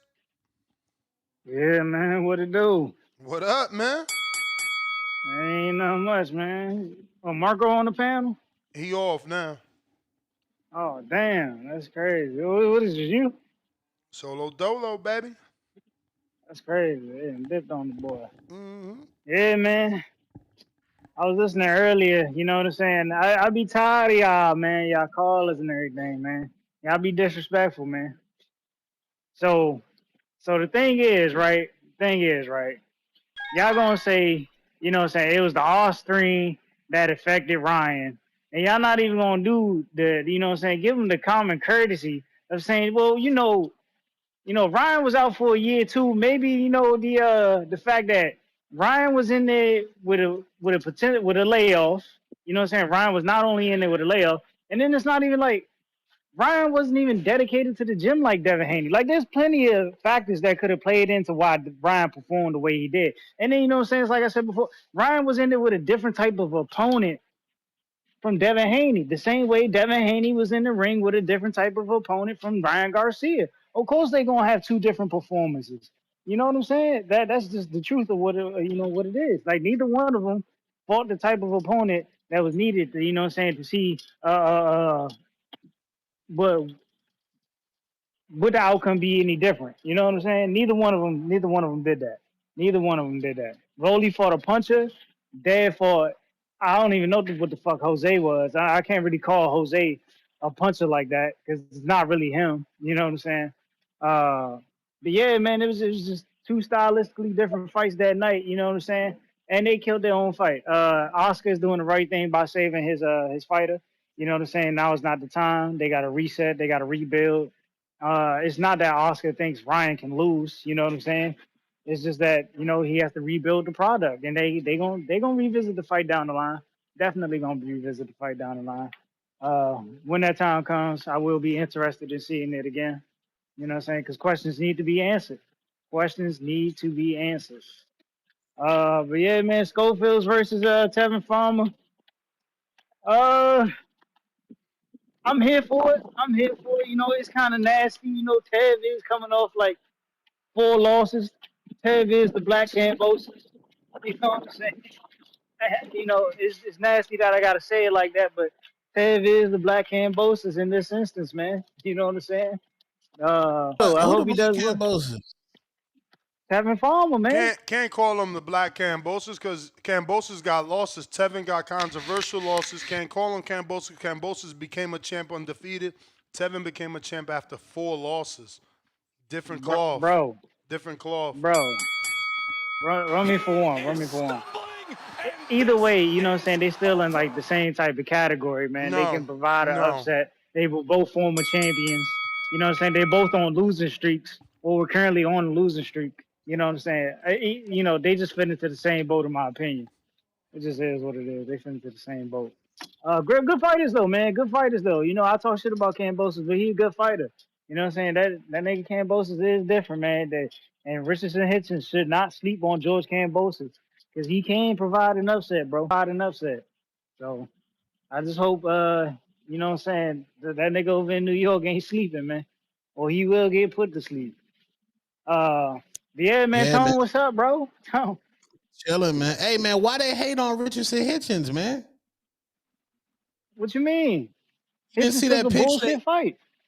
Nah, bro, you didn't see the picture they took of him shooting the basketball? That had to be AI. That's AI. That's fucking AI. It's AI, bro. I'm disgusted. Well, he had no jumper. No, look at the form. Hold on, I gotta send this to Ness, man. This shit, bro. He was at the game. You talking about AI? He probably just can't play ball. No, bro. Yeah, every man. a lot of boxers can't play ball, man. You know, it's like a football nigga playing ball, bro. I'm disgusted, man. I don't know. It's AI. It's AI. Actually, they ain't gonna a lot do of boxers can play ball.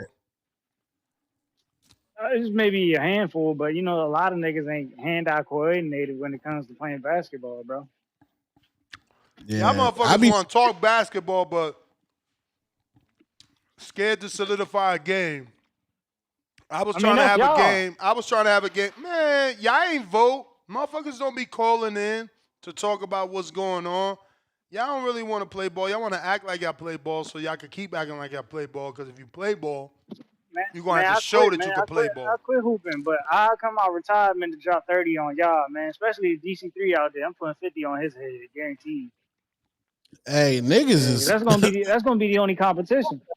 DC3 gonna be the only competition. Niggas is food out there, nigga. In the paint, niggas gonna be food out there. Like food, nigga. Respectful. And that's I just sent you that picture, Rich. Get ready, y'all, because you know we about to have a great comeback, man. We about to have a great comeback. Demetrius Woo Woo Andrade is on his way back, man. Oh yeah, he on got his a way fight? back. Yeah, man. The MVP saying him? If MVP sign him, they can save his career. Something being lined up, man. What, MVP or OTX? I ain't got official word yet. I just know something in the works, man. Salita? Something is in the works. Salita?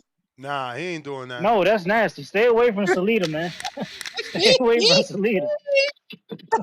That's nasty. Hey, man. Salita. Hey, man, I like the promo. He is stumbling, and this is over. What kind of did Richard? Nasty. Jake announced 4 fights, so Salita need to announce 2 fights. Jake announced fights we care about. Salita announced undercard fights we don't care about. I ain't even gonna say them shits, bro. Because I don't want to disrespect the people, but like, I'm trying to tell you, they got to do a better job, bro. My time is valuable. I'm not about to be watching your garbage ass cards, man. I gotta make them shits more entertaining, more fan friendly, more worth my time. Bro, stop the cap, bro. You watching the Carissa fight? Stop. Did you watch the Mansour fight yesterday? The Johnny? Who? Here's Johnny. Mansour? Johnny Manziel? Mansour. John Mansour, Johnny Mansour, something like that. Nah, B. It was on the zone. I think that Angela Leo tonight. Say this AI, you be wildin', Tom. Why you That's just be AI, saying, man? God damn, man, you burnt out, man. Call this shit AI. How you gonna call this AI? It's clearly not AI. Chat, is this AI or what? There is absolutely zero AI about this. I ain't even Chat, fronting. this AI, man. Didn't he say the form like, bro, that's after the release of the ball. How your form look after the release? My shit don't look like that, nigga. Tom, we seen your form. You seen your form in your little video. Yeah, you seen step back. you seen some skill out there for a big nigga. Respectful. That shit look nasty. Tom, that's AI, Ness. They hating on Richardson Hitchins, bro. That's hate. How well is your video doing with the Clarissa shit? I seen you made a video on that. Oh, it's doing well on TikTok. It's going crazy on TikTok. I seen it on IG. Oh yeah, IG. Yeah, it's doing cool. Somebody content creating was live today talking about that subject, and they had 1,200 people live. I'm like, holy shit! But it wasn't like a boxing creator. It was like another content creator. Look at that AI. Man, see, that's what I'm saying. They was like, oh, Tone TMZ, Tone bad for boxing. But look, now the outlet's covering the messy shit, man. Too much influence, man. Come on, man. You got to show them the ways, B. Nasty work, They man. late to the party, though. That's your lane.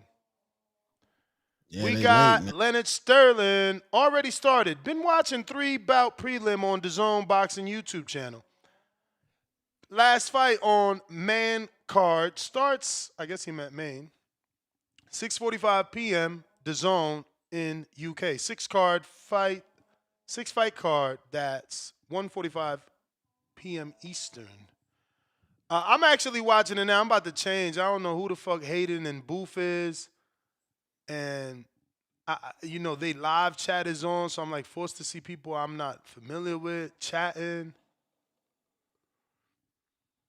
And this fight don't look too skilled. It's not like I'm going to miss, some overly talented fighters here. This looks It's on right now? Yeah, the prelims is on, but that shit look like regular schmegula. Ness, Ness, bro. What up? You can't be talking like that, bro. Like what? Bro, you can never shit on cards, bro, because you're the boxing guru, man. You be turning niggas. That I got to do that because I got to force these promoters to make better cards. Your time is valuable, and you got one tone, and That's you got to give some time to, I forgot the name of the stripper you like using, Mercedes. You understand? How we gonna sit here and watch Johnny Mansour? I did it because I'm old. And I like that I did because now I get to tell y'all, like, okay, remember we was like, who the fuck is this kid that got a main event card in a 6-round fight? Well, come to find out, Mia St. John, the former champion in the women's boxing, she started I think it's called Challenge Mental Health Boxing, right? Or Combat or Change Mental, something like that. But it's CMH Boxing. And the entire card was revolved around people dealing with some sort of mental health struggle or real life struggle. Mansour got the main event because A, he signed the OTX, and B, he's his mom is going through stage 4 cancer. Oh man. Yeah. Man. So everybody on the card was going through something, and everybody on the card received the WBC, belt, but it's just a belt. It's not like a belt. It's like a belt for the day, like winner's belt, mental health belt. But it was all right. Mansour, he's only 3-0. He got to work. He's 4-0 now. He got to work. You know what I mean? But it was all right. I did it while I did my steps. Bucky Rogers, $5. Tone, I know you seen one half of the COD brothers in his feelings on Twitter. Is it trouble in Call of Duty Paradise? Is it trouble? Lord child. Keyshawn Davis. Top Rank was always going to wedge something between them two, and I seen it once they start feeding them the opponents. Listen, Keyshawn is so competitive. Shakur is so competitive. The questions from the people like me and you and people as good as us that they're going to be like, well, Shakur went the distance. You knocked him out. Oh, people think you better because you knocked him out and Shakur didn't. That's going to be there. Shakur going to have to deal with that. He got to put on, man. The fact that Maxie Hughes is a potential opponent for Shakur is sad. I don't want to say the wrong thing because I hear certain teams move wild, you feel me? But, like, you got to consider, maybe firing some people. We can't always be considering your name with European-level fighters, Well, he in that contract for life. I don't know what you're talking about. Think about it. That's a life contract. He tried to get a fight with Josh Warrington, couldn't get it. And that was supposed to be a unification at 26. Him and his team sent offers to Warrington. They was in negotiate. They never negotiated with Gary Russell. Moved to 130. Tried to get that belt from Cordina, never got it. That's another European dude. Left Top Rank. Before you left Top Rank, you fought Artem, another European dude. Go to Matchroom, fight another European dude. Bruh, they fucking up his career, man. Okay, you see, you always go. You just always just go far, bro. You just go far. You said David career was getting messed up. I mean, look at David. He fought Yeah. Vozdek, nobody cared about. Look at Okay, bro. Morrell. Y'all souped that fight up. Now it means nothing. I didn't soup it up. Canelo fans souped that up. Now they threw him away because We I better don't know. hope. We Yeah. better Y'all hope think- David knocks out Katsiev so he could get back on people's radar because, again, y'all souped him up. Now they throwing him away. You packed him up. It's like, oh, you lost to David. Pack him up. Get him out of boxing. That's what they do in this world. But just for context, Richard said Hitchins gave a positive post to Shakur, and then Keyshawn Davis quote tweeted that and said, "You guys are weirdos. Y'all should get married." I think that's nothing. Those are young guys. I can't even relate to how the young guys clown. But they anymore. all been friends, and they all was friends, and they all been in the gym together. So that could just be me fucking with you. Like, come on, Tone, get a room, you and Marco. Because Marco's like, oh, Tone, I seen you made it to where you just got put up on ring. Oh, Tone, I seen you made it to the ring. You the man. And then a dirt bag in the chat like, get a room. That's all that is. But he's their friend, so he's fucking with him, saying get a room type shit. I think. Yeah. So I didn't take that. Keyshawn and Shakur never fight each other. Well, I'm not going there. I'm not going there. Unless Shakur female, opened the door already by saying put a number on it. He made a crazy number just so you could come high. Bro, like that's Canelo. because he was pressed, bro. Like He wasn't the interviewer. pressed. Andre Ward just good at what he doing. He was like, yo, but what if it's a bag? And he made him think. That's all. Sometimes you got to lead a horse to water and let him drink. How do we know? Let me stop hating. No, I'm a hate. How do we know he good at what he do? Look at the way the fighters open up with him. We get really solid interviews from Andre Ward. Bro, like he doing his thing. Come on, man. As a content creator, you gonna hate on that man doing his thing. He doing his thing. You could tell he doing his thing. He get the motherfuckers to open up. Whether it's because he good at what he do or he was a former fighter, it's still all one though. It's still his content that's coming out fire. No, but we gotta like. I don't know. I don't even know if I'm good what I do. I don't know. I'm just saying. Y'all be like, oh, it's so compelling. Then I'll be like, okay, let me hear some.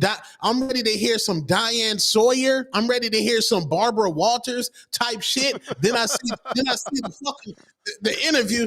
So how do you feel in that ring? You know what I'm saying? No, ask the fucking question. Was the left hook whooping your ass all night? If you comfortable, tell the nigga. You skating around Devin Haney's feelings, bro. What the? I don't know. Maybe I'm hating. Y'all just be like, oh, certainly hate. Certainly hate when the one interview you didn't like is him not pressing Devin Haney. Maybe that's because he's a fighter. You trying to mess up my Devin Haney interview. I'm trying to get in the good graces of Devin again. I'm not hating on Devin Haney, respectfully. I'm just saying you can't be like, he good at what he do. So when I watch the interview, I'm expecting a Diane Sawyer talking to a serial killer. Like, have you ever seen one of them interviews? They're incredible. Like, then I get to the interview. From 60 Minutes? Yes. Okay, I did see it. That's the puffy blonde hair girl? Yeah, Diane Sawyer. Who's the black nigga with the glasses? Oh, Brian Gumble? Oh, rest in peace, passed away? No, his brother did.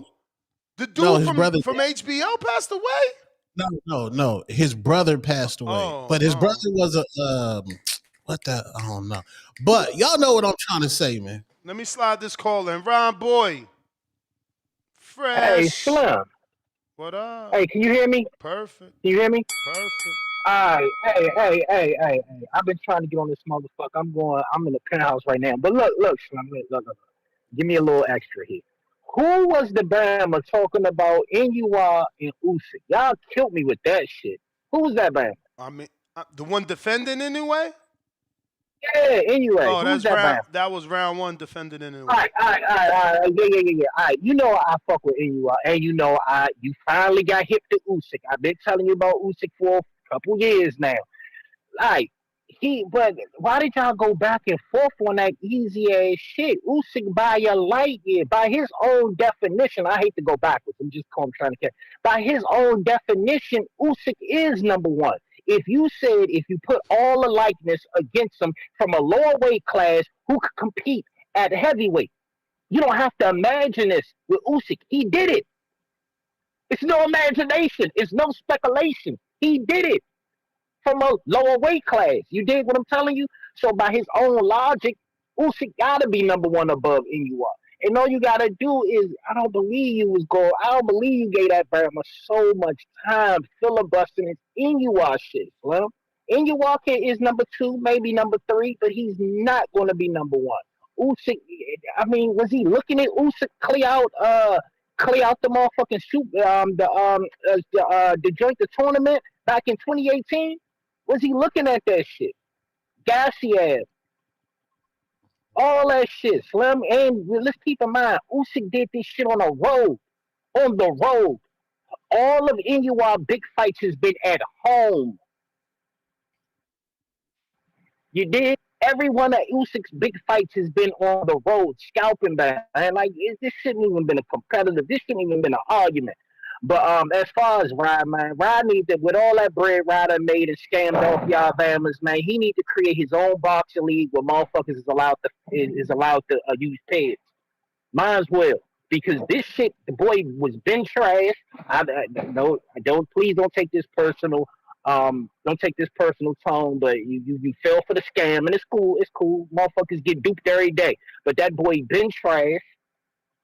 All he was a boxer moonlighting, was a social media motherfucker moonlighting as a boxer.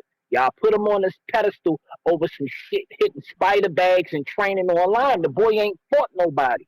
And that you gotta stop boosting up Oscar Duarte, Slim. The only way you'll get credit for Oscar Duarte is if he's, when did they make the whatchamacallit, the Sims fight? Is that I'm about to be out in a minute. When they make the Sims joint? When they announce that? Did they already announce it? I know it's in the works. It's in the works. It's not officially announced yet. It's supposed to be in Chicago, though. He gotta be.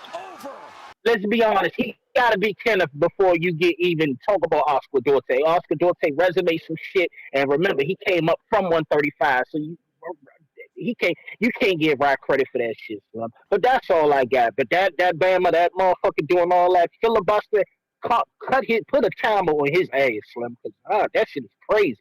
I'm out, Mo. You got it. Yeah, Ness, Round what gets does in his feelings over a new one. Yeah, man, that's why he can't be nobody's fan. What does 1 and 4 mean to you? You did this shit yesterday. You know I don't know. Fuck is that? 1 and 4. Chat, what does 1 and 4 mean to you? I don't even know where he going with this. That's why I'm laughing, because this could be anything. You so random. What is 1 and 4? 1 and 4, bro. That was Roberto Duran's record against the Four Kings. Did y'all know that? That's nice. Did y'all know? 1 and 4 against the Four Kings. But that's the thing, though. He moved up and beat Iran Barkley. So while he didn't beat a king, he beat a Javon. Facts. You know Facts. But what I'm saying is, excuse me, while he didn't beat two kings, he beat a Javon moving up at like 60 or some shit like that. But what you're trying to say is what? That Ryan could win one and still be as great as Roberto? He lost to Tank.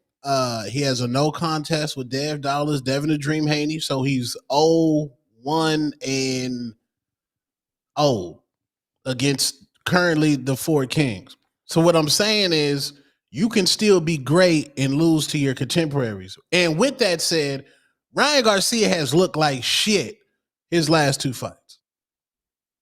The man looked trash his last two fights. He looked trash against Devin Haney. He looked trash against Rollie Romero. The last time that he looked good was against Oscar Duarte. And that is a problem. And I have not seen Ryan Garcia on the speed bag in a minute. Because motherfuckers don't use that shit. That's a cool down. Start asking trainers what's the speed bag for. They're gonna tell you to cool down.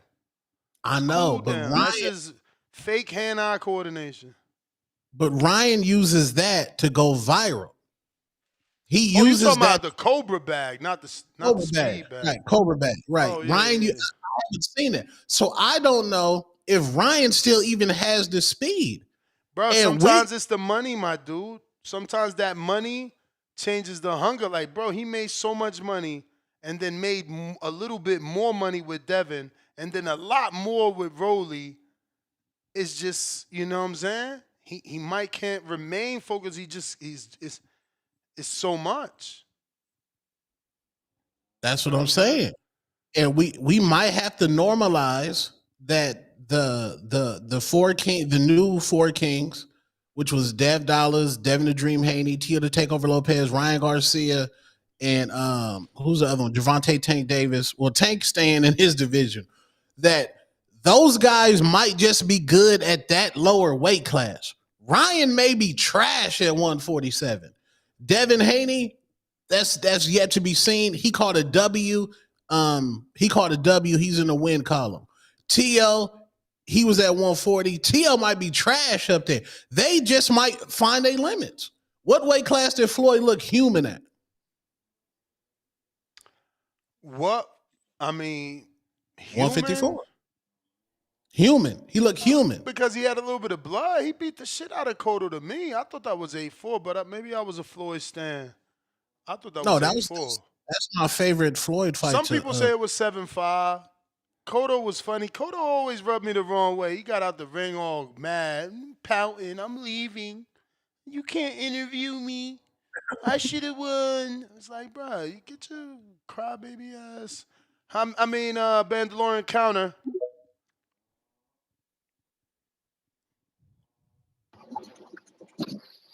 Hey, I'm with you, Ness. I don't know. Maybe I was or something, but yeah, I thought Floyd he dog cut Cotto. I remember he said like, of course, from that fight he said that because of that bleeding that was tough. Before then, it was the Manuel Augustus and all that, and the chop fights and stuff. But nah, I'm with you though, because I thought he dog Cotto. But hey, what's good with you, Tone? Chilling, man. Cooling. Hey, I remember on your what's called. I'm have to give you this idea too, Ness. I know it's probably stealing from you, Tone. Hey, Tone had said the other day, Ness, he was asking. He said you getting new buttons. Hey, Tone, you should get it, Ness. You should too, Tone. You need to get a button from that Arby's lady telling you she about sick of your shit. That'll be a funny ass button. Hey, Ness, you should get that button too, bro. That way, when people talking shit, instead of the little record scratch, you can start pressing that button. Now, you know what? I'm about tired of your shit. Like that should be perfect. But hey, now what's called Rumble Fresh, but you was on here cooking, man, because I said that shit too, Ness. When Ryan had lost and they was like, what's next for him after Rollie? I don't care. I should have said it shit earlier. I said that motherfucker need to join Misfits. I don't give a damn. Because Stone, I know that's your boy, but nah, Rumble was cooking. Yo, look, somebody super chatted that he should fight KSI, bro. It's crazy how we throw away the fighters. They like, bro, let that man fight KSI on X Series. I'm like, why not? Man, I think it's because like Tone said though, with him moving up, bro. After the Tank fight, like we get it, all that you was drained, you had the crack rib, all that stuff, and you want to blame Joe Goose and all that shit as your trainer. But then when he first moved up, remember that one fight he had? What it was? I can't even remember bro name. What it was? Tyler? I don't even fucking remember his name. We brought Black, bro. Remember he was looking like shit in that fight, doing his Victor Ville shell. And then after that, then he fought remember he fought Duarte, and even when he fought Duarte shit, I get like you said on this, the Duarte dude got them hammers. He was getting his shit punched on by Duarte. Shit, he just so happened to come back and get him right. But like Ron Boy Fresh said though, Duarte was moving up. And then me personally, man, you know, Kenneth Sims, he got that skill. You know, that man extra boxing, so I'm hyped for that fight though. Him and Oscar Duarte, that shit gonna be a good fight. I give Ryan credit, but I don't give him that much of crazy credit for that fight.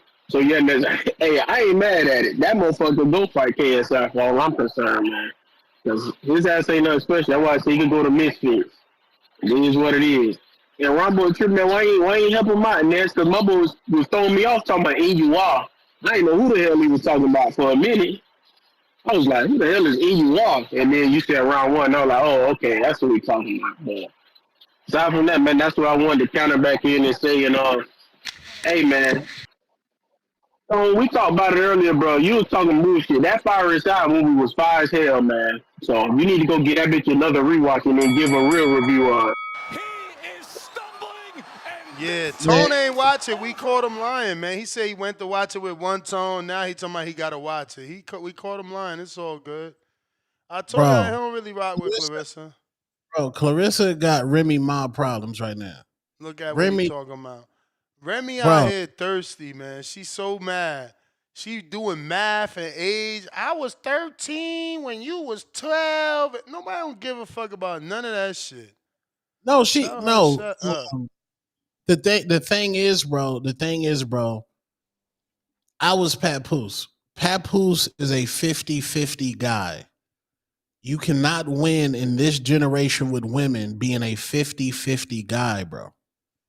And look what happened to him. Now Remy Ma, she feels like she paid majority of the bills.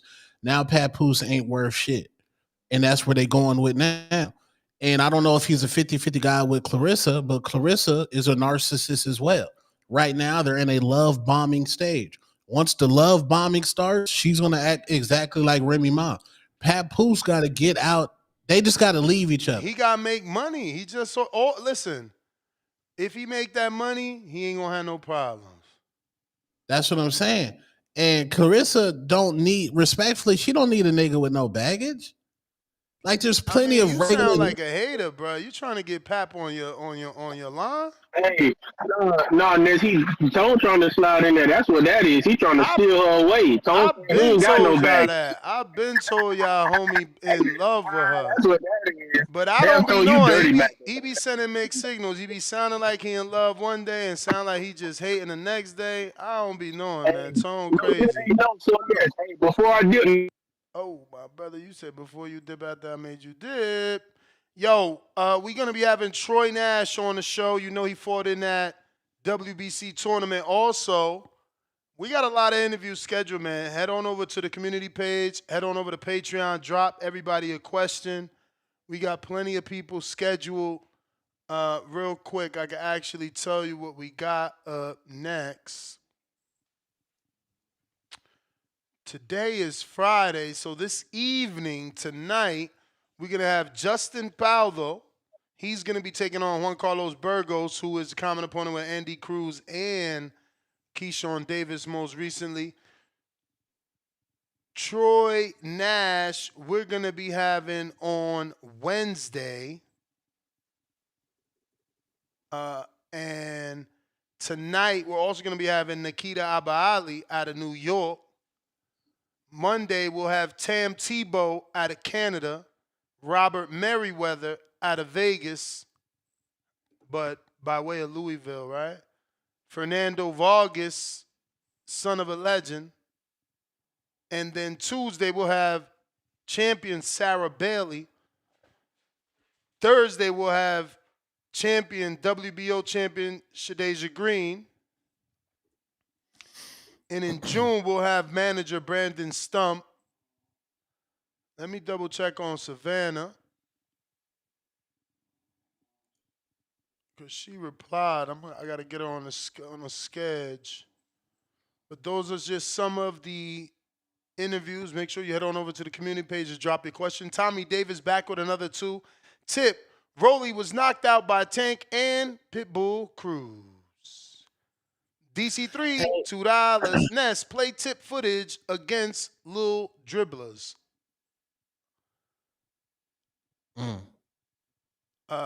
Tip looked good in that basketball footage. We got to that counter, right? Bandalorian, I'm pretty sure we got to that one. One lump sum, $5. Shannon Briggs is funny. Didn't he have his own problems with PEDs? Lost his big fights. He's a funny guy. You ain't lying. He did. Pop, pop, pop. Pop, pop, pop, pop. And Brandon, what up? Just for people to say that Papoose made Remy Ma famous, that's cap. Remy Ma was on Big Pun. Her debut was on Big Pun's second album, Yeah Baby, which dropped April 4th, year 2000. Papoose' biggest record before he hopped on that Busta Rhymes record was Alphabetic Slaughter. That came out 2004. Bro, Then and Remy that's Ma, all he was known for. Was that's his first one, right? That was all then he he was hopped known on, for. then he got on the Busta Rhymes record, which was fire. He performed at the BET Awards off that record. But Remy was on Lean Back.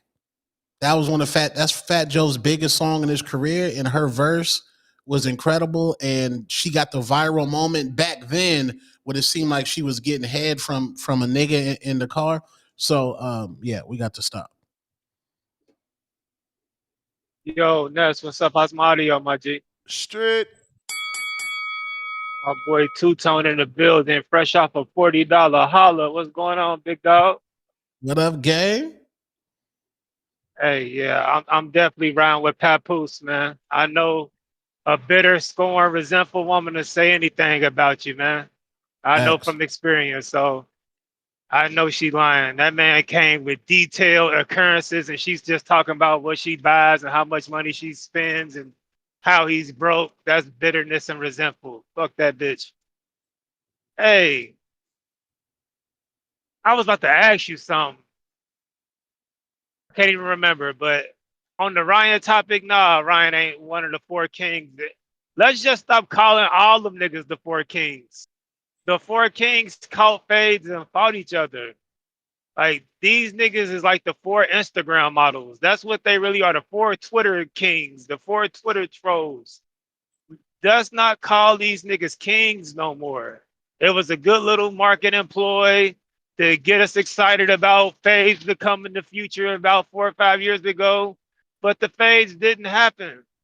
So these niggas ain't the kings. The real kings was Chocolatito and Estrada and all them niggas down there, Kit Kat and them. They actually fought each other, the hardcore four. So all that four kings, ain't no four kings of this generation.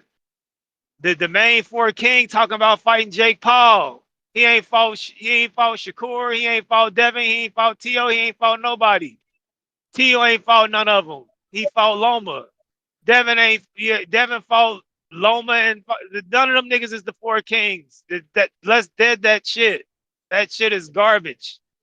These niggas is the four Twitter, Instagram, whatever you want to call them, bro. Ain't no four kings. Let's just dead that whole this generation's four kings.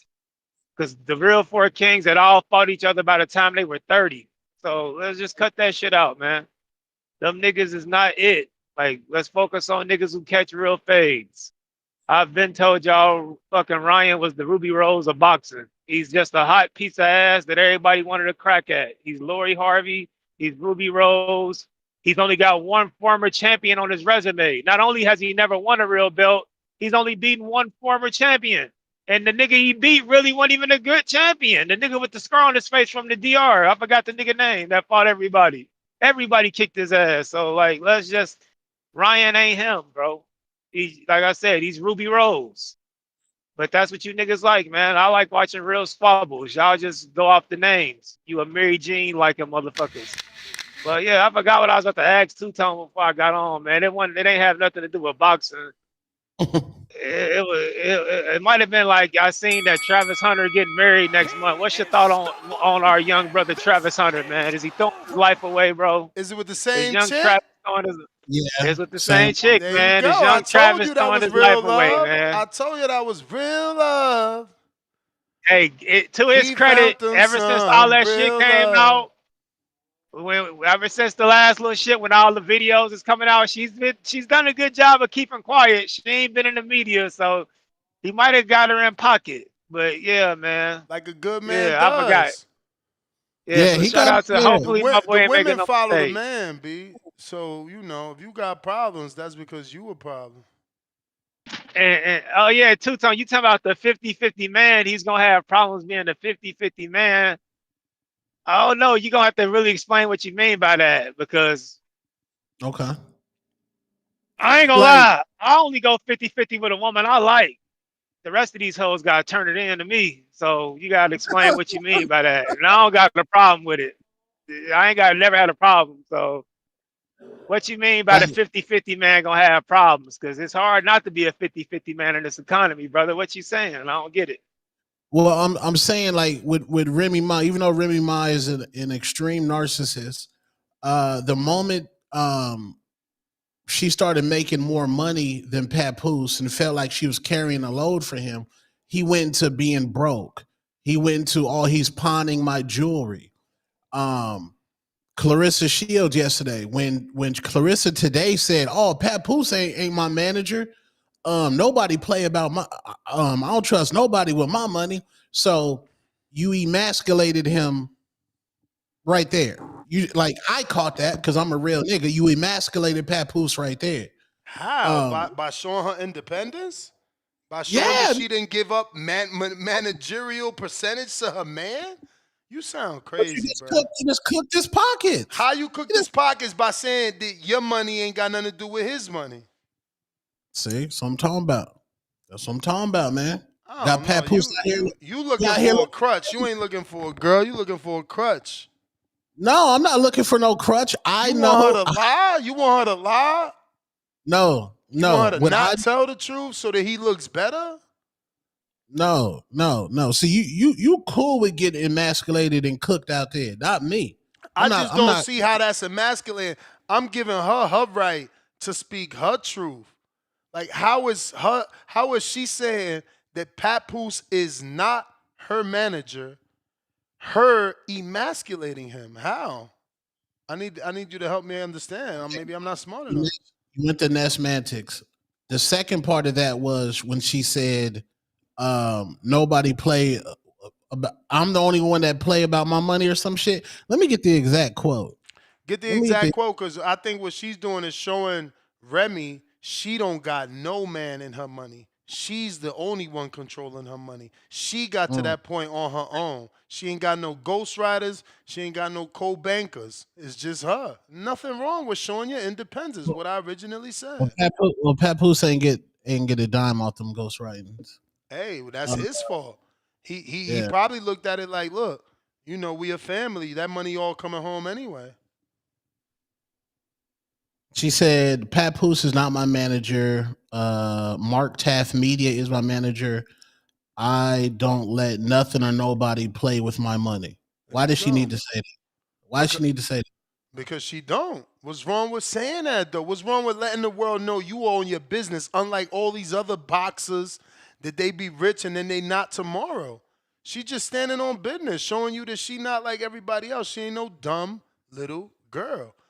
I just think you want her so bad, you dislike her for not giving you a shot. Because every day you talk about her. In Ness's mind, that's what you think. You have to stop painting a narrative that I hate this woman. Just because I don't. It's like hate love. It's like you mad she ain't give you a shot.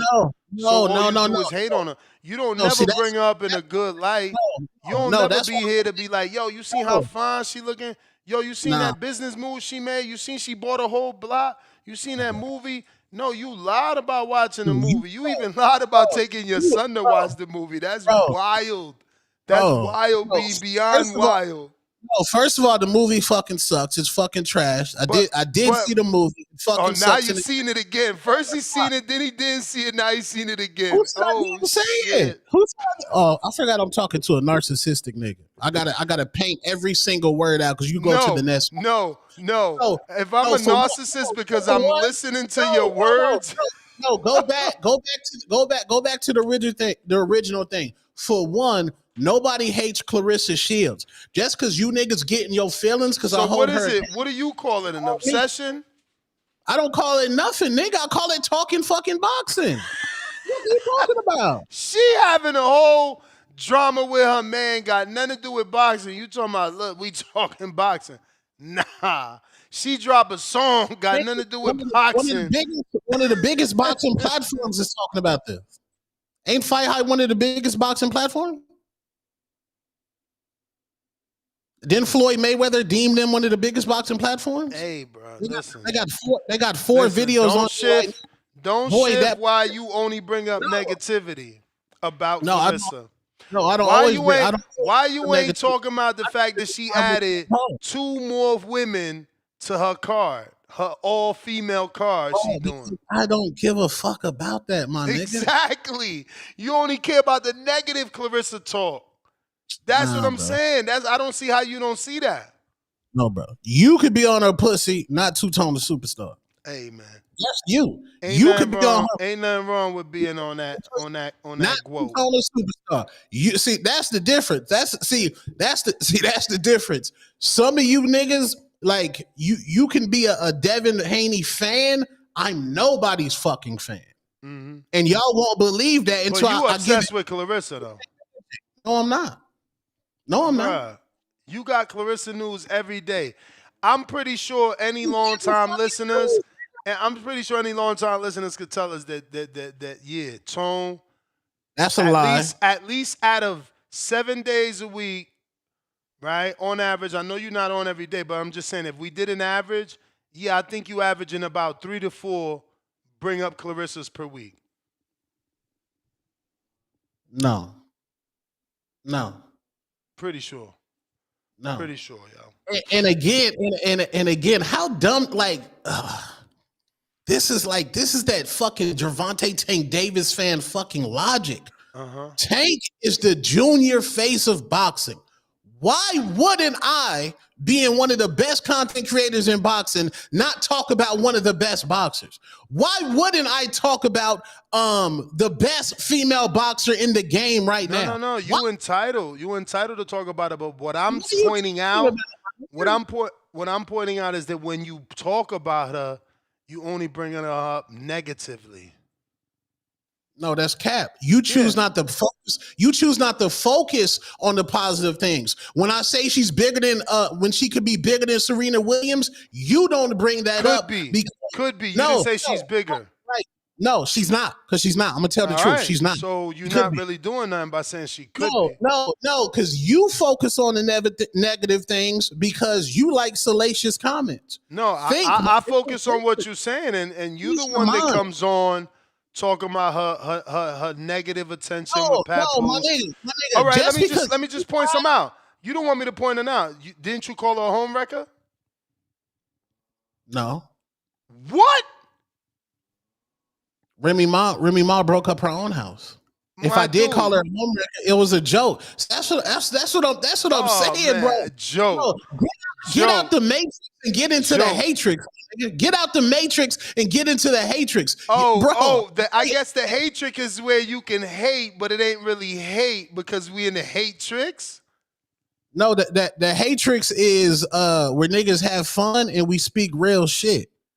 The hatrix chat know what's up. They know Two-Tone the Superstar's personality. Wait. So if the hatrix is where we have fun and we speak real shit. You cried at the movie. You cried at the movie, not me, nigga. I cried at the movie. I'm not crying over a basic hood story. You ain't watched the movie. I ain't crying over no basic hood story. That ain't a basic hood story. Oh, God. Okay. You got a sister? There's a bitch outside right now. You got a sister? Absolutely not. Oh, well, there you go. Anybody in your any female in your family was molested? Well, there you go. You see that right there. That story is strong right there. I do. I got plenty of women in my family. Ain't nobody was done like that. Nobody. You know what I'm saying? I got 3 daughters. Hold on. Look at Quest dick right being a simp ass nigga. Yes. Hold on. Yes, I dropped the diss trap because it was fun, bro. It wasn't malicious. You niggas in your fucking feelings. Get Clarissa's pussy out your fucking mouth, nigga. Hey, man. According to you, you said the beef started when she invited you to her vagina. So you the one in your feelings, man, not us. We just hitting you with your own statements and you don't like them. You don't like them to remember. What she block you for? She blocked me for saying that she don't want to fight Bumgarner, but she's willing to fight Cyborg at 47. She blocked you for telling the truth? Yes. Me too, nigga. Me too. Talk about Murder Inc. That just establishes a darker, deeper. Well, your truth was talking about your truth was dissing her music. See, you could give a review of a movie Sinners. Her music sucks. or you can say that. Go ahead, Hawk.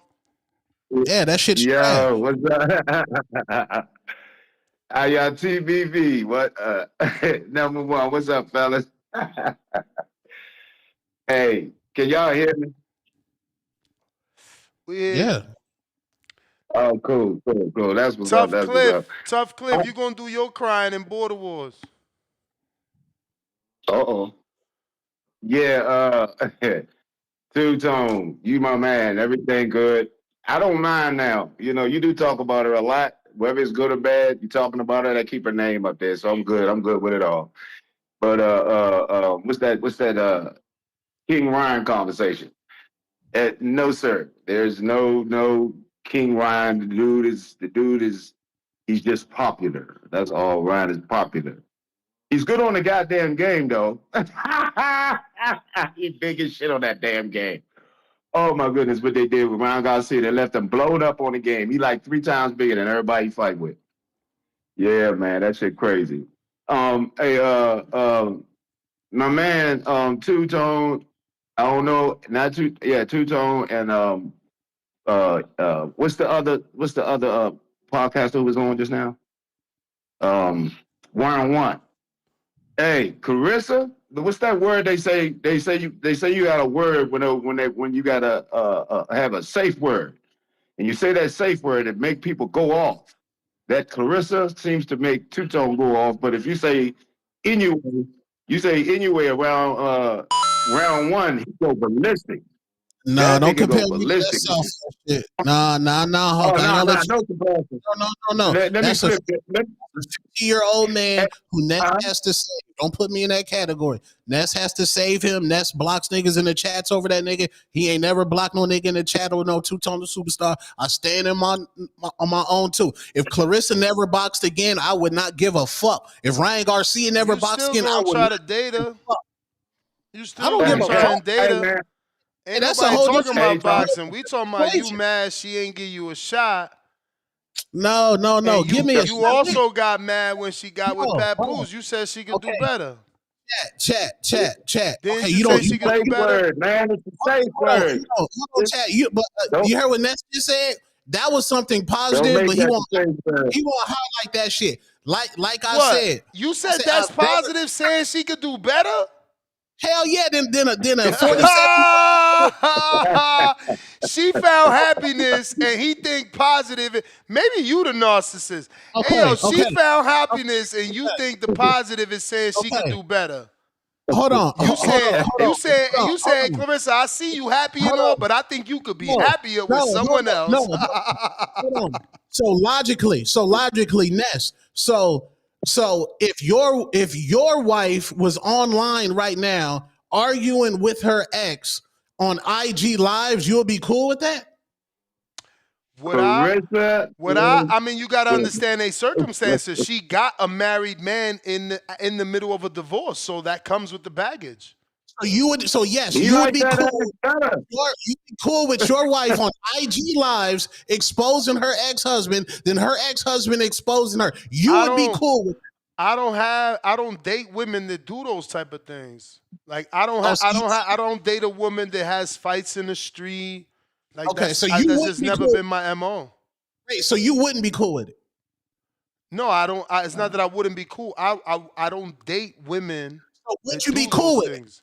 Yes or no? Would you be cool? Like there's women that don't date dudes that put hands on them. It's the same thing for me. Like I don't date girls that's toxic. Would your wife be cool with you? My wife would never do that. That's what I'm trying to tell you. You're not listening. Would your wife be cool with you on IG Live arguing with your ex on Instagram Live? Would she be cool with you doing that? Yes or no? No, my wife would not be cool with it. Go Hawk. Hawk done. Hawk, you the man. Next caller. My wife would not be cool with it. But again, you know that's who you dating, Tone. So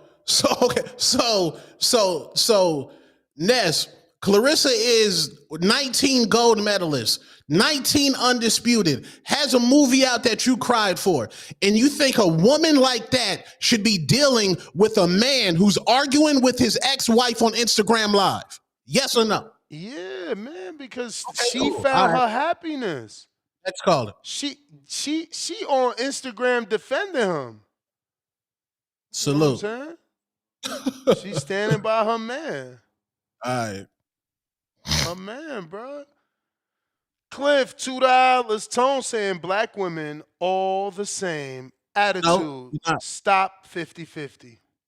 Nope, did not say that. I said there's a certain mentality. Y'all, y'all like your bank account shouldn't determine if a woman's gonna allow you to be the leader of the household. But we're in 2025, my nigga. These bitches feel like they don't need niggas once they have the bag. Y'all act like this is a new concept. When these bitches had the bag, their main thing is. But wait. Let me play devil's advocate. If you such a leader, why can't you lead yourself to the bag? No, you can lead yourself to the bag, but not every circumstance is the same. But again, how is she in a better position if you, the man, put yourself in an even better position? Okay, bro, not everything is the same. I'm saying there is women out there that make more than their man. That's a real life situation. They are the breadwinner in the household. When a woman is a breadwinner in the household, you're dealing with a monster because a woman is loyal to their emotions in that moment. A man is logical. A man is stoic. A man is less emotional. So you're dealing with a woman who makes more money than you, then she's loyal to her emotions just in that moment. That is fucking terrifying, my nigga.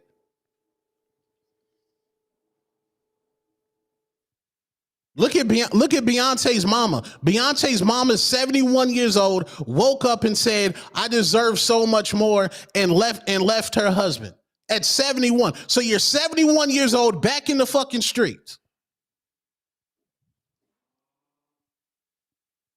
Next caller, man.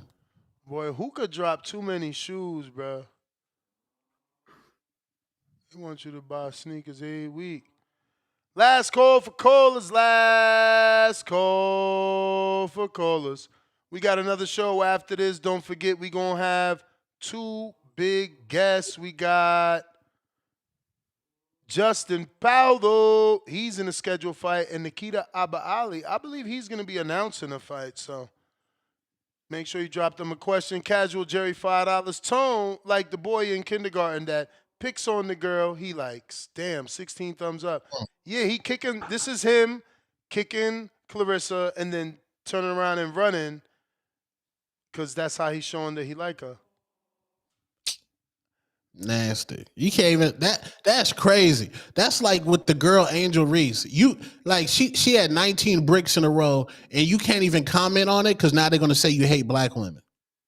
I don't you can't even critique. No, she's a basketball player. You can't critique black women. Now I hate Clarissa, and you said I hate dark-skinned women because I hold her accountable to what she do. Yeah, because you only I don't hear any negativity from Michaela Mayer, Alicia Baumgardner. Like, you don't talk about no other woman. Bro, for what? You didn't watch my show when I went in on Michaela and Bud Crawford with the R&B. And you called her like, oh, she's a wholesome queen, but you never said that about Clarissa. Anyway, big balls. Tone using big words like T.I., Uno, he hot. Laughing my ass off. George Foster, member for 26 months on the contender level. Let's go, George. Let's go. Jake vs. Tank, KSI vs. Ryan, Misfits, X4 Kings, Netflix special. That's where you're at right now. Tommy Davis Jr. back with another two. Ness, we need the Clarissa emoji. K. El Chapo, $2. Ness, you thoughts on Beyonce's mom? I guess you meant your thoughts on Beyonce's mom. What Beyonce do? What her mom do? She left her nigga. I mean, I ain't got nothing wrong with divorcing, bro. Listen, I be telling my own mom to pack up my dad. He too old to be on some bullshit. Bro, that's what I'm saying. They too old for him to be on some bullshit. Like these the last days. He need to be whining and dining her, not making her mad. So I be telling Nigga, my you mom to just pack his ass up. You just told me, oh, you need to get a girl. Don't you want to be old? You just want to be in the crib alone and die. So I was like, oh, okay. Logically, that makes sense. Logically, it makes sense. Now, Beyonce's mama at 71 years old woke up and said, I deserve so much more. What the fuck you gonna do at 71? You back at the hookah bar? What the fuck? She gonna find a man. She Beyonce's mom. And look, now I know she's on the market. You know she's on the market. She about to be out there. That's and what it I'm ain't saying. over. That's what I'm telling my mom. It's not over at this age. Like my mom, for instance, feels the way you feel. Like, come on, I'm too old to be out there. Da, da, da. And it's like, cool. I get that aspect. But what about the fact that you are this old and you deserve a companion? You deserve to, go out on a movie date, go have dinner. Like, you don't understand. Old people get old and they don't want to do that no more. But if someone in the relationship still wants to go out, still wants to enjoy life with you, and you being a grumpy old man, yeah, cut his ass off. Let's keep it real. You don't gotta be with my listen. You ain't gotta be with my dad for me, cause I'm a grown ass man. I hear all that shit. Parents be like, "Oh, I stood with him for my children. I stood with him so that you could have, a mother and a father." Man, fuck all that. Do you? Cause I'm doing me. I'm way over here doing me. Okay, Ness, you a grown man. You got multiple businesses. You got mad properties. Your parents, I mean, they still want to parent you, but you're self-sufficient now. Now, Beyonce's mama, let's just keep it real. She wants some young dick. She got tired of that old dick. She want to get back out in the streets, and she want to get fucked on. That, man. No. She's 71. She has the bag. I'm telling you, it's more than that, man. I just spent the whole 40 days with my parents, bro. Like, think about the last time you was with your parents for 40 straight days. Who make more money in the household? They retired. But who was the breadwinner? They got a joint account. They got pensions. It's over for them. So your dad was a 50-50 nigga? Fuck yeah. They both was 50-50. They both come from the gutter. Again, I can't speak because you guys are Dominican, so that's a whole different. Yeah, they come from poverty. Yeah, I'm talking about this. I'm talking about this American shit, bro. I'm telling you. I'm just saying, bro. I'm not about to just say that any 71-year-old is getting a divorce because they want to have sex with a younger man or woman. It's about companionship at that age. Again, you ain't get there yet, champ. That's salute to you. Maybe you gonna be one of them.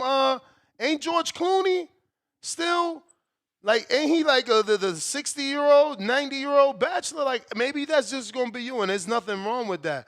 But at an old age, it's just statistically people want companionship. That don't just mean someone to share the bed with, and I ain't even talking sexual. I'm talking about it don't mean just someone to be in the house and be your roommate. It means someone to do things with, someone to have fun with. Bro, my dad is mad old school. I be wanting to punch him, bro. Like, my mom want to take a picture. He's like, oh, you want to take a picture? Like, yeah, she want to fucking take a picture in front of the sun, motherfucker. Take the picture with her. That's all. Make your wife happy. I don't know. Y'all weird, man. I don't know. Why you angry, bro. You need a woman. Bro, you mad at Clarissa 24/7. Now you out here saying Beyonce mom just want to leave her man for some young dick. You ain't even considering maybe this nigga don't even take her out. Maybe he don't cook for her. Maybe she tired of folding his clothes and washing his clothes every day for the last 50 years, and he don't even say thank you. He just expect it to be done. Like, you don't know what you talking about, bro. You got to be married to know. Like, I ain't about to just blame her. Unless we got some facts where she done got caught with some messages, you know what I'm saying? I ain't just about to say she getting a divorce because she want to sleep with someone, man. Motherfuckers, bruh, we ain't shit as men, bruh. We ain't shit as men. Like, I'm just speaking from my own experience, bro. I've been married already once. I would never go to the supermarket, son. You know what it is for a woman to ask you for years, let's go food shop. I'm like, what? Do that shit. You go. Hold on. So all the men in the chat. Hold on. So all the men in the chat. So they said, "Oh, Tone got his heart broken." All you men in the chat ain't never got your heart broken over a female. All you niggas is just super player. I call that motherfucking. But even if they did get their heart broken, you just saying that you did have yours and you ain't healed yet. No. Oh my God, you niggas on you this. You gotta watch what you say with me. I'm on your ass, man. You got an issue with women. Like for a woman to argue with you, man, I even told my wife the other day, I'm like, I don't know what Tone talking about. Every day he called me a narcissist, but it's you the narcissist. No. How am I a narcissist? How am I a narcissist? Bro, I don't have to win every argument. That's you, nigga. You get cooked on the argument. Hold on. You get cooked on an argument 2 months from now. You will revisit that argument to try to win the argument. You still trying to win a sinner's argument. Still, to this day. You been cooked. That's but good content. That's good content. Getting people's opinion, I think, is good. Look, I even brought it up. I even brought up the Clarissa movie, the Floyd Schofield, to spin it into a Floyd Schofield question. Hey, somebody said, "Let me talk to your son." That was nasty, man. That was disgusting. To your son or my son? No, Floyd Schofield Sr. Somebody said, "Let me talk to your son." Up on here, I was disgusted. I mean, that was nasty. I don't know if I said that. I know I said I was going to drop kick his ass if he don't let his son answer. Somebody was like, "Let me talk to your son." That's crazy. Oh yeah. You talking about round one? Because he thought major media. Thank you. But I know that you just a hater. That's why I always time your ass out. $5, Andre Griffin. Beyonce dad cheated on her mom and had a baby. That's why she left. And let me tell you, that's not easy to get over. Get over, bro. He don't even know what's going on. Beyonce, no, but it don't matter. But if he did have a child out of wedlock, right? No, that's not what we talking about. But it don't matter. It happened. But that's not even what we're talking. Beyonce mama got a new nigga that she just left. What are we talking about? What are you now talking about? Oh, God damn. This a whole new man? This ain't the daddy? This a new nigga. What are we talking about? Nigga, Jesus, pack him Tone, up. You gotta unpack this shit that you know we don't know about when you bring it on the show, man. CYP. What's this nigga talking about? God damn. Pack him up. Yeah, y'all talking about a whole different man over here calling somebody fucking business. Don't know what the fuck you even talking about with the dumbass. God damn, idiot. The fuck? Like, god damn, you fucking dumb fucking idiot. Like, look, let me move on from that. Hey. Out of all the motherfuckers who call up in here, CYP may be the happiest, in love with the most notable wife in this motherfucker. I'm the only nigga who actually talks about his goddamn wife. Niggas know. I'm saying that I'm very proud of my motherfucking wife, right? I ain't never had my heart broke. I'm good with relationships and me and my wife happy. And I side with Tone. Understand me? You know what's funny? We don't know what happened between Miss Knowles and her husband. But it's okay for Ness to assume that dude wasn't taking her out, wasn't cooking her. He don't know none of that shit. But it's not okay for Tone to say she wants some young dude. Neither of you know what happened, but only one of the cases is able to be heard at trial. Yeah, because why he making his case so extreme? Why she gotta want young nigga Jake? Why can't it just be some normal marital shit? On the low, she still looks good, right? And she is Beyonce's mama. So I get that point. But let's be real here. At 71 years old, if you're looking for more than a companion to be in the bed with you, be with you, and love on you, if you're looking for more than that, good luck for you. You got 30, 40, 50, 60-year-olds out there struggling for love, looking for love right now. But you want to throw your 71-year-old ass into that pot? If you wasn't Beyonce's mama, she not an average. Yeah, thank you. Yes, she not an average 71-year-old mama. If you wasn't Beyonce's mama, you'd be straight with the actor that you got with, because dude got his own bread and he's an established actor. He's not no regular ass dude, but she's Beyonce's mom. Now I'm gonna tell you something like this. Who am I more proud of if I was a son? That my dad who's an actor, or the woman that my dad married who happens to be Beyonce's mom? I'm sorry, but my dad who's an actor, I'm more proud of him. Having a daughter don't make you fucking, your daughter being successful doesn't make you the one, because you could have did something with your own life. You could have had a business. You could have been out there like Kris Jenner. Kris Jenner has done a whole lot, made a whole lot of money on her own. Now, Miss Knowles, I don't know what the fuck she do, because I think her and Beyonce started Darion together, the clothing line, and that shit's out of business. So don't go shitting on the actor dude who had a whole established career as an actor. Don't go shitting on that man, making it seem like he's so beneath her. No, the fuck he's not. No, he's not. They're equals. That's their business, reality. But I'm gonna tell y'all, I always keep it 1,000%. Doesn't this fall on what I said earlier?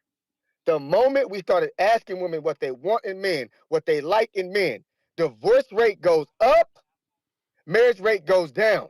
Because we're not supposed to ask them. They're supposed to have their own imagination on what they like, and we're the ones who are supposed to go out there and do us.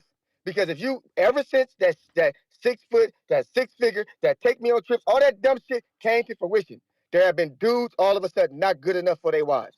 There have been men not good enough to go on a date. This shit is fucking crazy. I hate to say this because it sounds bad. I'm saying this, but don't listen to them. Don't listen to women talk, dog. Listen to their fucking actions. Don't listen to them talk. If you listen to women talk, they only had sex with 2 dudes when they really had sex with 20. If you listen to them talk, they literally will tell you that because they were in a relationship with a dude, that body don't count. You cannot listen to them. They literally. I'm keeping it 1,000. I'm keeping it 1,000. That's wild. That's a wild philosophy. Only count the dudes I'm in a serious relationship with. That's wild. That's it. All the other dudes don't count. The crazier part is that they also will tell their sons not to date a woman like them. But when it comes to them, they forget about the shit they told their son. Like me and my wife, we plan on having an athlete doing that. So I ask her all the time. I said, would you want Khalil to date? She's like, hell no. I said, why not? She said, because I said, thank you. I said, but your homegirl, you want different for her. I said, but how come it's okay for your homegirl to do it, but it's not okay for your son? She's like, that's different though. That's different. So don't let them fool you with their manipulation. They're smarter than y'all fucking think. They're smarter than you think. But I'm telling you, when it comes to making decisions about relationships, don't fucking listen to them. Take the lead, fellas. Take the lead, or they will fucking walk you into a fucked up, burning building, baby. I'm keeping it 1,000. CYP. CYP. What about Tracy Ellis Ross? Tracy Ellis Ross said, "Oh, I prefer a younger man than a man my age because the men my age have toxic masculinity." AKA, I want young nigga dick, and young niggas gonna let me do what the fuck I want to do. Facts. And she can get it too. Ness, I'm on your side because Tracy Ellis Ross can get the young nigga dick. She's been getting it, and it's gonna keep. Hey, let me get up out of here, man. I'm going. Big Gucci Nick with the $10. Ness flex emoji showing TBV some love. Appreciate you. Demo with the $1. Round 1 needs to turn his mic down 1 or 2 dBs. Laugh out loud. We got Casual Jerry, $2. Sending healing energy to Two-Tone. Andre Griffin, you ain't healed. $5. I'm healed, nigga. I know in order for me to even need to settle down with you, I need to be the leader in every single situation. Anytime a woman makes more money than you in this generation and those women are loyal to their feelings in that moment, I'm not. Let me ask you something. How does this work? Do you just find out if she makes more money and then be like, oh, she makes more money than me, I'm out? Or do you find out if she makes more money and then be like, all right, she makes more money, but let me see if she's really like these other women who act like when they make more money? I ain't got that kind of time to go through a love bombing stage, bro. I ain't got that kind of time. Damn, so once you find out she's making more, you just out? Absolutely. Damn. Bro, In this generation, when bro, Ness, you found a diamond in a But rough, bro. why not use her to motivate you to level up? Like, yo, you telling me you find a baddie and she make more money than you, and you out because you don't make it more more than her? Yeah, I'm out. Wow, gone, bro. man. What happened to challenging, man? You ain't Shakur, man. I ain't You got time for Shakur. challenges. Who Shakur, got time for Shakur taking that challenge, man. I got Andre Griffin, $5. We read this, but now we got to put a name to it. Beyonce's dad cheated on her mom and had a baby. That's why she left. But they explained that was the wrong situation. We got Polo Buck back with another 5. Polo, I don't know. I'm going to drop a bomb. I think that might be 4 for you, man. If not, man, salute to you anyway. He says, Ness and Tone like that Spider-Man meme where they pointing at each other. The narcissist recognizes another. No, he's the narcissist. One lump sum. Absolutely. No. One lump sum, $2. Please don't say young penis. Shit have me dying. DC3, $2. Or they say he had a condom on and it don't count. I ain't never, man, where y'all be meeting these women at, bruh? I ain't never had one conversation with a woman that said it don't count because she had a condom on, or it don't count because, what was the other one? Oh, because she wasn't with him, because they not in a relationship. Yes, So the bar sex is okay. The one night stands is okay and it don't count. Y'all terrible. .com show, suck my dick, nigga. Ness, look at this, bro. If your name's not on the list, you homeless. Tommy Davidson, get Ness dick out your mouth too. Do you believe that, Ness? What list? Do you believe that? If your name's not on the lease, my bad. If your name's not on the lease, you homeless. Man, bro, let me tell you, bro. Again, I get that in my 20s, Tone. I'm old as hell right now. Like, you know, when you a power couple, you moving in ways to elevate yourselves as one. I say that to say one house is in my name, the other is in her name, so we both could take advantage of putting down 3.5% versus me being fearful of the way you're thinking, buying my first home in my name, putting 3.5, now having that mortgage in my name, having to further stress my credit and have more credit to debt ratio by getting a second home in my name. Now that second home is a investment property because you need to be in your primary home in order to get an FHA 3.5 loan. So now I got to pay 20% down because I want to prove something to society? Nah, man. You know what you do? You try and get that 3.5 down as many times as you can till you got 10 properties and you living off rental income. You know, fuck all that shit. Fuck all that. Like, that's broke people shit. Like, y'all got to start thinking for the future. Like, bro, imagine me arguing with my girl about I need both houses in my name and then we lose the house. And I don't mean lose it because we can't afford. Lose it because we didn't put an offer because I can't convince her to follow my lead and letting me put 2 houses in my name and excluding her when she's part of my growth.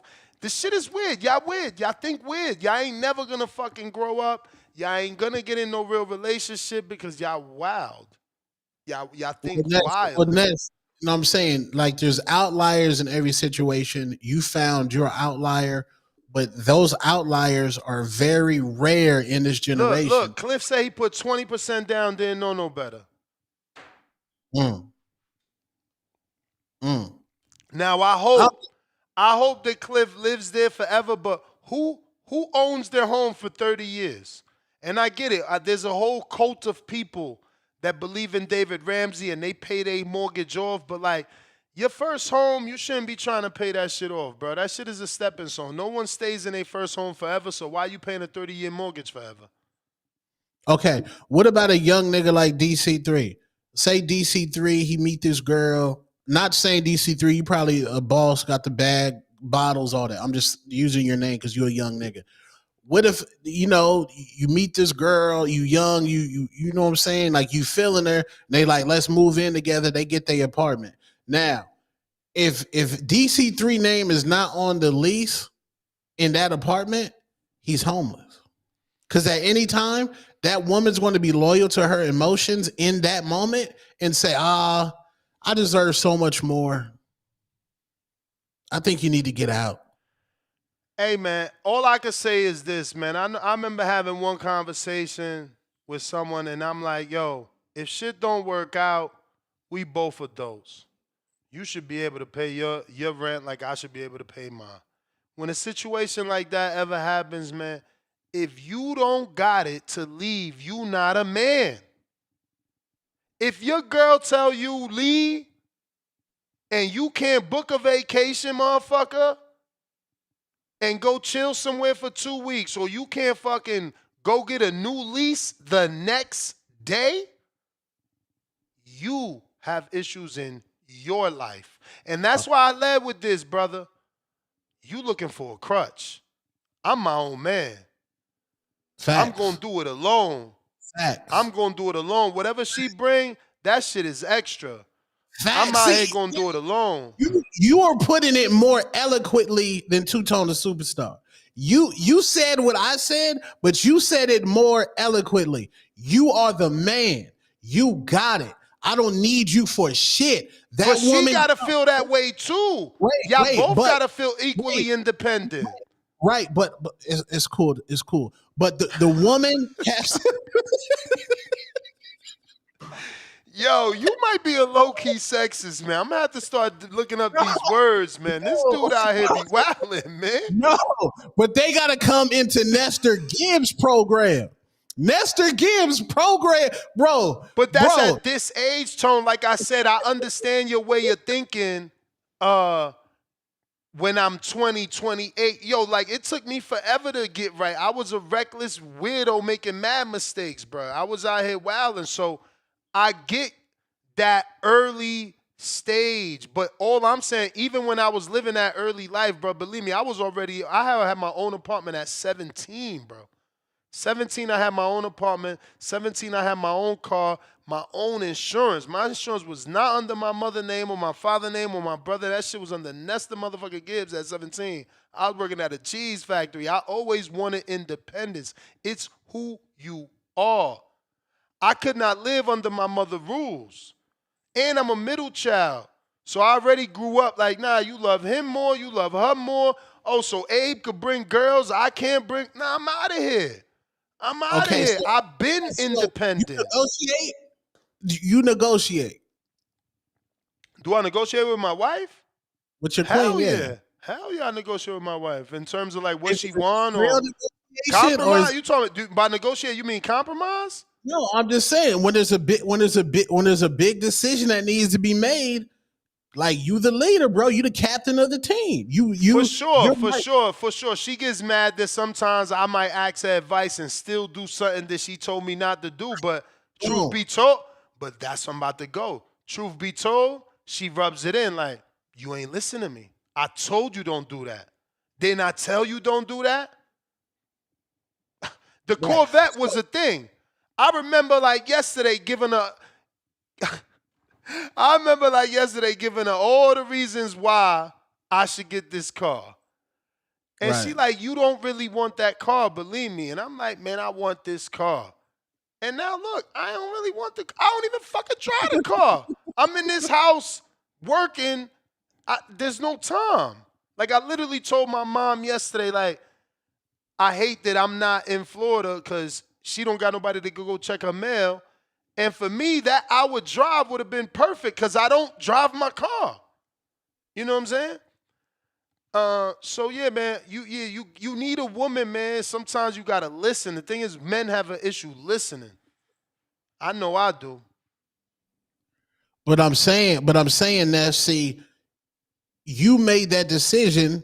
And to me, the vet is fucking fire. If I had the vet, my coochie rate will go up at least 44%, respectfully. Yeah, but the thing is, no, because now I gotta teach, right? Even though like for me, I feel stupid, and I prefer not to talk about it. But I also gotta teach because I don't want y'all to make the same mistake, bro. The vet looks cool, but it's a house. It's a house. I could have been getting rent money. You understand? And I didn't get rent money. I'm paying rent for a car. That's 5th grade level right there. Instead of buying a fucking liability, buy an asset. And I allowed myself in that moment in my life to think about everything you thought about, excluding the women. You know what I'm saying? Looking fly, this, that, and the third. No, you can't sell it, talk trends, you lose. If you ready to lose, then lose. But I ain't losing. There's only one rule. I will not lose. So, you pay it off and you just keep the fuck out. At the end of the day, it's still going to be a classic car because that's the first body of its kind. So, like, that one might be a classic. And I say might with the probability being extremely low because this body is so popular, fucking Chevrolet made 70 different versions. Like, literally, they got the ZR1 right now, the Z06. It's like so much right now. They did so much. They treated it like the fucking Dodge Challenger. You know what I'm saying? But it's a lesson learned, bro. Don't buy a car that's worth a house because you ain't gonna make no money from that car, man. But that's what I'm saying. If maybe not saying, I'm saying if your wife made more money than you, she was the breadwinner, that decision to get the vet might have went differently. For sure. For sure. If I can't afford it, that would be an argument. That's what I'm saying. But you got to understand, Tone, finances, Google it right now while I take this call from Bad Girl TKO so we can get this woman's perspective. But finances are the leading rate in divorce, bro. Motherfuckers think it's cheating. No, we argue about our finances first because either a woman is saying, well, you spent on them shoes knowing we gotta, or you arguing because she like, you supposed to be the man and the fucking light went out. You understand? It come from finances. Motherfuckers break up from finance. When they don't break up from finances, then guess what? Pop, pop, pop. You break up from fucking cheating. Bad Girl TKO. Those are the two leading causes of divorce, bro. Finances and infidelity or adultery, whatever you want to call it. Hey, Ness. What up? Hey, Tano. Hey, Chaz. Do you guys, have you ever heard of this theory called, or it's not a theory, it's actually what happened, but there's this thing called the suppression of the feminism. And there's a perfect example of it in the movie Avatar. So in the movie Avatar, you have Neytiri's parents. There's like the leader, the warrior, the father, the military, and then the mother who was sensing and spiritual and healing. And then there was this other like entity of Yewa who was also a feminine energy of healing, interconnectivity, things like that. I don't know if people really like paid attention to that. You said suppression of the what? I know exactly what you're talking about before you even tell me the word, right? I watched that movie, and you talking about the girl that could do powers with the water, but she had to hide it because none of the girls are allowed to have powers. Y'all wasn't allowed to be fucking warriors. I know exactly. That's the movie you're talking about, right? Well, Avatar, the movie. Yeah. It's like how the mom was the healer and sense it. And in fact, when the dad went to go to war, he asked his wife, what does she think? And she like used her senses to say, you know what? Yeah, let's do this. Or, she was against it or whatever. But there was a balance between male and female energy. And then over the years, and that's how it's always been in Aboriginal times. Like there's this women actually, look at our moms, look at like women in general. They're sensing, they're smart, like Nessa saying that he, throws like information or with his wife, and then like they go back and forth, and like she gives him her opinion, and either he takes it or he doesn't. But there's a balance. Women, like, you can't just pretend like women are just these fucking ignorant beings and don't, like, you know, like, to me, like, sometimes I feel women are too goddamn smart, and like, you want to suppress them and you want to have them shut the fuck up, because men in general want to have the power, and that's just where it's at. And that's what's happened for centuries with, like, Oh yeah, religion maybe I'm and saying the wrong movie. My movie is Airbender. Damn, he's right. oh, okay. Avatar: The Last Airbender. I thought that's what you was talking about. No, the first movie. I think a lot of people missed a lot of things in that movie. The first And one, the and it was, term you said was what? The suppression of feminism?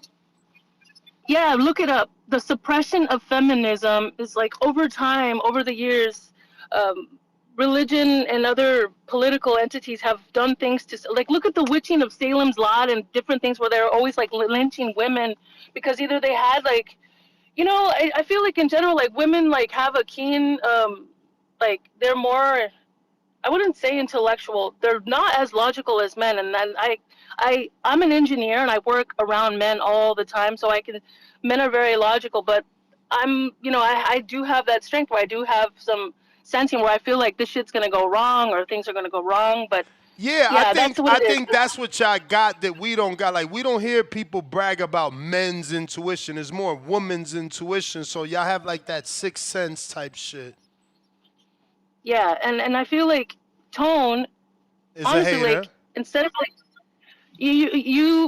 I would tell you, like, you're right. A woman making more money than you, it kind of sucks because now you're inferior to her, or you're like, you know, you're insecure about what could happen, or like now you possibly could be out and you don't want to trust her. But the same goes for women. A lot of women put their trust in men, and then the men ends up dogging them out some way, somehow. So it goes both ways. It's literally, it just comes down to trust. Trusting someone that's going to take care of your every fucking need or financial needs, and then like they can leave you out in the cold. So, I mean, it goes both ways. And I mean, we can go on and on about the shit that men have done to women. But Right. like now women, there's education, and then they're like moving up, and you're right, they don't need men, but they could get a man, and then they could be with a man, and it can be on equal terms. And she's with him because she actually wants to fucking be with him, not because she actually needs him. And that's the difference, I feel. Yeah, But I don't know what the fuck I CYP think is it's talking about. I just think it's Tone's insecurity. I don't understand. You know, if a girl makes more money than me and she chose me, then it ain't about money. I'd be anybody making more money than me and I'm in a relationship with you, honestly, I would be happy. Like, to me, I think, like, why would you want to not have someone bring in more loot and then to bring it to, like, the pot? I mean, if you're a team, in a sense. Are you that insecure, really? But anyway, yeah, that's it. Yeah, that's CYP Tone. Tone in the back of his mind. Tone in the back of his mind can't finish the day because he's like, oh, she going to cut me off because she make more money than me. So I got to cut her off first. No, Yeah. I don't want to negotiate. I don't Bad want girl, to. thanks for calling in. Thank you. Have a hold me day, down. babe. I gotta take. I got you. Salute. I don't want to negotiate. Respectfully, I'm not trying to negotiate. If I want to make a decision, I want to make the decision. Look at Papoose and Remy Ma. Papoose was a 50-50 guy with Remy Ma. Now the nigga is getting cooked online because Remy Ma made more money than him. I ain't got time to negotiate. I need you to come into my program. So it's up to me to build myself up to have a program that you can come into. Respectfully. Like the woman I chose, she gonna be not cheated on. She gonna be taken care of, well loved. I'm gonna provide everything. That's what I'm saying. You gotta what's it called? Vet. You gotta vet, bro. It gotta be a good vetting process. Tone is not an example of a relationship guy. He's more transactional. No, that's cap. No, that's cap, bro. That's 100% cap, because it's rare. It's very rare to be with a woman that makes more money than you, and she be very logical like that, and she still hands over the keys to you to be able to lead in a household. I'm telling you, bro. When women got the power, they're emotional. They're emotional. At any fucking moment, she can flip the fuck out on you. Any moment.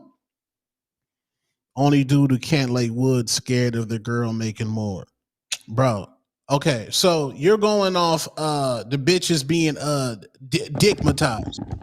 So you're basing your entire manhood on being dickmatized. Let me tell you something like this, Casual Jerry. Respectfully, there's dick out there. Pause. There's dick out there. And there's better pussy out there. The women gonna tell you there's better penis out there. So you trying to rely on because I be fucking this bitch, she be going crazy, nigga. All right. What we talking about? How we get here? No, I'm saying like no, because Casual Jerry just said, "Oh, I just got to fuck my girl good, and I can be the leader." Okay, all right. Yeah, nah, that only works for a certain extent. I mean, look at What Baby you Boy. Yeah, Baby what Boy, you 23? Baby Boy got kicked out, man. Yeah. That motherfucking wasn't Snoop Dogg fucking knocking down his little son Fort, man. If he was the best fucking porn star in the world, that shit wouldn't have happened according to your advice. Stock Chasers, what up? Yo, Ness, what's good? Two-Tone, you hear me? Yes, what up, baby? Yo, what's good? Yo, listen, I just got a couple points to hit real quick. So, listen, Two-Tone, man, you gotta find love, my brother. You gotta find love.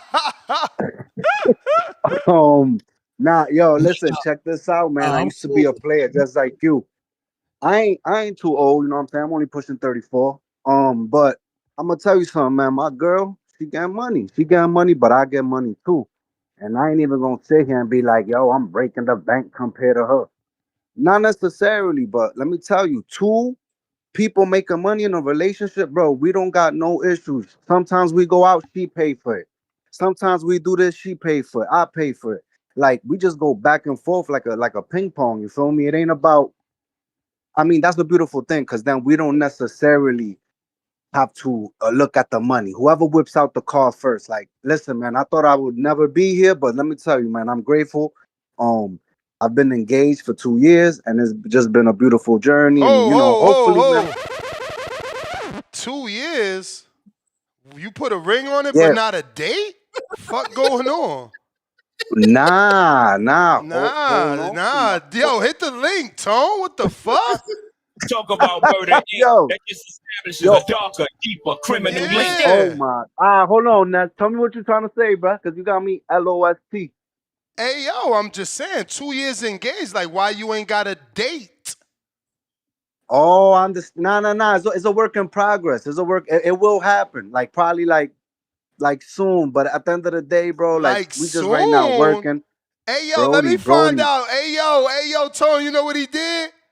What? He put a down payment to take the house off the lot. Yo, what you doing, champ? You trying to take off the market, but not really. What's going on? He's like, it's a work in progress. Nah. I feel it's gonna happen, bro. At the end of the day, like it is. We're gonna get there, but right now we're just enjoying life, bro. Building it is what it is. We'll get there when we get there. My last question. She hasn't had the conversation like, cause I don't know. This is strange. Like usually a woman wants a date. Oh no. Oh hell yeah. I think we listen. Right now we got a lot going on. You feel me? Like, and then her sisters just got married, and bruh, those 2 weddings, bro, shit show, super. I mean, it was wild. So she's not really big on like right now on having that big ass wedding and all that. So I don't know if you feel me. Like she ain't on that type of time right now. Okay. She's turned off by their disasters. Y'all fuck around, do some quick shit, elope or something. Pretty much, bro. That's the situation. But yo, I had a quick point. Yo, you see the lower weight divisions, they go up 3 pounds. Like it's like three or 2 or 3 to 4 pounds, and the heavier divisions go up by 7 to 10 pounds. Am I wrong for not having the same respect for the lower weight divisions and the high weight divisions? I would just say that there's plenty of people that feel like you. Okay. All right. Well, that's my point. Round 1 ain't here, but that's a little smoke for him. Yo, I mean, Ness, just think thanks about for having it. me. Tio goes up to fight Boots, and he essentially jumped up 2 of a new weight divisions. That's exactly what I'm trying to say, bro. Like we think about, for example, what Usyk did, brother, or any of those guys that's moved from like I 147. gotta go though. I got to to one. counter, man. CYP got to Yeah. counter. All right, brother. Y'all be easy. Thanks for having me. Two-tone. Find love, brother. Find love. Nah, bro, ain't got that kind of time, man. You gotta vet the situations. Find love.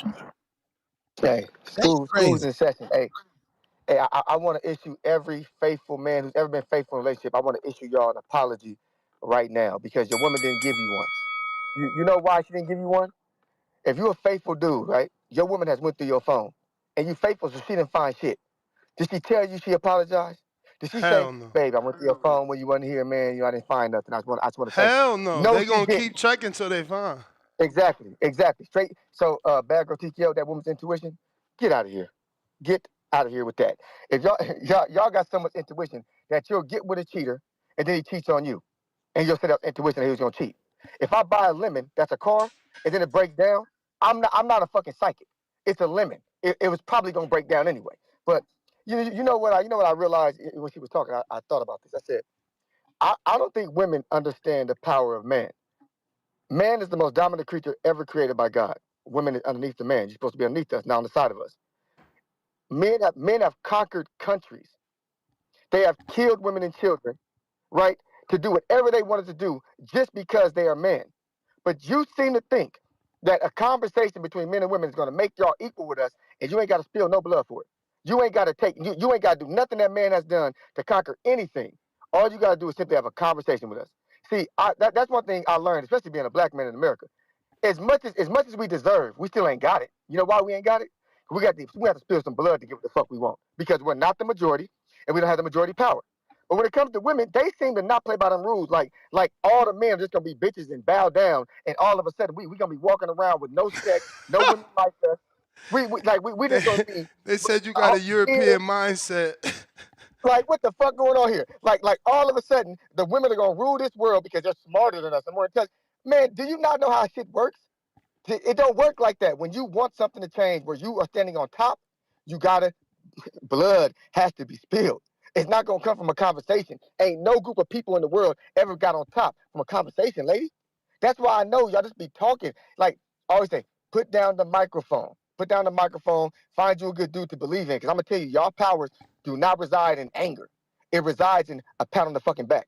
If a man come home from working an 8-hour shift and he fucking tired, I promise you, a pat on his back, telling him, "Oh, thanks, baby, I appreciate you. I know you work hard. Let me rub your feet." Something like that can motivate that man to get his ass up every morning to go work for you and that family. Something simple. Because a lot of y'all know how hard I work, how many jobs and businesses I have. I do a lot, man. I tell my wife all the time, I'm like, look, when you motivate me to get the fuck up out there and tell me how much you appreciate it, that shit makes me so happy, dog. Like, it don't matter how many hours I'm doing. I feel good about it because I feel like my family appreciates what I'm doing. Now, I know we all know how much Ness works. I can guarantee you his wife tells him she appreciates it. Because this nigga work all the time, G. Like, a lot of y'all work a lot. And y'all, put a one in the chat if you agree that sometimes that motivation from your woman is her biggest fucking power in a relationship is motivating you. Not trying to fight you, and not trying to fucking be the head of household. Let me know. CYP out. Yeah. Like when a Man, nigga, hey yo, Toya, I hope you're really a girl, cause you know in this weird ass world we live in, Tone, it be a girl avatar with a whole man on the other side. But she said the only pat we want is on the cat. at the box. She put the cat emoji. Let's fucking go. Hey yo. Yeah, I'm saying when a nigga grabbed the 17 bags of groceries in one trip, including Yo, why is that a man thing? I can't stand going back to the trunk. I be like grabbing them all, trying to put every fucking one into. Yo, that's hilarious, bro. That's hilarious, bro. You fucking hilarious, bro. You need your girl or your wife to be like, "Damn, babe, you did that. You did that. You did that. You know how much, man, nigga, bro, a nigga will run through a wall for you. He gonna run through a wall for you, gas him up like that. Damn, babe, you did that.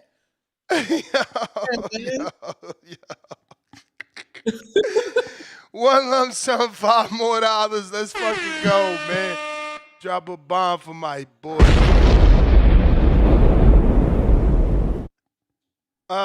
Do single moms tell their sons to pay all their women's bills?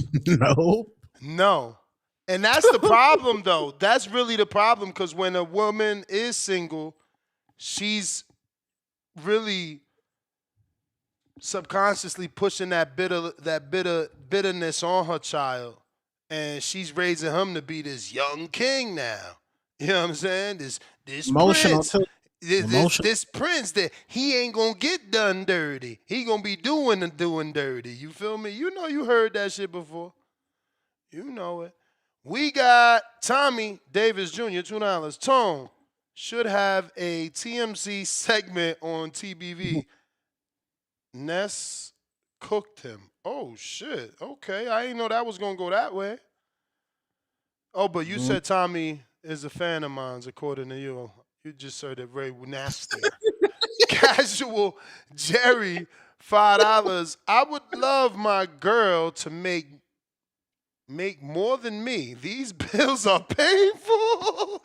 Yo, I'm with you, champ. I'm with you, man. Why not? They gonna be like Remy, bro. You see Remy out there? Bro, but Remy, nah, bro, but look, like, she's from the hood of what? The BX? Like, bro, not every girl is toxic. Not every girl. Some women are very private and sheltered. They don't want their business on Instagram or live, bro. It's different women out there, champ. Bro, Clarissa met this man and said, she's different. Yeah. See, you got to go into that relationship. Sorry to cut you off, but you got to go into that relationship knowing she's a celebrity, knowing she uses her social media as an extension of herself. Like, there's no way you could date Clarissa without knowing that. You see that she's on X religiously. Like, she's gonna voice her opinion. So don't get into that relationship if you a dude that I don't do social media. I don't take pics. Nigga, I ain't a social media guy. You don't get with Clarissa. Her last man, Tony Fit. I follow him on Instagram. Mm-hmm. When they were Has dating, he leveled up? I don't know. Exactly. Now you just Clarissa last man. Okay, so it was a question. Level up, bro. That got to be motivation. Cause now look, Pat going viral for doing pad work, bro. You out here gotten forgetting. Bro, I said no, getting forgotten. Bro, somebody brought up on Twitter. They was like, some girl was like, man, I got to give my man some every. Like I need my man. I need to give my man some coochie. I need to give him coochie. She answered. I seen that thing. I think she answered that from a boxing standpoint. Like not even a boxing standpoint. No, she said oh, it's easy. I can go long times without sex. But that's normal for women too. That's normal for women. Some women be like that. You know, I mean, I don't even know if they like that, but you know you've talked to women that say they like that. We don't really be knowing because women cheat better than us, so they'll fake like they've been celibate 5 years and they've been smashing all their life. But that's not like it's not a talking point of a woman to be like, yeah, I don't need to have sex. I went 5 years without. Like, come on, you've heard these fucking stories before. But we don't know the validity. We don't know the validity. You cooking me though. So we in a relationship. So now you're this big boxer, highly accomplished, the best female boxer, possibly of all time. And now you telling the world, oh, it's easy now for me to have sex. So now niggas is thinking like, damn, her nigga ain't getting none of that guo pussy. He ain't getting none of that guo pussy. Emasculate. Again, she just saying that she can do something. That's like me saying I could fast for 40 days. That don't mean I'm going fast for 40 days. You feel me? Not the same, bro. Not the same. Everything to you is emasculated, man. You want everybody to be emasculated. One lump sum, $2. I be telling people the game is crazy out there. For real, for real. Motherfuckers want to be on a dating scene as well. KL Chapo, $2. Not on the least, you homeless. What? Oh, you Fact. homeless sexual. Do better. Laugh out loud. No, I literally made my text bigger today. That's why I was able to read this shit without my glasses a few minutes ago. So that word had a hyphen in it because I got my text so big it broke it down. Yeah, that's old man shit, I'm bro. not red pill. I'm not red pill. I love women, but she has to be the right woman. Until I feel she's the right woman, I'm always on the lead with sex. What you mean? No, like the red pill. Oh, I hate. No, I hate women. I love women, but I know in this generation dealing with women, you just No, but got to I lead. mean, fast forward to lead with sex. That's what you mean by that? No, just from the jump, intentional. Women like to be intentional, right? They say, I want a man that's intentional. Okay, I'm going to keep it real with you off jump. I think you cool. I want to have sex with you. Oh, okay. Yeah, I mean, Now- I'm of that mindset too, though. Like, if you single, you don't want to be falling in love and then find out that the pussy's garbage. So Right. you got to do everything within your power to test drive the car before buying the vehicle. It's just common sense. Yeah. You don't want to buy that whole car and now you paying, what, 48 month, payments, 48 4-year payments or 48-month payments, and you stuck with it. Like, you know what I'm saying? You got to test that. You got to take it for a spin around the block. Make sure that's right. You know what I'm saying? Make sure that thing purr right. Engine pot turn on. You don't need to warm it up. Then you good. If not, we got to talk about this. One lump sum, $5. What happened to old boy Tim? Do he still got the key? We need an update. I hope they still together. Yo, at this point, Tim going to have to lie to us, just to make shit look better. DC3, $2. Two-Tone, definitely a national treasure. Laughing out loud. Derek, $2. Hey, yo, Edwin Willin. No, I guess Wildin. Trying to make everyone hate Inoue. Or like Inoue, you mean. Polo Buck, counterpunch for Cliff. Cliff, I seen you there. You going now. Big Balls, counterpunch. DC3, counterpunch for Toya with 15 thumbs up. And she says she's 100% woman in the chat. One lump sum, $2. Women got those toys they use. Need the real, though. All right, so we got that first super chat counterpunch is Cliff. You not there.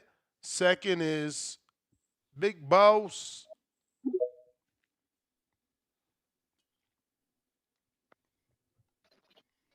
Hey, man. Hey, I've been over here in traffic for an hour. Hey, Nancy, why you trying to start chasing spot like that, man? Let that man be engaged for however long you want to be. Hey, man, I just wanted to know the story. What if that man, lady listening to the show, did he hop off? Now she like, that's a good question. What is the day? When am I gonna get that date? Hey, man, then he gonna have to get that shit right. He can't be taking shit off the market if he ain't serious. It's good men like Tone out here. Nah, it's good men like Tone out here looking for a wholesome queen, right, Tone? Yeah, somebody that's retired. That's gatekeeping. When you talking about I want to marry you, you get down on one knee talking about I want to marry you, but you don't give her a date. That's gatekeeping, man. You trying to hold her back from everybody else. That man said I want to marry you. He didn't say I want to marry you next week. That's why they put the ring on that. That's like the promise ring. If I want to marry you, I want to marry you today, tomorrow, and yesterday. Nah, that's real. I'm just saying you're trying to blow up your spot. I'm like, damn. If you listen to Stock Chasers, I'm trying to help you out, man. I'm trying to help you out over here. I'm like, how Ness gonna do that? Hey, y'all, I'm dying over here, Ness. What happened to the show? Y'all done turned this shit. Really, your ass, Y'all done turned this shit from the bottom. This Tone, the Heartbreak Hotel. Tone love his Love Island shit. Man, look, this the thing though. That's why I counter back in. That's why I say this shit like the Heartbreak Hotel. But like you always say, it's different on this because you married. But Tone ain't lying because like I'm young. It's a lot of other young people here. I see I'm 28. Tone just keeping it real, but because that's just literally just how it is these days. He right though. See, I don't have no issues. I ain't tripping, and I'm like you, Ness. I don't really care about no money or woman making nothing like that because I'm like you. That mindset, that hustler's ambition, and that mindset to get up and go and get it, I got all that. So that shit don't phase me. But Tone speaking in reality though, a lot of these women do be, really be tripping and all that stuff. But then at the same time, you just kind of got to skim through it. So I can't be mad at Tone when he say, he ain't got time and all that stuff. That man say he got to make sure one Tone grow up to be a good man. 100%. Nah, I was just gonna say is that I mean, money ain't never been an issue for me, man. That's what got me in trouble. Like, I'm always gonna be a hustler. I just had to change the product. You feel me? Like, I could never have an issue with that because I got too much ambition and I want things. You can't imagine imagine trying to restrict yourself from wanting things like. Bro, even when I was in the regular job, I had side hustles. I could never, I want more out of life. You feel me? So I'm not getting into no relationship worrying about what she making because I got my own goals. That's what I'm saying. We have to set goals for us so that we busy on us. We worrying about what she make and I don't know, man. She's supposed to be a companion. Whatever she bring is extra. I mean, that's true. That's exactly what. That's what I was like. I mean, I get it. Man. That's why I say I feel like that's what Tone was saying though. I don't feel like what he was saying was wrong at all. I mean, y'all both made good points, but that's why I said that's Tone just speaking in reality. Like that shit he talking about, that's real deal how it is out here. Like it just kind of is what it is, but that's the truth, So that's why I don't feel like exactly he wrong. And he was making good sense. It was indeed funny though, And CYP had said what I was thinking about saying too. Man, look, back in TKO, she was saying some real shit, but boy, CYP, bro, I got a homeboy who he like 37, bro. We talk about this shit all the time because he older and he said the same to me. He was like, bro, that's just weird because I say that too. It ain't no such thing as no goddamn women's intuition, man. Why women's intuition always tell them to do bad shit or tell them to hurt themselves. You know what I'm saying? Like, they ain't gonna never tell you to do no what good you mean shit. Hurt themselves? What the fuck? Like y'all said, look, like you said, Ness, and you're right too, cause see, like I said, you older than me, so a perfect example. You literally by double my age or so. Like you said, if they go through their phone and they don't find nothing, you said they're gonna keep going through it because they mind done told them they got to find something. Like Ness, if your number was in my phone, I could be like, this Nestor. They be like, is it really Nestor or is it Nestoria? Is that just Nestor for short? Like, you feel me? That's literally just how they work. You be like, this two-tone. Is it two-tone or is it two-tone? And it's just he didn't apostrophe it or nothing like that. That's real shit, though. Yeah, nah. I don't get that part, man. That's a very unfortunate part. I think women struggle with that, bro. That's all, though, man. I'll let y'all. Alright. I'm a firm believer. I'm a firm believer in checking her phone. You don't be having the time for that shit. Richard Steele stops the fight. Yes, you up at night on the toilet checking your girl phone, Tone? Yeah, Ness, don't you check on your investments? I ain't checking on my girl phone, man. Do you check on your investments? I ain't got the time to check on my girl phone, man. I promise you. I hear what you're saying. I see the sandbag trap. Yeah, I check on my investments, but that's just I don't know. I think that I never understood that. Like, why do you have that feeling though? I need to know, nigga. And I'm going to the group chat. I'm going to the group chat. I'm going directly to the fucking group chat. That's where the real shit is at. Who hurt this man? Who hurt Bro, this man? I'm on IG. I'm on IG. A guy checks his girl's phone. She's in the group chat sending videos of her cheeks getting clapped by another nigga to her homegirls. If he never would have checked her phone, bro, she would have just. I bet you the girl. Show me the girl. Show me the girl. Because if she looked like Sexy Red, then you already know, bro. You get what you get. There you go. Because you got what you got. You act like baddies don't. You act like baddies don't be cheating, bro. Cassie was. Ain't no baddie in this world look like Sexy Red. I don't give a fuck. And I ain't talking about skin color. My nigga, Cassie they a don't baddie. act like her. They don't look like her. No, bro. Yes, No. Cassie is a baddie. She got with her new husband, and Diddy is still clapping cheeks. Bro, you really about to use Cassie, a girl that was mentally broken? Think about how young Diddy got with her, and then as a man and as we can do, influence that woman, bro. Influence that woman. Hold on now. Hey, I had the same thought as you. I did. But now that we went through 3 weeks of this case, Cassie is the queen pin. Chilaquiles. Nope. Queen pin. That's How the old, queen. How old she was when she got with him? She started out. Yes, she didn't want to do it starting out. All right. He influenced her. As all women do, she was submissive to her man and gave in to his needs and wants, and that shit ruined his life. She the queen pin, my nigga. Hey, man. He turned into that. You can't listen, you can't be a queen pin without a king. You ain't no queen without no king. He turned into that. No, now Diddy is a piece of shit. Let's just put that out there. I'm not We defending got hella Diddy. callers, so after you, I'm gonna go to them. Damn. I know. Yeah, Diddy was whooping her, putting hands in feet. You opened up a whole nother topic here. My bad, but I'm just saying. I'm with it. I ain't got shit to do except another show. She the queen pin, nigga. I'm gonna have to cancel on them guests. Like, man, I'm taking a nap. She got turned out, yes, but she the queen pin. Yeah, no, well, you can't be the queen pin. You got turned out. They put you onto that lifestyle. Yo. What up, fella? What up, fella? What up, gang? Like I always tell y'all, different strokes for different folks. Facts. Just because Ness happy at home with a woman, that don't mean Two Tone's gonna be happy at home with her.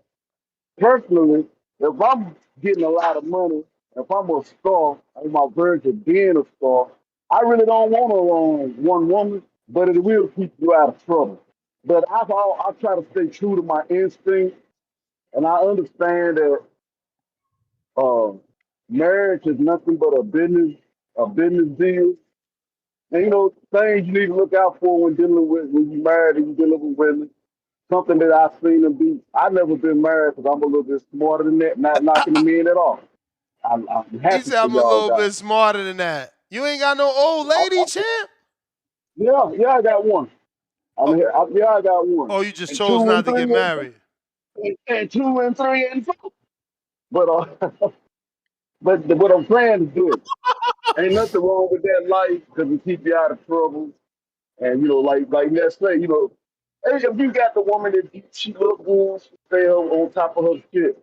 But you got to think about the other side of the thing too. How hard it is to be with one person all your life when you a person that other people want to get involved with and want to deal with. That shit rough on her part and your part. So then it turned into some other shit. But just the main thing I want to let most married men know a sign to look for.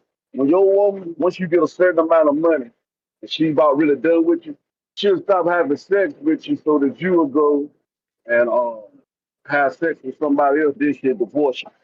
Gotcha. But just look out for that when your old ladies don't want to have sex, don't want to slow it down. Instinct, they trying to make sex a bad thing. I'm completely against that. Sex is something that we should all love. We should all have. That's how we get here on this earth. They trying to weaponize it.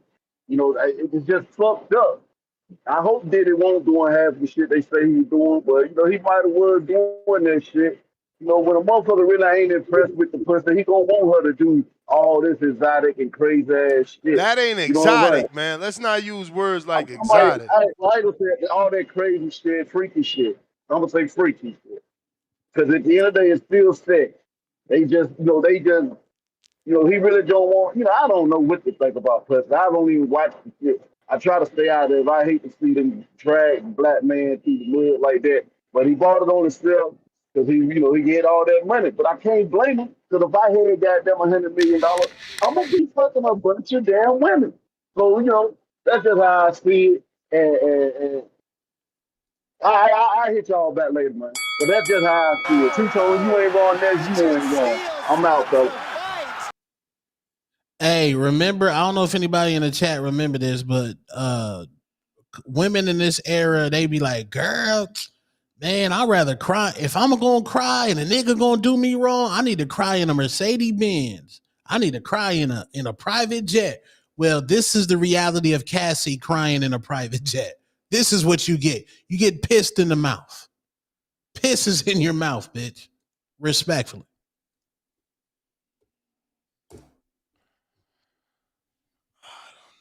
She cried in the Benz, man. Where you be finding these women, Tom? That's what they say. That's what they say. And they done corrupted women my age. Now the aunties is acting like the city girl. I'm like, bitch, you supposed to be an auntie. You supposed to be just like Ness say, go to Applebee's with me. When are you going to be retired, bitch? When? Now you crying in the bins. Now Cassie is the plain version of a woman who cried in the bins. This is what you get. You get multiple niggas fucking you. You get random piss in your mouth. You get a whole bunch. You get fucking baby oil rashes on you. This is the reality of crying in the bins.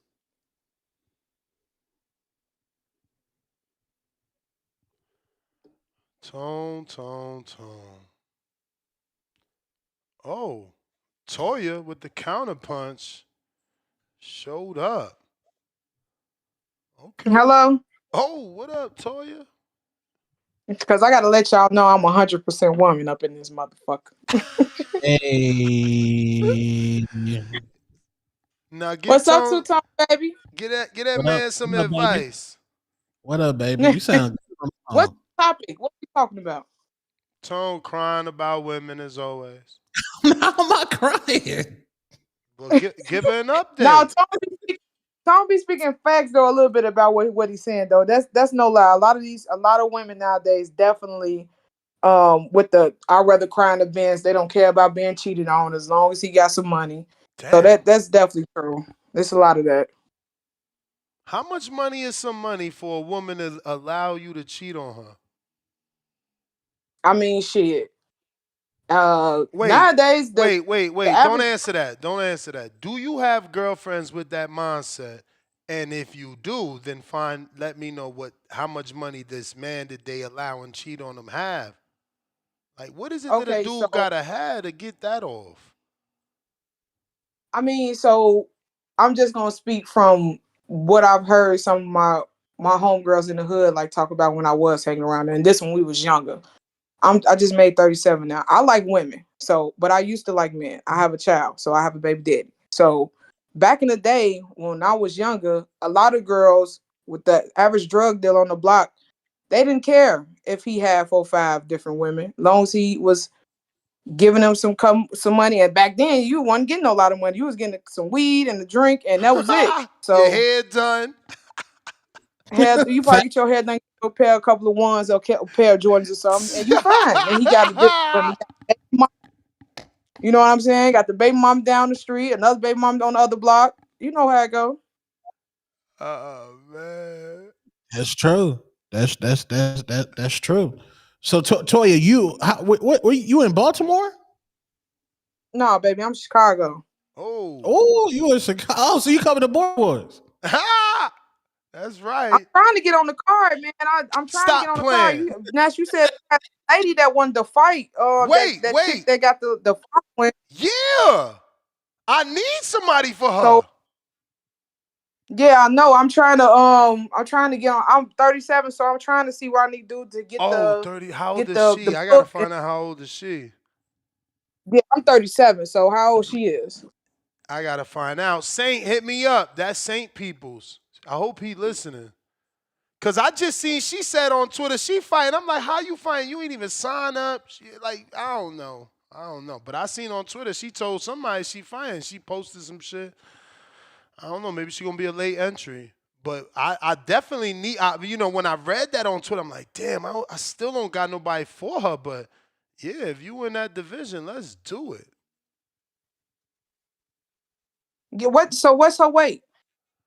Well, she a heavyweight right now. Allegedly, she said she planned on losing 100 pounds by the time border was going. I don't know if that's gonna happen.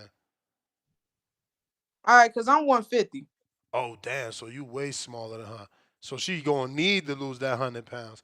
150. I think I got somebody though for you at 150 already signed up. Let me double check. Definitely think I have. Yeah, so Toy, even if you don't run the squabble, still come to Border Wars. I'll get you a drink, and so we can meet each other. I think that'd be fine. For sure, big baby. Damn, yo, so Saint, we actually got somebody for your girl, 215, and for you, I do got somebody 20, but she got 3 fights. I got another, I only got one person in your weight. Wait, this one has got way more fights, 20 fights. Yeah, that's it. I only got those 2 people in your 155 weight. Is this woman is from out there, Bruce City Boxing. She got 3 fights. She's 27, so she's 10 years younger than you. And then the other one is 150, 19 years old, so even more young. Yeah. But, I can't fight no fights, man. I'm a noob again. That girl gonna put the hands on my ass. Yeah, no. and the one that's 19, we can't even do that. She got 20 fights. Natalia Tavar. Knocked out. Yeah, I know. But if I can't make it to this one, I guarantee I'm gonna be ready for the next one. Cause I've been listening in for a while. I'm just gonna say that I've been listening in for a while. What really made me join the show when Two Tone came on, like it started being like it was funnier and stuff like that. I learned a lot of boxing knowledge from this show and some other podcasters. But I really like the fact that you guys come together like a brotherhood. With the black man and the Mexican man and all the other races of men. But the brotherhood is what got me. Like, I like the fact that y'all talk about different stuff, even the women topics. I feel like a lot of women should even listen to y'all because just to hear y'all perspective of how y'all think about women, Ness, I just like what you're doing. I love it. I've been listening for a while and I finally decided to, wanted to be a part of the community. So, yeah. I appreciate you. Thank you so much, man. We trying to grow that 7%. We trying to make them bigger. Not with people like Cliff out here. I've been seeing you, Cliff. About to hook off on you. But Toya, thank you. Let me get to some other callers. Appreciate you coming out and finally jumping on the line, man. Appreciate it. Cliff, I see you. Yo, it cut out. What you say now? People like Cliff. What? I see you in the chat, man. I'm about to pull up your chats right now, man. Yeah. Hey, what's her name? Tonya. What? No, I said. Actually, I remember exactly what you said. What's her name? Her name was. Call back. I ain't mad at you, Toya. I ain't mad at you, Toya. Oh, Toya. Yeah, keep calling Toya. Let's be a part of the community. We need more females and a female point of view. Because you basically just co-sign a lot of what Two-Tone was saying, even though Two-Tone go exaggerate. What he exaggerate about? Damn, he got a call. Damn, Cliff is about to cook. Cliff is about to cook. Viewers are reacting to physical appearance and personality of a female speaker. Y'all terrible. They can't have a girl call in, boy. Is she single? Bad girl TKO called. It was like, is she single? Chicano Nestor. Yeah, you here, man. You ain't got a call. Baby mama dramas. Nah. No baby mama drama. She better cook. She better cook that grilled chicken and asparagus. Everything will be all right. But Ness, yo, you've been out the game for too long, my boy. I think you don't know what's in these streets. What's in it? Yeah, I mean, that's the whole point. You supposed to get you one and get about them streets because you know they nasty. Ain't nothing there. Yeah, ain't but nothing you've been there. gone for so long, you think that what you found is just everywhere. That's absolutely. No, it ain't scarce. It's women all over the world. That's the thing. Maybe you looking in the wrong pool, and that's what I've been saying forever. I always preach that. Like, when Two Tone come on talking about these hood stories, it's because you still dating in the hood. Yeah, that's wild too, Tone. Girl getting her cheeks clapped in the group chat. That's just wild. Yeah, man. Ain't no That's real wild. woman gotta fucking like, man, I don't know. I can't even see that shit, bro. Yo, but Tone, if that happened, right? If a girl getting her cheeks clapped in the group chat and you was with her and that's how you had to find out, I swear to God, you knew that she was that type of girl since the beginning. Especially with the Word. way a girl that's capable of doing that is probably fucking you in the way that you know she got miles on her. You probably could just tell just off the way that she's freak She got the nasty and nasty, she's she so got the nasty neck extreme. tattoo, man. She got all the nasty moves. She did something to you that you fucking ain't you ain't even did. She's showing you shit. Girls that's capable of doing that. That's just diabolical. But I don't really agree with being married though, Nuts. I don't think that's a smart idea nowadays because there's no incentive in it for the man unless you a religious person What you and you mean no like incentive, bro? Listen, for taxes. starters, Don't say taxes. the That's not mother, enough of a for reason. starters, the woman wants it. So the longer you go with a female and don't marry her, the more strain you put on your relationship. But you understand that by marrying a woman, you only giving her an incentive to break the contract because she leaves you. If you marry her and she leaves you, she gets a lot, and you don't get. You Yeah, lose a but look lot. at You what don't you get talking about. nothing. No, for starters, like I've already stated, I had a divorce, and ain't nobody leave and take nothing from me. You got lucky, Y'all niggas not or did you men. not have No, nothing? no, it's not What luck. you don't? What It's you not mean, luck. niggas not It's not men? luck. You ain't the It's judge, not. No, nigga. You no. don't get to. You I'm don't not get the to judge. make I'm that not the judge. But point. I'm telling you, you ain't a fucking man if your girl took anything from you, nigga. Ain't Oh well, nobody then take tell shit that, then from me. tell that, then tell that to all the men who went and got That fucking railroaded in they divorce not court. fucking Next, men. They not they fucking not men. men. Listen. Then they not men. Then, but then you got Ness kept his first house and his car. You want to Mm. walk, you walk. Did your girl make? Did your girl make more money than you? She made good money, and I tell a No, story. I tell a not your story. current I girl. told I'm talking about the no. one you divorced. Yeah. I tell a story all the time that I went from a home that it was two people making money to one person. So remember, I said it. I was losing my house, but I was losing my house. Who That's was the what I'm person saying. who you was It's the Fuck you one yours. talking working at about? the end? Huh? You was It's the your at the house. end of the relationship. You was the one income. No, she had a job too. I thought you said it went from two incomes to one. I Because thought that's she what you just said. left. Because she left. Cause But you ain't cause she taking my left. Oh, house. okay. Yeah, well, And you got if a she nasty wanted to, feedback, man. if she if she wanted to take your What house, you mean Ness, I she ain't could answer the have. question directly, Tip? You can ask me whatever you want, bro. I'm an open book. Believe me. And no, she ain't take my house. Ness, yeah, but you got lucky because most women would have took your house out of Bruh, spite. and Just that's how my Remy is point. railroading That's my Papoose. point. That's my point. It's how you treat the woman. Now, if you was a dickhead dog, then maybe she gonna take your house and be scorned.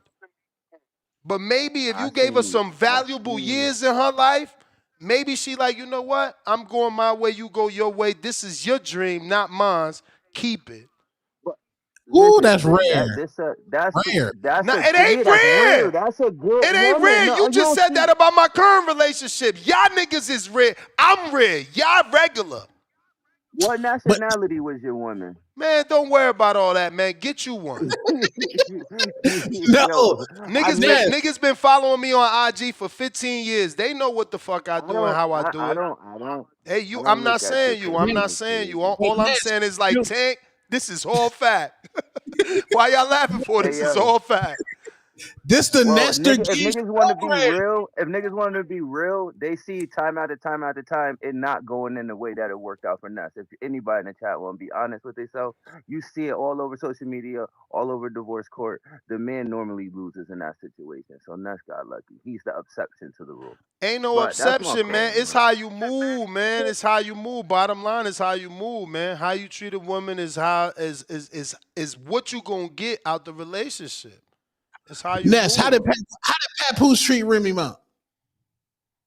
I mean, I thought he did a good, but we on the outside looking in, Tone. It's unfair to me to give too much of a judgment. But if you want me to give some, like paintbrush over they shit from the outside looking in, he's the man of all men. He did a bid with her, bro.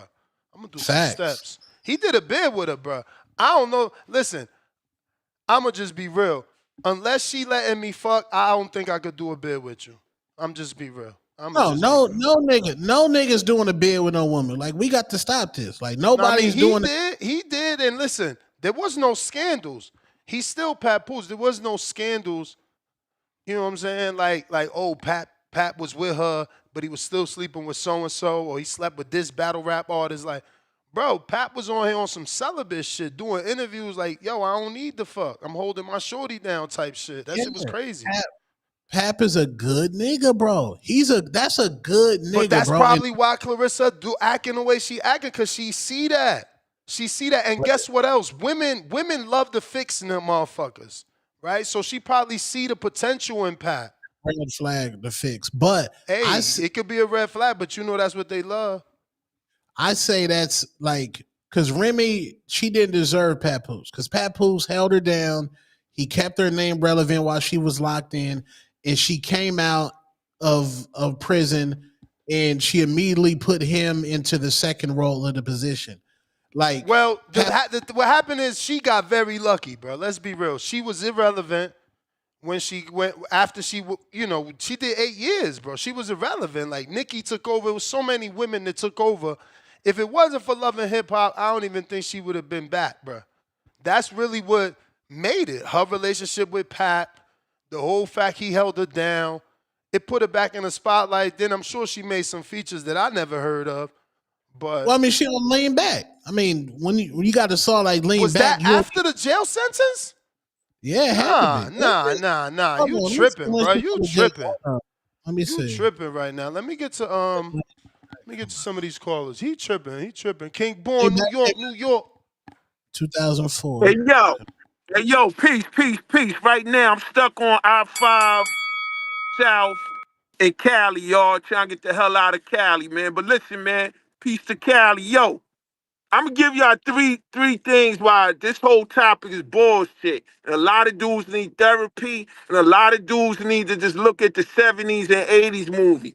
Be a fucking man, yo. First of all, before you wife up any woman, you got to take her to hell twice and back.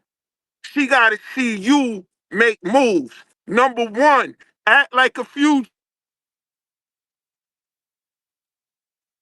men. Yo, you broke up. You broke up.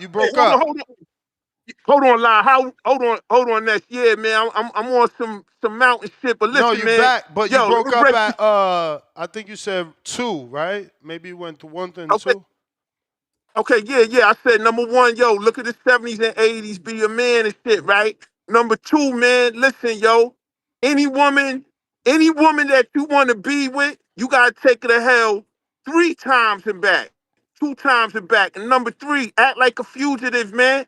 Act like, yo, all right, there's a famous fugitive called George Wright, people, look him up. He hijacked the plane for $1 million. Went to Algeria, and after Algeria, when the shit went sour, went to Brazil, got married, didn't know nobody there, met a woman, got married, this shit, and was there for 40 years. They tried to extradite him back to America, but he beat the case. And then number 2, all y'all men out here talking the shit about women. First of all, how you could be so trusting to have 4 and 5 different women? Do you know women will get you murdered? A lot of y'all dudes are 50 years old. A lot of dudes got set up in the 80s and 90s in the drug game by women going out of town. So when you ain't disciplined, when you ain't following the rules, when you ain't on your man shit, a woman will play you out. You know what I'm saying? And let me tell you something. Let's be real. Ain't no fucking way in the world Papoose did 8 years with a chick and he didn't fuck nobody else. Let's be reality, bro. Let's be reality, live chat. We men, yo. Hey, yo. Now, even Yeah, but listen though, Ness, keep it real though, right? Let's be real, right? Yo, it's how you act as a man. The man is the leader. All Exactly. y'all dudes talking about, yo, I can own, yo, my man, age and getting set up. Women now will set you up quicker because there's more money being generated now. Live chat, power chat. And listen, growing up in New York, being, going to Jersey, moving and shaking around and shit. Shit is real, y'all. Somebody give me a counter punch, man. I'm on my shit today, yo. While I'm stuck in. That's the bell, player, hammer Dang. bear. Consejero. Let me get to a She few had- of these. Hey, Ness. Hey, Tone. Hey, consejero. Hey, man, every time I hear Tone talk about how it is outside, makes me even more grateful that I'm married for sure, man. And Bro, Tone is pitching from his little fucking strip club. That's it. He got to stop going to that strip club. There's going more women out there. Hey, well, I just got married in December, but I had my bachelor party in October, this past October in Scottsdale. Okay. And I wasn't watching the show back then, and I see this guy come in with a hat and beard, and all the strippers just swarm to him, man. I'm like, man, this guy's not I don't think he's an athlete or rapper. And I'm like, man, I think that was Two-Tone. I think that was Tone. I'm like, man, I wish I was watching the show back then because I would have hit up Tone to come out. But Tone, let me ask you, so like, are you actively dating or are you just like chilling? Nah, not dating. Just proposition. Call him Prop Joe. Yeah, I mean, I feel like you really got to be intentional, right? Like, I feel like a lot of these callers, and you were cooking. That's not this last caller, but the one before that. You were cooking. Like, I feel like a lot of our callers, man, they're out there trying to find princesses and not queens, right? Because a queen is gonna, she can handle her own. She don't need you financially, right? And she's gonna push you to be a better man, right? Just as personally, career wise, I got pretty blessed, man. Like, if it wasn't for my wife, I wouldn't, be where I'm at career wise. So, I mean, shout out to her. But that's what it's all about, being intentional, actively dating, right? And there's right, so many like that, bro. There's so many like that. My best friend's story is like that. Yeah. But kind of going back, I mean, I just tuned in.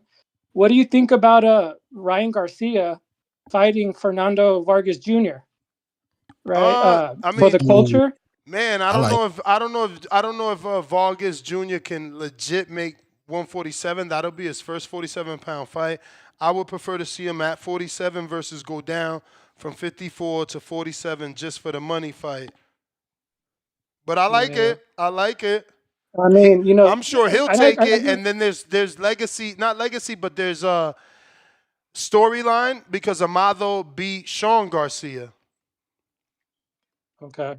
Amado Vargas, the younger brother, beat Sean Garcia. So yeah, there's a storyline. But Junior's the only one that's close to his weight because I mean, what the Emiliano, right? He's not in his weight class.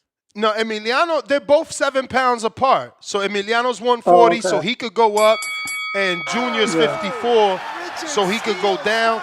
And Junior actually said he was gonna go down. He was supposed to announce a 47-pound fight. I don't know what happened.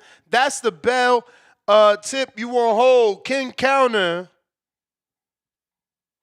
Hey, yo, listen, yo. Hey, yo, listen to me, man. Hey, yo, peace to New York Bullet, New York Crew. Let's go, Knicks. Peace to my man Polo Buck. This is what we doing here, man. Hey, yo, Tone, let me explain something to you, man. A stripper is like a dude on a corner. They both hustler. They both opportunists. You know what I'm saying? Y'all motherfuckers fall in love with strippers, been there, done that. I did that shit at 27. My mother told me the realest shit. How the fuck y'all leave New York, went to Jacksonville, don't know nobody in Jacksonville? My mother said like this: how you leave New York with her, but y'all don't come back together? So Mom Duke's always gonna like open your eyes. She said, number one, you gotta get a woman, handle her business, right? She about making moves, goal oriented, and if she happen to have a nice body, That's cherry on top. So what a lot of women, what a lot of men, we just looking at the ass like, yo, she got a fatty. I want to get with her. Where her mind at? A lot of these women y'all be picking and shit, they have mental issues. They bipolar. They bugged out and shit. They got a lot of shit going on. But I'm gonna tell you something. As a man, you should never have to feel you gotta stay with a woman because she look good, she look pretty. Nah, dog. That's that Adam and Eve shit, live chat, power chat. Fuck you mean? I'm the man. I go make moves. I don't give a fuck. Yo, listen, as a man, this how the 70s and 80s men was. Right, yo, if you don't, I'm not gonna be nowhere I ain't wanted. As long as I ain't locked up, I'm free. I could do what the fuck I want to do. You feel me, live chat, power chat? And I'm gonna tell you something, Tone. I see how this world is with these women, though. When you go overseas, man, that shit different. Go to Canada and see how they move with you. Fuck out of here, man. I'm just being real with y'all, man. Yo, all this Multiple shit different about places, not just papoose and Canada, Remy. though. Go to No, listen, Colombia. you Go to understand fucking something, dog. so You many can't fuck places. with no woman who don't got no morals and principles. You gotta be for woman, right? Your life on the line, she's shooting. Fuck, you know what I mean? Live chat, power chat. She pulling out and she shooting. You can't get to your shit, she holding you down. I don't believe in all that pretty shit. Yeah, we all want a woman that pretty. Where your morals and principles at? Fuck, if we gonna cheat together. I get a chick, you get me a chick, and we do our thing. We don't gotta play with the shit. We grown, man. Never be a grown man thinking like a little kid. Never be a grown man thinking naive and shit like that. You know what I'm saying? Never be like that, live chat, power chat. And with this Remy Ma and Papoose shit, I'm gonna tell y'all something. What's going on is a woman that's gone. She got busted. She got extorted by Easy the Block Captain and shit. He played the audio and video. But a woman, everybody know when you break up with a woman, man, they flip the whole shit on you. Everybody know that live chat, power chat. Everybody, New York, Cali, Atlanta, everybody know. But my problem with the women now is that they gonna tell a man that make $80,000 a year he a bum. The Talk fuck you mean, trends, yo? you hilarious. They gonna tell a man that make 80, $100,000 a year he a bum. Yo, listen, baby, if you wanna go, you better tell a woman like this. If she wanna go fuck with a ball player, go sit outside the gym. Go sit outside to practice. See if you can bag one. You know what I'm saying? Look at that shit with Anthony Edwards, y'all. Grown woman. Now he a man, but she know the game. She talking about $1 million ain't enough. So listen, if he was a broke man, you wouldn't fuck with him, right? Yo, hoes come in all colors, shapes, everything, dog. Don't fall victim to that shit. You gotta be for woman that got your back. You gotta be for woman, you gotta take it to hell twice and back. And stop being emotional with these women, man. If a woman don't want you, leave fucking them out. Fuck you mean, yo? We don't be emotional and shit. We men. We make the moves. We the leaders. We run this shit. Always remember that. If a woman don't listen, if a woman never listens to you live chat, power chat, you gotta leave her alone. First thing you gotta be with a woman that listen. She gotta understand what the fuck you trying to do, what moves you trying to make. If she ain't with that shit, fuck her, leave her. Go get another one. It's 6 million women on earth. No, 6 billion women on earth, 2 billion men. It's enough for all of us, y'all. But let me tell y'all something about this whole marriage shit, man. Listen, man, if you think that you gonna run around when you get older and a chick and you get a young girl and she ain't gonna try to play you out, yo, my man, you sadly mistaken. Cassie was doing all this shit in 1920 by a motherfucker that's like 20 years a junior. What we talking about, y'all? You know what I'm saying? So I'm telling y'all right now, live chat, power chat, you gotta listen to what I'm saying. You don't fuck with no woman who the first thing she don't do is listen. She has to listen to you. Yo, baby, listen, I need you to make me a steak and potatoes. If she say, no, I ain't making that, and she don't want to make it, you leave her. Cause you know what that means. Damn, She why don't you want to taking listen. shots at Cliff, Hey, yo? King Born. King You Born. taking King shots Born. at Cliff now? Yeah. Gotta listen, man. Stop all this King soft Born. shit, man. You a King man. Born. Be a fucking man, yo. Stop all this soft shit in the world, King, man. The men, it's the feminization of the man, feminization of the black man. We can't have that, y'all. We ain't OG. doing that out here, man. We the men. We the one O, make moves and shit. That's a fact, OG. man. Live chat, OG. power chat. Always remember, any man on his damn platform right now listening, you the fucking man. And if she don't like you, you leave. Fuck it. You know what I'm saying? But I'm gonna Yeah. tell you something. I'd rather be with one woman than 5 women, cause at least I know the one woman ain't gonna try to kill me or set me up. A lot of y'all be dead right Bruh, now but you because not y'all in the streets no more. Why play they with always this shit, setting you yo. up? If you ain't in the Even streets, why you worried about getting set up? No, New York no, you niggas be know what getting. it is, bro. When you seen a lot of shit at a young age, that shit stay with you. The things that make us as men when we get older is what we went through when we younger. You know what I'm saying? So trust me, when you see your man, your friend, his cousin, you go to the hospital and he slapped the shit out of his girl because he was mad, then your man tell you like, yo, my man got stabbed in the chest with a meat cleaver. You go to the hospital and you see this little girl there, his girl, but she the one stabbed in the chest with a meat cleaver at 15. You see all this Damn. shit, dog. I don't play with no, listen, either we gonna play together, we gonna work together, or we ain't together. That should be the motto. We gonna play together, we gonna work together. We gonna get this money, but one thing we not gonna do is you gotta listen, man. You gotta listen. Yo, I'm gonna tell y'all how I used to test women before I got with wifey, right? Yo, let me tell y'all something right now. Don't cut me off, Ness. I'm gonna make this shit real brief. You meet a chick, you be like, yo, listen, baby girl, listen. Let's say we went to LA, right? I took you to LA, right? And I told you, like, listen, I gotta go take care of some business real quick. Go to the hotel, right? Now you in the hotel. I'm like, yo, fuck all that. Yo, listen, girl. Meet me at LAX right away. Right? Now you got women out here talking about, oh, what you mean me? And want to beef. I said, listen, I don't give a fuck what happens. Just meet me at LAX and shit. You now I used to fuck with the woman that be like, as soon as I say meet me, she's coming, right? The woman that talking about, oh, what the fuck you mean we gotta leave now? I said, babe, you already dead. They already come to kill you. Why you think the fuck I'm in LAX? Always test a woman like that, You know what I'm saying? Because if she can't listen to a scenario of what could happen, how shit could go down and shit, yeah, fuck you. Word is bond. That's the Early King on, Bone hour, man. Hey yo, I'ma say this. All you little D riders, oh, he's caller of the year. Oh, where's his emoji? He get an emoji if you actually make him caller of the year. So next time his name on the ballot, won't you vote? Y'all keep letting that man be a caller for 7 years. Ain't win one trophy yet because of y'all, man. Tip Bellis counterpunch. Hey,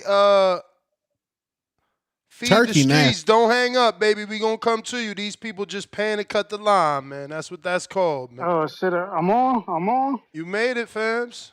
Yeah, man. Shout out to King Born, man. King Born gave us all the examples of why to stay away from a Bronx woman, man.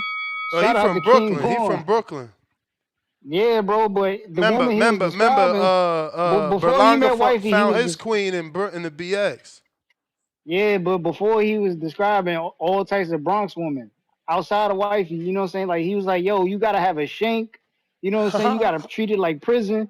He was describing a woman in the Bronx, man. So shout out to King Born for the informative information of you know what I'm saying, how to take care of a Bronx woman, bro. That's just crazy, man. It gets wild out in New York, man. It gets wild out there. It's just nasty, man. Why It's they don't make nasty. him call of the year, but they trying to act like he call of the year? Like that's not your word. Crazy, right? Man, hey, man, it is what it is. Shout out Shit to funny. Born, man. I guess he was cooking. He was cooking. Yeah, but Shout out why my they man don't Tone vote too, though? man. Why they don't vote? If he call of the year, why they don't vote? Man, you know, everybody get their 5 minutes. You know, everybody get their 5 minutes, you know. Then they forget about you, you know what I'm saying, when the sequel come out. You know what I'm saying?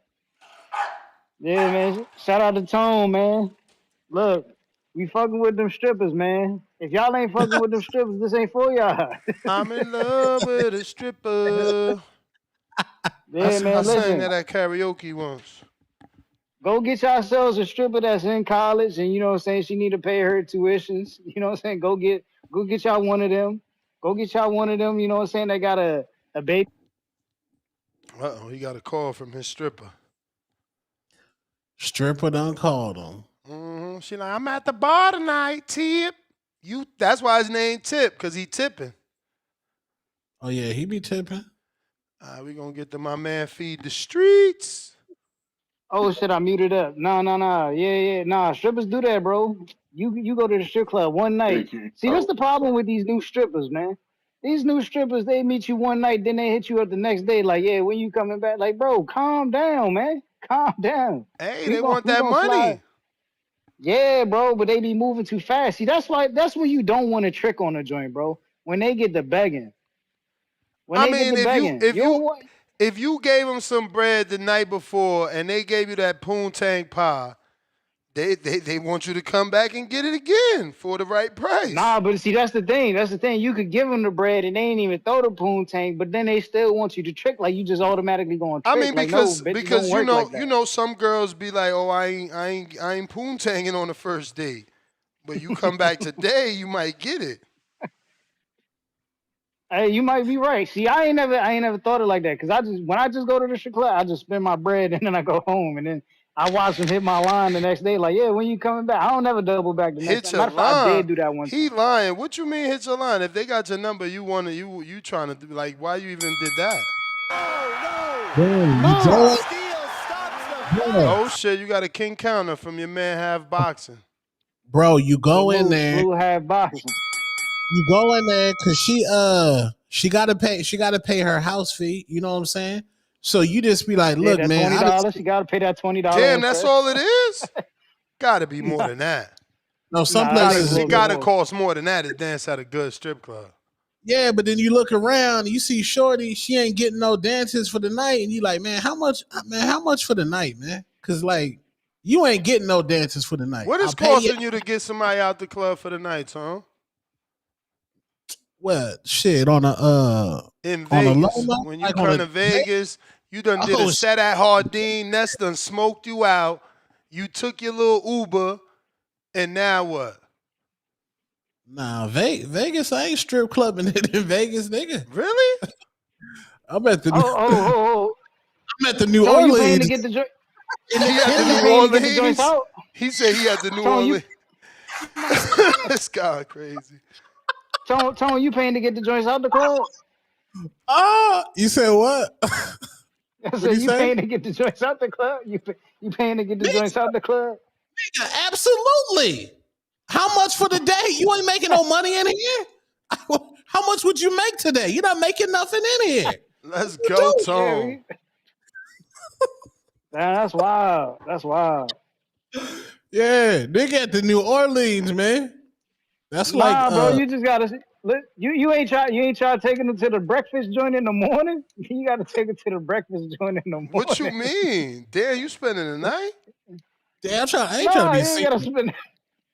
No, you ain't gotta spend the night. You just gotta feed them, bro. You just gotta feed them. You know what I'm saying?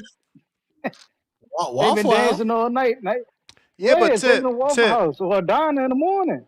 Tip, listen, I was young, man. That requires a lot of time. You got to stay there till closing to be they ride.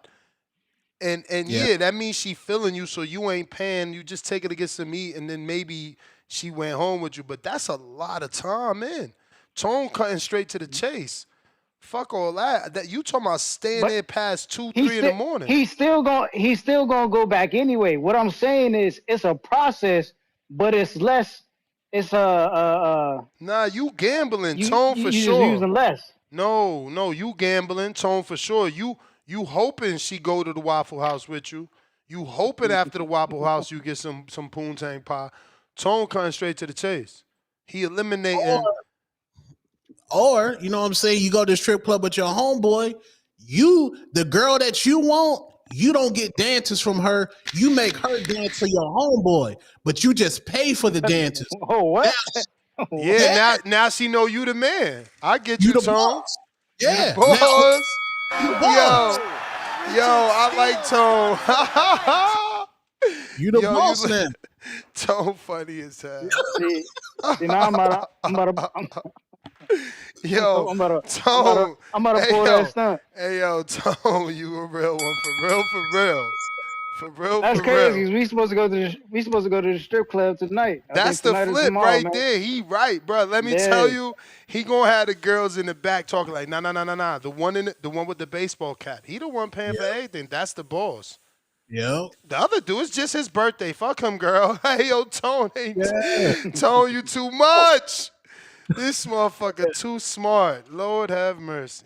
Yeah, play it like that, Tip. Yeah, get your homeboy dances all night and watch that one. She gonna be like, "Damn, hold on, that's the boss right there." Hey, you know what, Tone, you might be right? Because look, my homie, right? His brother owned a strip club. Damn. And him. every time we go, bro, he always bagging the joint because his brother's the owner. So you might be right, Tony. It might be that, but you know what I'm saying, in a different, different situation. Yeah, nah, crazy. he definitely getting it off because his brother owned the joint. They probably think they 50-50 partner on the shit. Yeah, I don't get the alley-oop when I go. You know what I'm saying? I gotta work hard. And you short? Damn. Crazy. Nah, they nasty, but they'll tell you they want a 6 foot nigga making 6 figures, all types of shit. You know what I'm saying? They delusional as hell, bro. You know the motto. Yeah, that shit was out there. There was like a 666 or some shit like that. What was it? So I know the little viral shit. Yeah, the damn list that they got out there right now. That shit crazy. It's still out there. I thought this shit was like 2 years ago. No, it's still out there. But the young niggas, y'all niggas winning in the club, man. Y'all niggas winning. I'm retired. I can't be out there. Yeah, young dudes, Yeah, I can't do the club no more, y'all winning. Nah, but you still winning though. You only like 34 too. Yeah. Nah, I'm 30, man, but I don't go to the club since I got back into boxing, bro. I ain't been back to the club, bro. Brother, you don't want to go to the club. COVID. You don't want to go to the club. Go to the gym. It's more women in the gym, bro.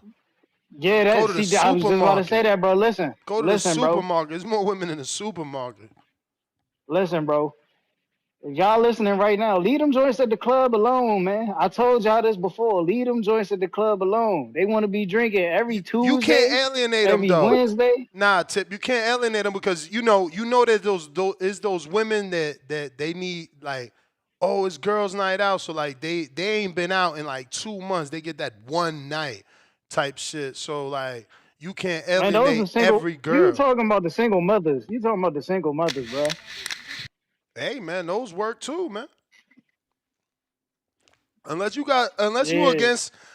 against raising somebody else's kid, I hear you. But if you like my man Snoop Dogg and you kicking forts down, then you golden. But look, that was your cause. Let me get to feed the streets. Snoop Dogg, he ain't give a fuck. He was kicking forts down. Like, give a fuck about your fort. Yo, can you hear me? Yes, sir. All right, so I'm gonna try to do this as quick as possible. I want to give you all some knowledge. Basically, Toontown was talking about not getting married because you don't want to lose your assets. One thing that I see people like who I'm not sure like how he grew up or like if he came up with money or not, but I didn't come up with money, and like a lot of us, we feel as if we need to own assets.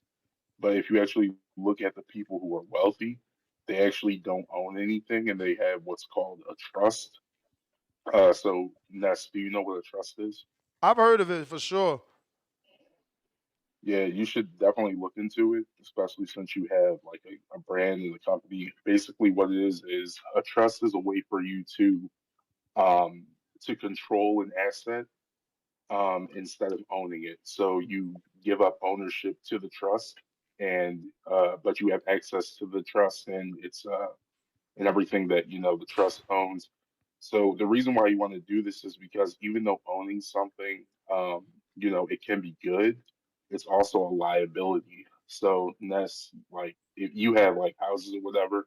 So let's say you have nothing that's in the trust. So if some happens at your house, God forbid, and then someone sues you, they can go after, the box invoice and the stuff that you own. But if you put your stuff in a trust, what people do is, you know how Donald Trump could still be a billionaire after going bankrupt a bunch of times, is they have different they have different trusts and they put their assets in the trust. And when they're getting sued, they move those assets into a different trust. So that way they can't be, you can't sue a broke man. So if they don't own anything, they can't get anything out of it. So definitely y'all, if y'all want to look into that, if y'all ever plan on getting Yeah, married, um, I hear you. you know, The chat is just yeah, funny. so yeah, and the other thing too is though, even though I kind of agree with Tone about the marriage thing, because it isn't like my parents have been married for 30 years. I'm 27. They like marriage isn't how it was like back in the day. Like it's hard for both men and women. But if you look at like with women, like today in my age group, bro, they'll actually like they'll listen to their boss at work without question. But when their man tells them something or requires something of them, they'll have like something to say about it. So so basically my new motto is we gotta start treating them like employees, instead of treating them like a Hitchins relationship steal status. stops the fight.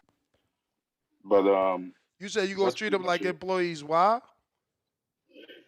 Because like look how they're doing. Like they're listening to their boss at work without question every single day. But if you have a requirement of them, they'll have a problem with it. Mm. So it seems like they'd rather be an employee than be in an actual relationship. And that's not all women. Like there are good women out there for sure, but you know, that's just how it is for my generation at least. All right, champ. Appreciate the advice, man. Hope you keep calling in. Salute. Yeah, for sure.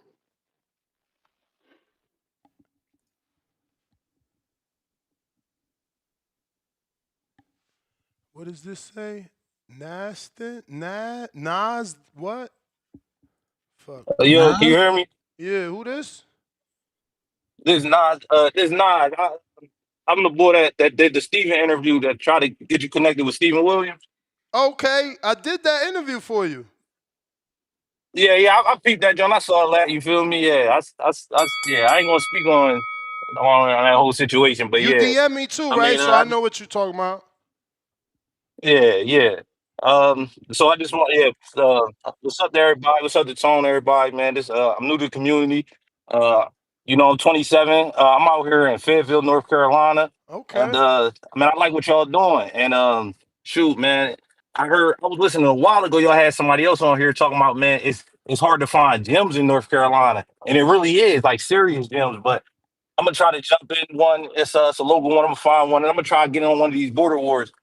But let me just chime in on the topic, and I know y'all was talking about the whole marriage thing, but I want to talk about this Ryan's thing, man. Like, yo, I believe Bo was juicing his whole career, and it's a confidence thing. Like, I believe, like, you know what I'm saying? They had to cut the juice, whatever was going on with Top Rank and all that when he fought when he fought Tank. You know what I'm saying? I believe he cut the juice. Then, to make a long story short, I believe his confidence just once taking that loss, he tried to juice back up. He did what he did to Haney.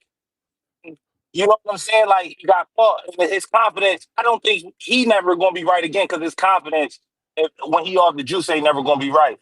Like, and that's just how I feel about that. And it's Haney versus everybody. You know what I'm saying? Like, I think my boy gonna clear out 147. I've seen some talks about Boots moving up to 154 already. I'm like, hold on. Like, soon as the boogeyman come to 147, you know what I'm saying? Motherfuckers start clearing out. So that's just how shit go. But man, I'm 20. I'm 27, man. I've been with my girl for 10 years. So I'm gonna just say it like Damn. this, yo. You Ho, talking about ho, ho, ho, ho, ho, ho. Since y'all was 17 or you was 17? Yeah, I've been with my girls since I was 17, bro. Oh, And you know, so I was young on me. I mean, obviously you had a bump in the road. Yeah, that's what I'm Okay. saying. So, that's what I'm saying. So let me get my shit off real quick. Like, yo, listen, y'all talking this shit just like back in the day, yo. You a man. You gotta go. It's like Tone said, no 50-50. No, you get a joint, you gonna take care of her. Ain't no way she can play you if you doing everything, if you taking care of everything. Ain't no way she can play you. You move how you want to move. Right? That's how I live my life. I got two beautiful kids, two beautiful families, and I'm treating her like an employee. She her own person. I'm my own person. I love her for who she is. You know what I'm saying? That's just what it is. Like, and we've been in this shit for a long time, so it's a loyalty factor. You know what I'm saying? I ain't gonna do nothing to embarrass her or disrespect her, and she wouldn't do it to me. But as a man, you protect breaking up. yourself You and breaking everything up, you work champ. for. You breaking up. Well, I'm out though, but I'll catch y'all next time. I mean, Peace. damn, it wasn't that bad, but all right. Oh, no! Richard Steele stops the fight! Like, Hey, look, Dr. man. Joan. Like, I'm at peace, man. Like, I don't know if I can give up this peace like for a chick right now. One Tone, he with his mama. So I got a 3-day weekend. I'm about to go to the bar, which I'm already gonna do anyway, and I'm just gonna start scrolling for chicks and be like, yo, pull up, let's have a drink. I'm already here anyway. Mm. And the bar gonna be at a hotel lobby. Chilaquiles. Lost the energy. But that's what I'm saying. Isn't that lonely? No, I'm at peace, So bro. you telling me you never went to the bar, told somebody to pull up, and they ain't pull up? Did you go to, bro? I'm going to the bar anyway.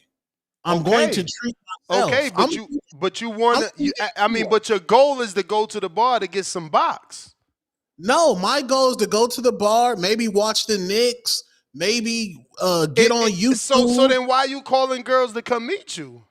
Because maybe I want to enjoy. Maybe while I'm doing that, I want to see some titties across the bar. I want to have a female conversation. I want to have just want female companionship. You don't want the box. No, I mean, that's probably going to come with it. That's why I'm in the hotel lobby. So that's what I'm saying. You intentional. You want to sleep with her. I mean that is the goal, respectfully. Yeah, that's the goal. Yeah. All right. So you telling me that you haven't called someone and all of a sudden that girl can't come? Then you go to the next, bro. And so you saying you've never hit a night where nobody ain't showing up. Somebody busy for whatever reason. Not that you striking out. They just, I'm busy. You should have told me. Why you ain't text me earlier? Yeah, but that's better than me saying, okay, I'm gonna go get my. Oh, no. Let's stay in that moment though. Okay, you ran through this Rolodex. Nobody ain't pull up. How did that make you feel? I'm cool because I was coming here anyway. You cool, but you just said you wanted some box. This guy won't tell the truth. We can't pin him down, y'all. No, but bro, I intended to go here anyway. You going there to get the box? No, you I'm at going a hotel lobby. What did we talk? Tone is terrible. He would, he think this is an interrogation, so he gonna spin it. Ness, you said men supposed to love themselves. I can't treat myself. I ain't say you can't treat yourself, but you the one already said out loud you want the box. That's why you at a hotel lobby. My intent, but bro, okay. If let's say it's a real date. Now we going out to the date. Now we getting to know each other. There's some weird fucking questions. Then I have to bank on a fucking side hug. If I'm at the bar, a side hug. If I'm at the bar already and it's a hotel lobby, what do I say? Yo, I work for the Boxer Voice. We just down here. A couple fights in town. I'm here anyway. Oh, yeah, I got a room upstairs. Oh, let's go to your room and drink. Nigga, it's lit. I hear you, man. I hear you. It's lit.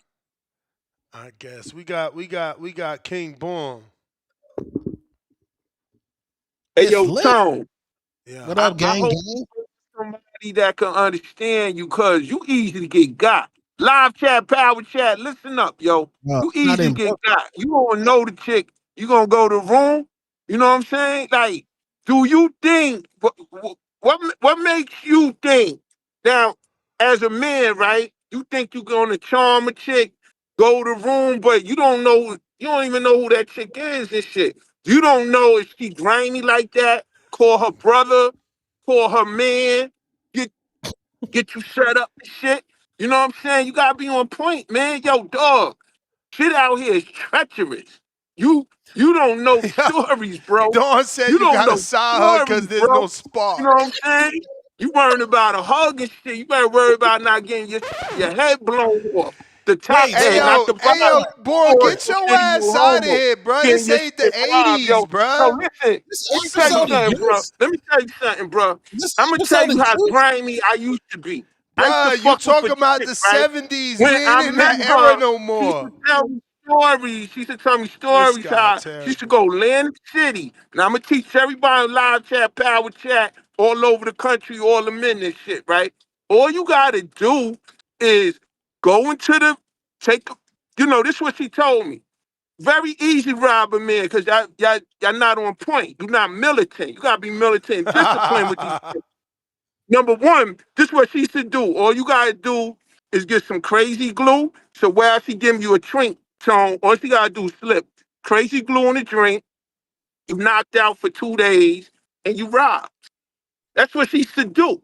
So I'm telling y'all, live chat, power chat. I used to meet women like that.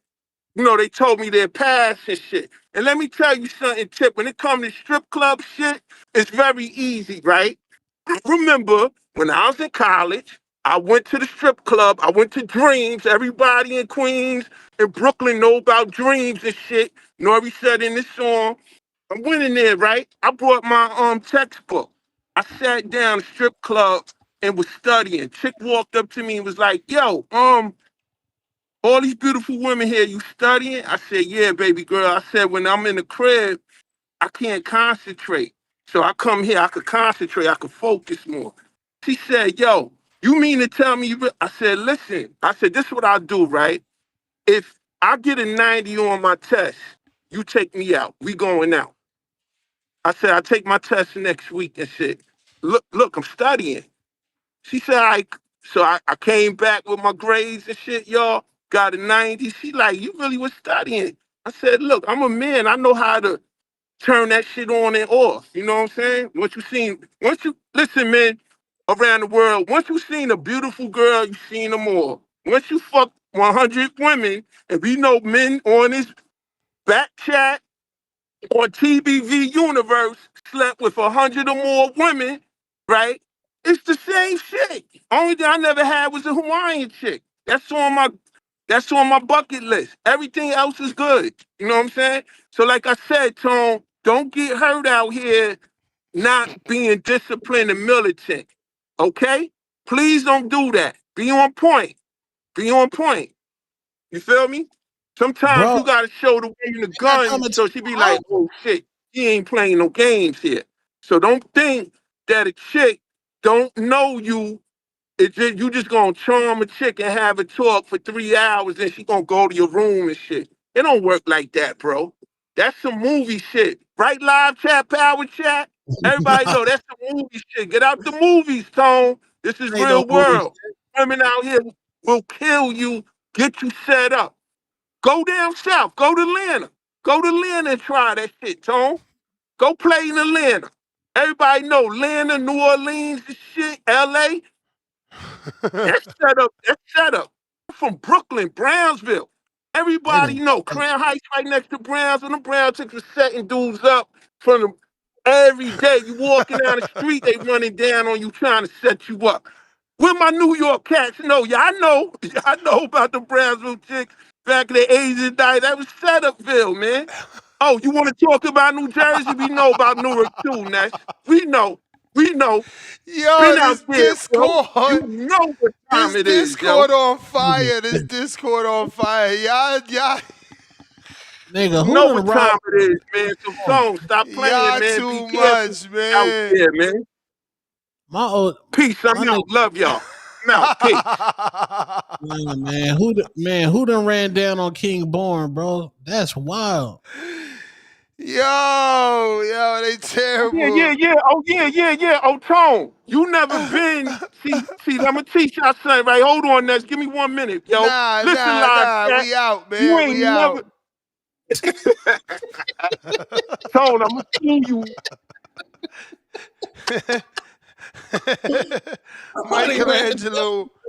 Michelangelo Yeah, Barboa. yeah. You hear me now? Yeah. I'm at work. Hey, bro. So since you said that doesn't happen. Okay, you're on What Google. don't happen?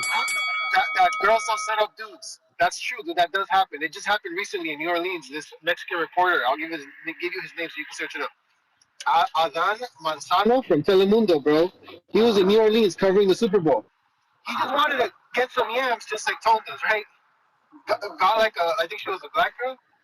Dude got set up. I guess she put something on his drink, laced him, and he died, bro. They found him dead in his hotel room. Damn. Dude got set up by a girl, bro, trying to get yams, dude. You can search it up. It's real. Like, this just happened recently. Bro, more reason to stay out them streets, man. That's what I said. I mean, dude, I was Yo, young. your Bluetooth sounds horrible too. Your Bluetooth sounds horrible. This is I'm at work, bro. I'm sorry. Because I have my earbuds on. You want me to call back later or? Nah, what you got? The string headphones or earbuds? No, these are Beats. Well, you sound better now. You better. probably got closer to the mic, but whatever. Oh, okay. I fixed it. All right. So, yeah. So, I mean, what I can tell you guys, I'm only 28, but yeah, bro. I mean, you got to stay out of the streets, bro. Like, there's nothing out there. I mean, I got the wifey and my kids, but, dude, you hear stories every day, bro. I got friends who are wilding, you know? So, I kind of know. But, yeah, Toad's crazy, bro. Toad, he just stay out of the fucking strip clubs, bro. I'm trying, man. I'm going tonight. The community needs to make a pop for Tone, man, for thirsty. What is it, Tone? Thirsty Tuesdays or Thirsty Thursdays. Oh, man, man. that's crazy, bro. Hey, man, as long as you're taking care of one Tone, bro, do what you gotta do, man. But just be careful, man. Like I said, dude, you'll be getting got out there, man. And I don't know, bro. Hey, if any of you know anybody in Arizona and Maryville, you know, you can hook Tone up on a blind date. Yeah, bro. Hook that man up. The community. Actually, you can't recommend Tone, bro. He in the strip club every day. No girl want that. He can't give it up. He gonna talk about first date gotta be in the strip club. No, but I was gonna go off on you, but I'm at work. Because you were talking about the 50-50 stuff. I was like, I got a whole bunch of stuff to talk about that, but that's some other type of shit, bro. Yo, y'all really, they really defending your theory about getting set up, bro. Y'all tricking off, and y'all like, yo, if you in the street, you gonna get done dirt. Like, you know what I'm saying? No, that's what I said. Yeah, that's what I said. Yeah, if you're gonna be doing that, I mean, where you gonna? I mean, like the dude was, you know, he probably found her on but the that side wasn't regular. No, that wasn't regular yams. Come on, man. He was paying for them yams. No. That's what I'm saying. That's what I'm saying. He was obviously had a fetish or something. Because I was like, if you look at both of them, they wouldn't be together. Like the girl looked like she was in the streets. Yeah. But yeah, bro. Oh no! Richard steals. All right. Tip.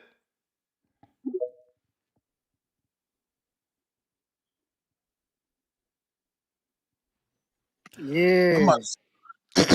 Yo.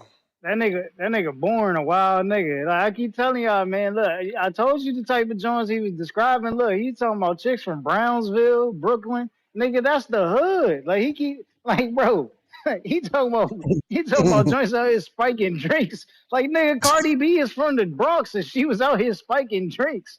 Like born, bro. You gotta chill, man. See, Born taking it back to them days when he was in the 80s with Jay Swift DJing and shit. Word. And they was fucking with them Bronx bitches. Nah, man. Stay away from them joints in the Bronx, man. That's why he talking about moving militant. Nigga, this shit like the Wild Wild West out there, man. You know what I'm saying? That shit crazy, man. Look, go get y'all a good church girl, you know what I'm saying? A good joint from the suburbs. Go get y'all a good joint from the suburbs, man. You know what I'm saying? Stay away from them hood boogers, man. Stay away from them Word. hood boogers, man. For real, for It's real. only a few of them, you know what I'm saying, that may be acceptable. But you know, otherwise, stay away from them joints, man. They no good. They no Nah, I'm good. gonna ask you a question right now. And both Tone and y'all gotta answer it together. I don't know who I should go with first because I know one of y'all gonna change your answer. Have you ever dated a woman that wore a bonnet in the street? No, and I'm no longer attracted to those type of women. Respectfully, that's a red flag to me. I don't want no bonnet. Me neither. Yeah, nah, I don't. You know, I don't date. You know what I'm saying? Tip ain't date in his 20s, man. So you know what I'm saying. I'm now moving towards that route. You know what I'm saying? I'm in the 30s, man. So you You know, wear that now is the bonnet out time. in the street with Now me, is the time. it's over. It's over. Yeah, but that's them young joints, bro. You gotta think about it. That's them young joints, and that's them joints that stay in the hood, bro. That's them joints that stay in the Over. hood. Nah, yeah, you gotta stay away from them joints, bro. You gotta stay away from them.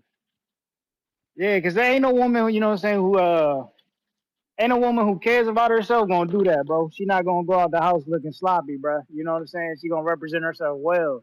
You know what I'm saying? Joyce that go outside with the bonnet on, looking crazy, and the PJs and the tank top. You know what I'm saying? Going to the gas station for, you know what I'm saying, some chips and soda. You know. And then blame it on I only went out real quick. Nah, man. Nah, Yeah, nah, Man. nasty, bro. nah. Respectfully, We it's doing away with over. them. Respectfully, it's That's over. That's the joints that be at clubs setting niggas up, man. That be, you know what I'm saying? Those the joints that be at clubs set. They be pulling Yeah, the J Swift. I mean, like the King Born. I know it happens. Like I know it happens, but I don't bring that type of energy to get set up. Like, where's niggas at getting set up at? What's going on? What you Bro, you mean? gotta In be that strip club you at? What you mean where they get set up on? Nah, bro. Nah, you really gotta look lying. like a lick, bro. You gotta really present yourself as a lick in order to get set up, bro. Cause I ain't no way. mean, you right about that. You right about that. But I mean, if you put yourself in that environment, that's where it's gonna happen at. That's crazy. Set up. That's wrong. Richard Steele stops the fight. We got to No, that. and when one tone's not here, the woman that I choose to bless, I need her to walk around in booty shorts all day. Because Instagram, the women got booty shorts on all day. Like I want to be able to see that in live person. If you my girl, I need you in booty shorts all day. I gotta catch up on these super chats. How old is one tone? 10, about to be 11. That's your oldest and only? Only one. No more for you. You done? Done. Never clearing car seats again. Never. Y'all text a lot? Who, me and one tone? Yeah. Oh, hell yeah. He took right now. Angel Calderon, check your DMs. Yo, I got an Angel DM, but again, I don't know if that's you, bro. You're going to have to say, yes, this is me. You got to be way more specific. One lump sum, $5. I want to see Tone on The Bachelor. Be the first season I ever watched. Make an audition on tape. Davey so hard. That would be lit. Damn, I see you, Malcolm. I owe you this counter from 7 hours ago. That's crazy. That's crazy. I got to do a show. I'm going to have to cancel them, Gus. I ain't beat. Malcolm, what up? Mr. Gibbs, how you doing this Friday? All good. We still got two-tone in the building? Yes, sir. Superstar in the flesh. Hey, what up, y'all? It's Friday. I'm hyped. You know what I'm saying? I tried to call in earlier and talk some Four King shit, but I fucking went and did some shit and came back. Now y'all on some completely different shit. So I figure, you know what? I'll take the time to call in, express myself as a single man. You know what I'm saying? For context, I'm 30. I'll be 35 in August, and I will admit that my preference is to kind of keep things flexible. You know what I'm saying? That's kind of how I feel right now. I think a lot of women today are cool, but you know, it's a lot of them are hard to take serious. You know what I'm saying? Like when I deal with women, I'm kind of on fun time. I'm like, especially in the beginning when I'm first getting to know them, I don't really never sell myself for real. I sell an activity. Like, let's go here and do this, you know? And I'm just really on fun time.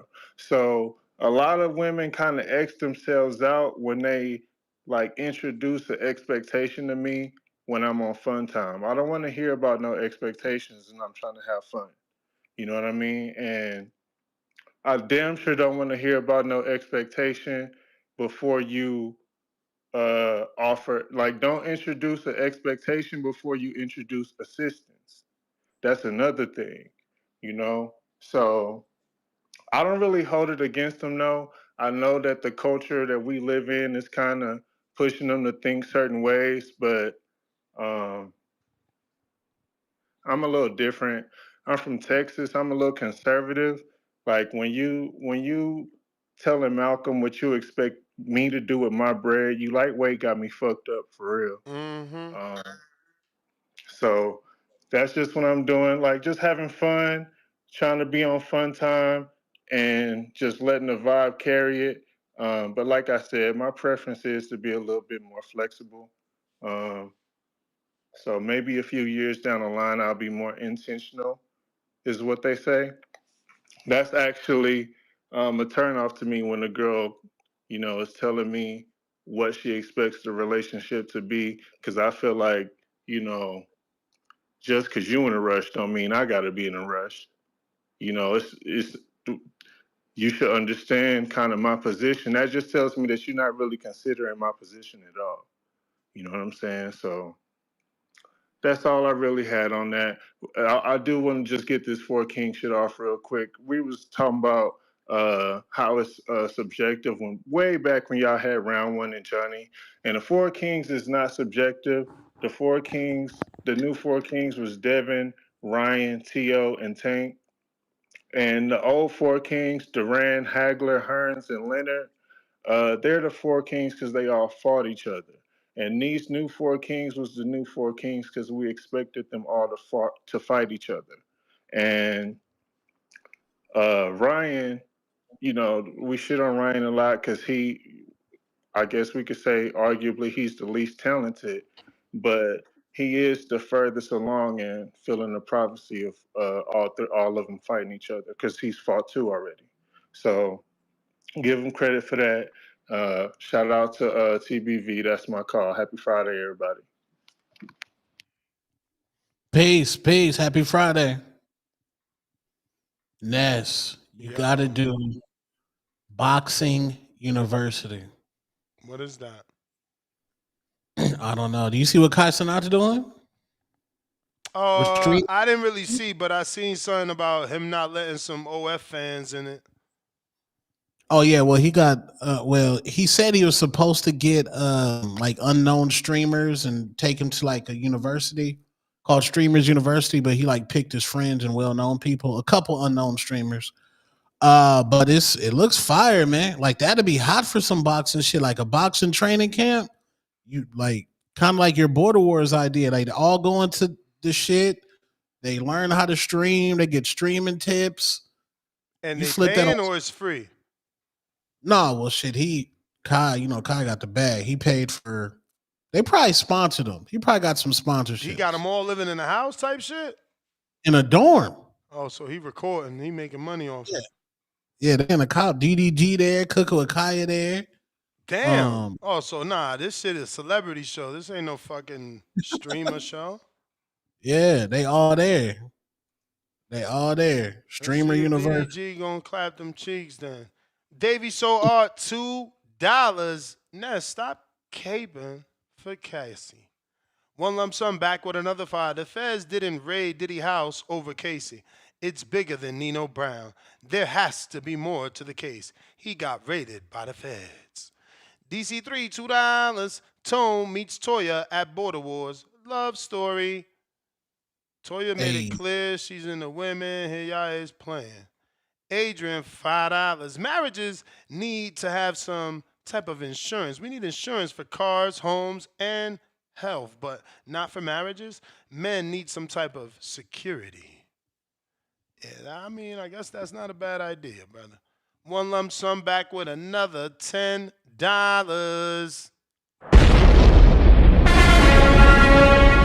Shit. He says. No, they in dorm rooms. They got each dorm. He's a professor. Cooking with Kaya's a professor. Kai Sinat's the dean. And then they got the rest is like students and stuff like that. Duke Dennis. I think that'd be hot for some boxing shit. Yeah, the thing is, I mean, bro, boxing, like, who gets along, bro? Like, you know what I'm saying? Like, how we gonna get the bigger content creators to live in a dorm and be professors? That's like you getting Sean Zattel to be a professor yourself. Like, so many people that gotta just uproot their life. I don't know. I would have to see more. And then, you know, you talking about comparing it to us and them, you know, them streams is different over there. That shit makes sense over there with them. One lump sum, $10.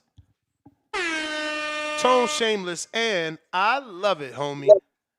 I love it. The homie that hit on anyone at Border Wars when he said, "I'm getting an escort," I died laughing. Sometimes need that slump buster. She might be a 5 or a 6, but you do her a solid. I have no clue what he talking about.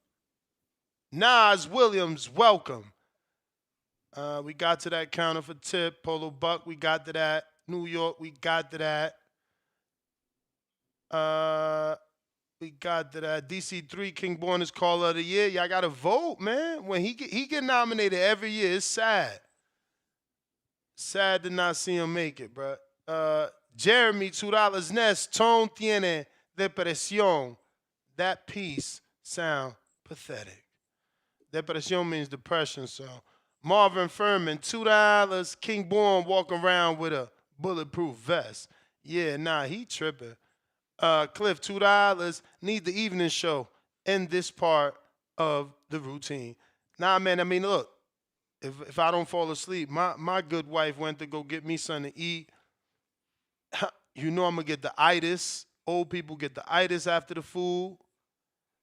And, yeah, man, if I could stay up, we all gravy. I even got an alarm, to be real. I even put an alarm because I hated that I was missing. So we'll see what happens. Damn. This is what Angel wanted to send. The reason that women don't get caught cheating because... For starters, homie's an actor. He's a whole actor. He was on Ballers, but okay, we'll listen to him. And the dudes that they dealing with know how to stay in their lane. Just an example, real quick. A guy coming to a woman at a grocery store, he say, yo, you look good. Can I get your number? Just say, yo, she's honest. I gotta call me on Tuesdays and Wednesdays at 2 o'clock, right? And the dude will be like, yo, no problem. And he'll play by the rules, flip it around. He say, yo, I'm feeling you. Can I call you? He says, yeah, but I got a girl. They kick it. They hang out. She starts emotionally getting attached to the guy. And then she start calling him on off days because she don't know how to stay in her lane. And that's all facts right there. The reason that women don't get caught cheating because the dudes that they dealing with know how to stay in their lane. Just an example. What you think, Tom? I don't know, man. Don't listen, man. Just do what y'all do, man. Don't listen to me. Don't listen to that nigga. Just whatever works for you, my nigga. Salute to that nigga, man. But we do got to revisit the Nicki Minaj Remy Ma battle, being that Papoose said he wrote the diss records. We got to reevaluate that. Nicki Minaj, that confirms. That's a good one, Tone. This for you. I mean, it wasn't for me. It wasn't hard for me, but I never had full custody, so I don't know. Tone, is it difficult? KL Chapo, $2. Single fathers, is it hard to date women without kids? So you got a kid. Hard to date She a ain't woman got a without. kid. Oh, I love it, bro. I No, love it. but is it hard? He's saying. So do she accept you? I'm assuming. Oh yeah, nigga. The women, they love a single father that's taking care of their kids, cause they like, oh, if we have kids together, that means he gonna take care of our kid. Hell yeah, they love that shit. Walk through the mall with your son or your daughter, and they young, and you walk through the mall, man, that's a chick magnet right there. Well, on that note, I'm about to eat. It's over. Catch me on the next one. Peace. Peace.